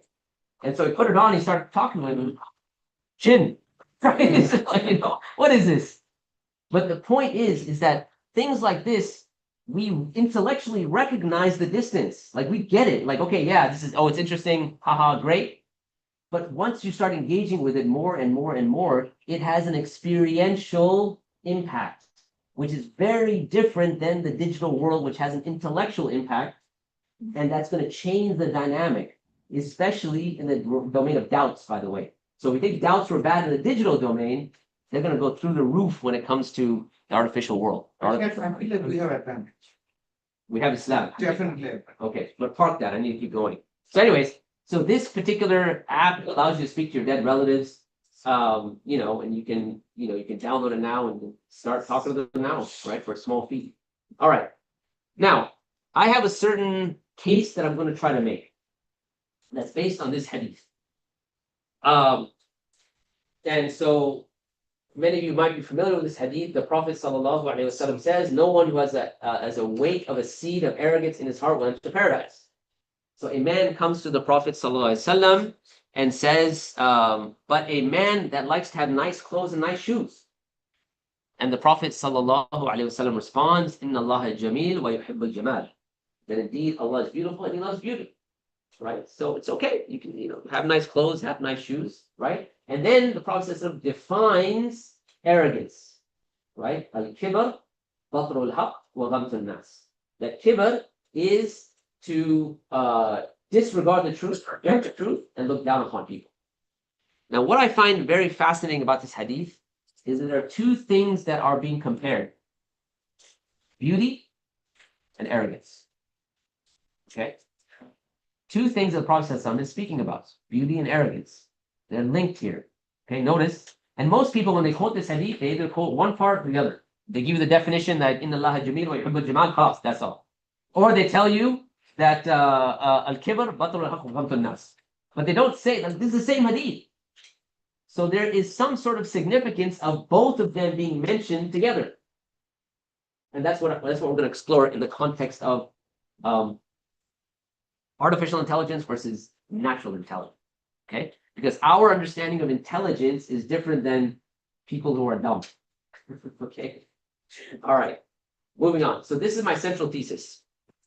The greater your exposure to, I should say, natural beauty, the greater your ability to see truth as it really is. Okay? And remember, truth is not just an intellectual exercise. It's part of it, but the thing that blocks most people from accepting truth is what? Arrogance, right? That's a big factor. The shaitan, right? He had purview to like more knowledge than this whole room combined. But the thing that wakana min al kafirin lesh, like, well, why? Why was that? Why did you become a Catholic? Well, right. Yeah, I'm better than it's arrogance, pure arrogance, right? So here's why I'm saying that. Why is this true? Why? Because natural beauty facilitates awe, number one, which leads to heightened cognition and a decrease in ego. The more exposure you have to natural beauty, there's two things that happen. Number one, your ego is decreased and your cognition goes up. Everyone clear about that? My thesis here? Okay. So now I just have to prove this thesis, right? Okay, so again, central thesis, exposure to natural beauty can help us decrease cognitive biases. Exposure to natural beauty can help us decrease ego. And these are the two things you want when you're inviting people to Islam. FYI. Right? Okay, Can you give a definition of a natural beauty? I'm gonna do that. Okay. Yeah, so we'll get there. Okay, let's start off talking about cognition, right? Is human cognition perfect? That's a very easy question. No, it's not perfect. Okay, alhamdulillah. All right. So the question then is, can you trust yourself based on your own kind of rationality? So this experiment here is known as the Franz Muller-Lyer lines. Okay. The central lines, do you guys see them as the same length or as different lengths? Same length. Everyone sees them as the same or different. different? How many people see it as different? Raise your hands. Okay, and the rest of you see it as the same length? If you switch. No, just the middle. So this Oh, the middle one. No, I think Right it's here. same. Okay, yeah, it's the is same. it the same or is it Yeah, different? same. Is it the same? Yeah, same. Okay. So most people that are asked, they say that the lines are of different lengths. Most people. Okay. So let's say 80% of the people would say that the line in the center, the one on the right is longer than the one on the left. All right. Is that what you guys are seeing? Yeah? Yeah. Okay. In reality, they're the same length. Okay. But now there's a visual hiccup that you have. Okay. So now this experiment, what they found out is that they did this experiment with a number of different people. They analyzed it. They say, okay, 80 to 90% of people see the lines as different lengths. Okay. But what they found is that this ocular mistake only happened with people who were weird. What do you mean? That's like him saying people that don't. You're relatively academic. So weird is an acronym, right? Western, educated, industrialized, rich, democratic. Right? So if you're part of the modern world, you are subject to this particular illusion. However, they then went and they started to look at other tribes in Africa and see if the same result happened. So they looked at two particular tribes, the Suku tribe in northern Angola and the Bidi tribe in the Ivory Coast. In other words, they gave them the same experiment. They had almost universal, almost 100% of them said that the lines were of equal length. They didn't see the optical illusion. None of them saw it. Okay. Now they start to ask, well, why is it that people that are weird, i.e. Western educated, industrialized, rich, and democratic, in those nations, why is it that they see, or the majority of them see the optical illusion, but the people who are in the Bidi tribe and the Suku tribe, they never saw it? And like I said, it's near 100, if not 100%. So what they found is it has to do with the places that you find yourself living, the architecture which you brought up in. Because in Western societies, by and large, architectural structures are very your depth perception is defined by corners and things like that. Okay? And that's what kind of exacerbates the length of one line or another, because you kind of see it like a type of depth perception. Whereas the tribes, their living conditions much more model the natural world. Right? So there are no angular depth utilitarian kind of type of structures. They look like trees. They kind of model what's kind of going on around them. They're round, and they're just kind of more engaged with the natural world, right? So, number one, in terms of cognitive biases, we know that the lines are of the same length because we can ask someone or we can do the measurement, right? But the point is, we still go through a cognitive bias based on the environment that we live in, and that being architecture, right? Amongst other things. All right. So, and this is kind of showing you some of the architecture in the pre-modern world versus the modern world versus the postmodern world, right? I love how the postmodern world is so completely decimated, which is true. If you study postmodernism, that is an accurate representation of what it tells you. Anyway, okay. So moving on. So if we can't trust ourselves 100%, can we trust others? No. Well, but we do rely on others. Yeah. Right? We do have testimonial evidence. That's why Elizabeth Fricker, she says, should we worry about losing skills to robots? So it should be immediately obvious that in the conditions of modern life, we rely hugely on the epistemic and practical skills of others. For example, I allow my car mechanic to find out what is the fault with my car when it won't start, and then to fix it for me. And one relies on one's doctor to use information from symptoms and medical tests to diagnose what is wrong with one and then to prescribe the appropriate treatment. You rely on other people's skills. That's how you function in the world, right? Not everyone can be a doctor and a mechanic and everything that you need to do everything by yourself, right? So cognitive bias can be decreased by relying on others, all right? But again, coming back to the map, this is what we were speaking about Ptolemy. This is Ptolemy's version. North is up, or sorry, the North American continent is on the top, Europe is on top, South America is on the bottom, Africa is on the bottom, and this is how we understand maps. This was Muhammad al-Idrisi's map. Notice it's completely upside down, or rather, maybe it's the correct way of looking at it, and the other map's upside down. But we've been conditioned to think that this is upside down. Even in my language, I'm saying upside down, right? Okay, but is north always up? No, in outer space, cardinal direction has no significance whatsoever, right? So, that being the case, let me come back to the central thesis. So, there's cognitive bias with yourself, there's cognitive bias with others. Remember, even with others, other people are drawing the maps, and they're not drawing them on objective reality, because if you go to outer space, there is no sort of objective, like which one is correct and which one isn't. In a sense, they're both correct, and in a sense, they're both wrong.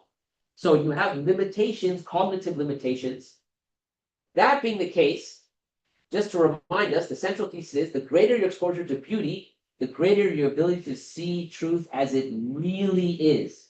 In other words, you have a cognitive enhancement when you're exposed to natural beauty. That's what I'm trying to get at here, okay? It decreases cognitive bias. Okay, real quick, and you were talking about the definition of beauty, right? Oh man, it's 148. Okay. That's not good. It's laws of two, right? It's raining, nobody can probably fill out. Oh, no, it's not raining. Hey, what can I say? Can we trust others? Can we trust others, right? They're kicking out. We're kicking out on their mind. Okay. Let me see here. How do I? I know you. Oh man, I went much slower than I actually thought I was going to go. Da. Okay, I'm going to skip a couple of slides, but I'm going to let you guys know that this entire presentation is on YouTube. And I will send out the link when I send out the slides. Is that fair? Right? Along with the next presentation I was supposed to do on the gin, I'll send that out as well. That whole presentation is available as well. So I apologize about that. I think I spent way too much time on the fall of America. But anyway, okay. So very quickly, we talked about the concept of beauty, and we asked the question. Remember, on the day one, we talked about what is the concept of metaphysics, metaethics, and here we're going to talk about meta language, which I alluded to on day one. So you can say that the baseline concepts in language would be something like the true, the good, and the beautiful, right? In other words, they are the words of, let's say, primary significance. You can't define them any further. And that's why they're used as a basis for other words. So you say, why do you believe in X? Because it's true. But you don't say, why is true, right? True is the qualifier here, right? The one that you use to evaluate. Similarly, the word good is used to evaluate, right? Why do you want Y? Because it's good. Okay? Why do you look at Z? Because it's beautiful. So from one perspective, you could say that beauty, the concept itself, is part of our meta language. Because you don't say, is beautiful, beautiful. Like, is good, good. Is true, truth. Right? Or is true, true. You have to have a baseline. All right.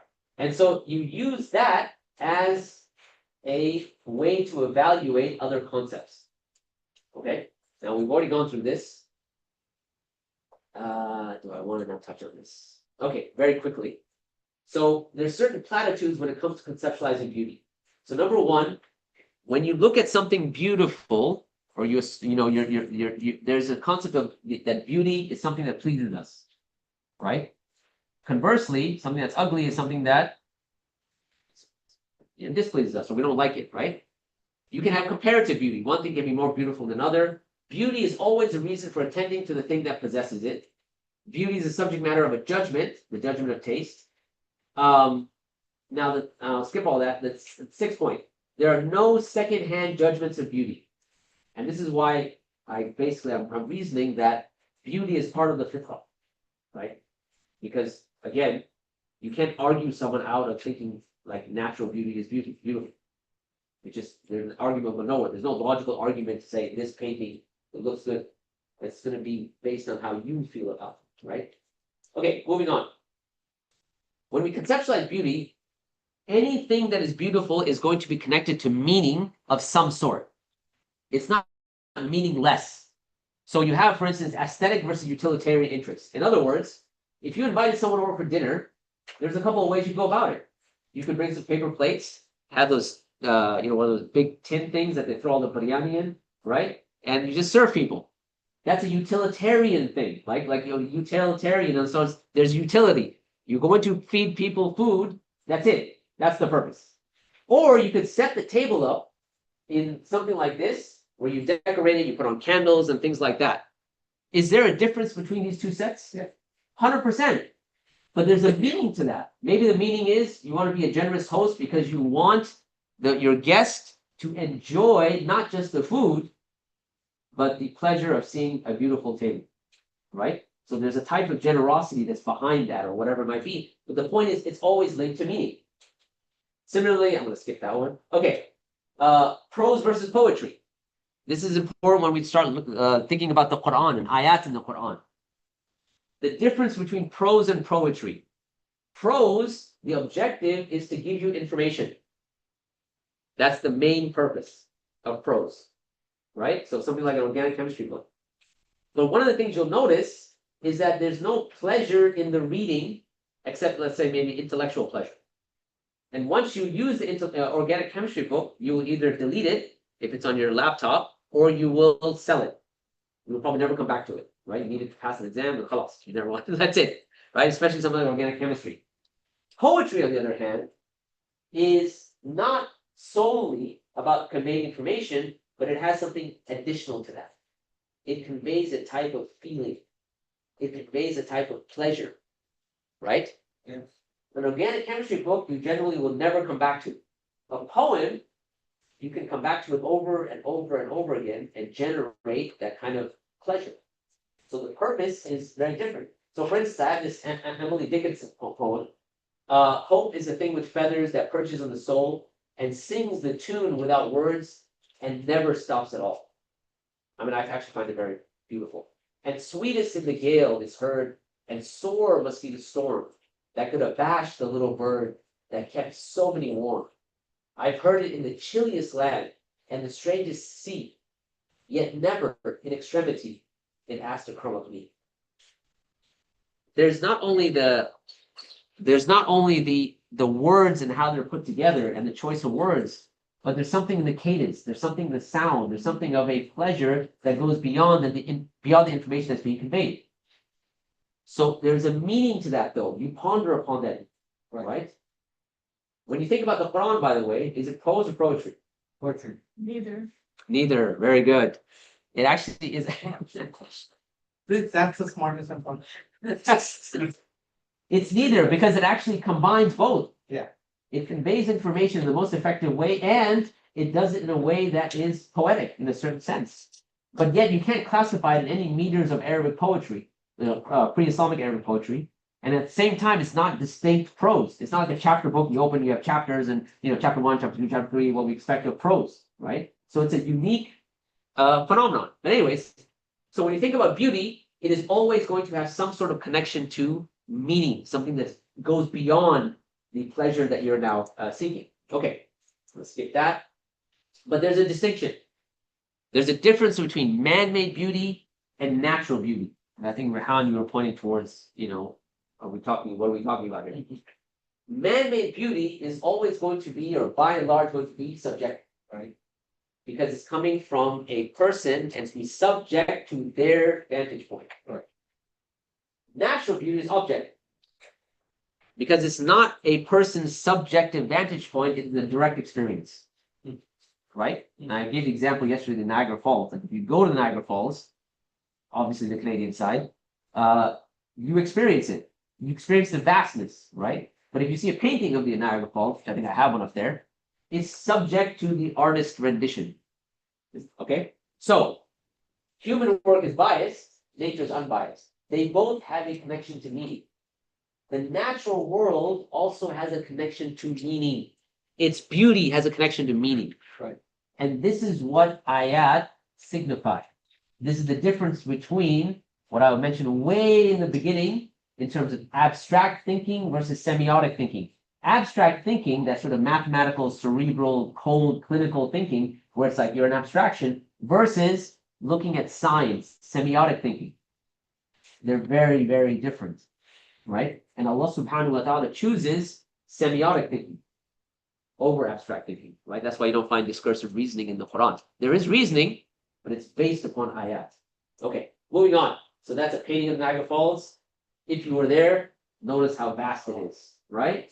Even the picture is still subjective, by the way. Once you go there, it's a completely different experience, right? Okay, so painting, picture, nature, I kind of just talked about that. Okay, so very quickly, I have 2 minutes, but they're going to start Salah in 2 minutes. So, experience of natural beauty, it enhances awe. Now, what is awe? Awe has been defined as an emotional response to perceptually vast stimuli that overwhelm current mental structures, yet facilitate an attempted accommodation. How many people have made Hajj or Umrah? Most of us? Some of us? Okay. How did you feel when you saw the Kaaba for the first time? For the first time, it's a lot of emotions. A lot of emotion. Yeah, Did you say you felt awe? fantastic. Yeah, of course. Yeah. In fact, it's very undescribable. Yeah, Right? It's just yeah. overwhelming, right? Pictures could never do it.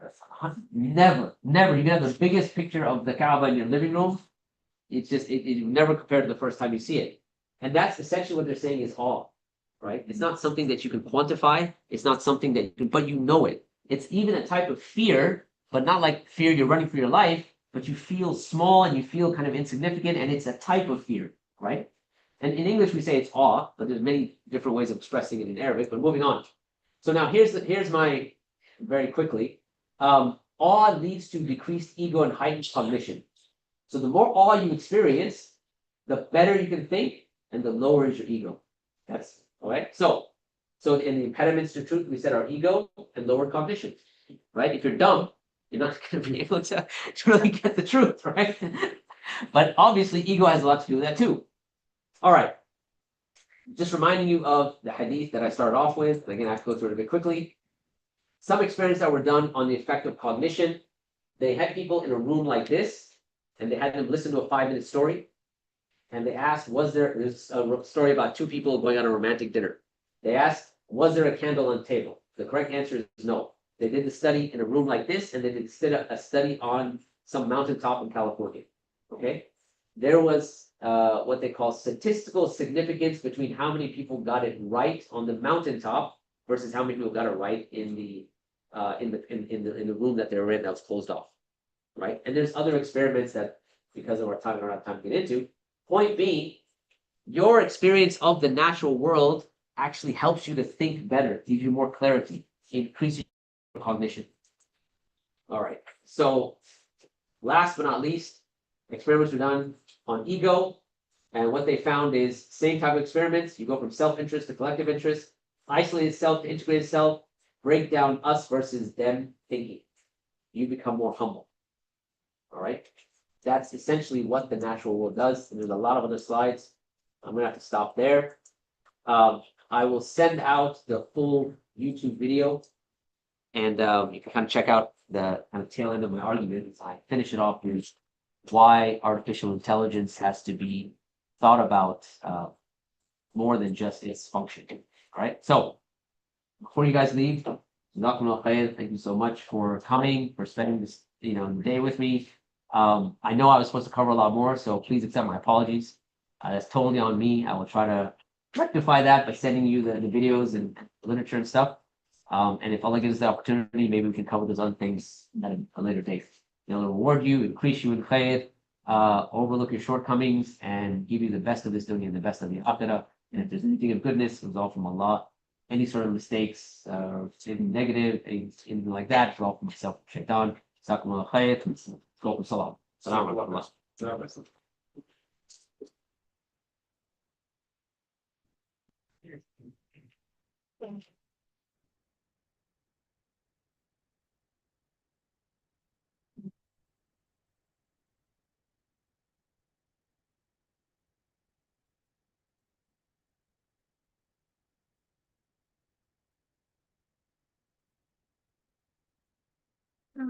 Well, it was a great session. I wanted to ask you something. Okay.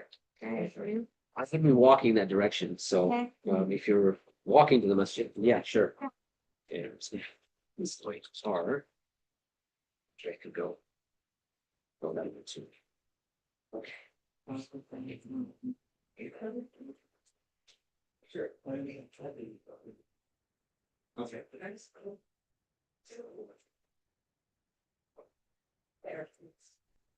Sure.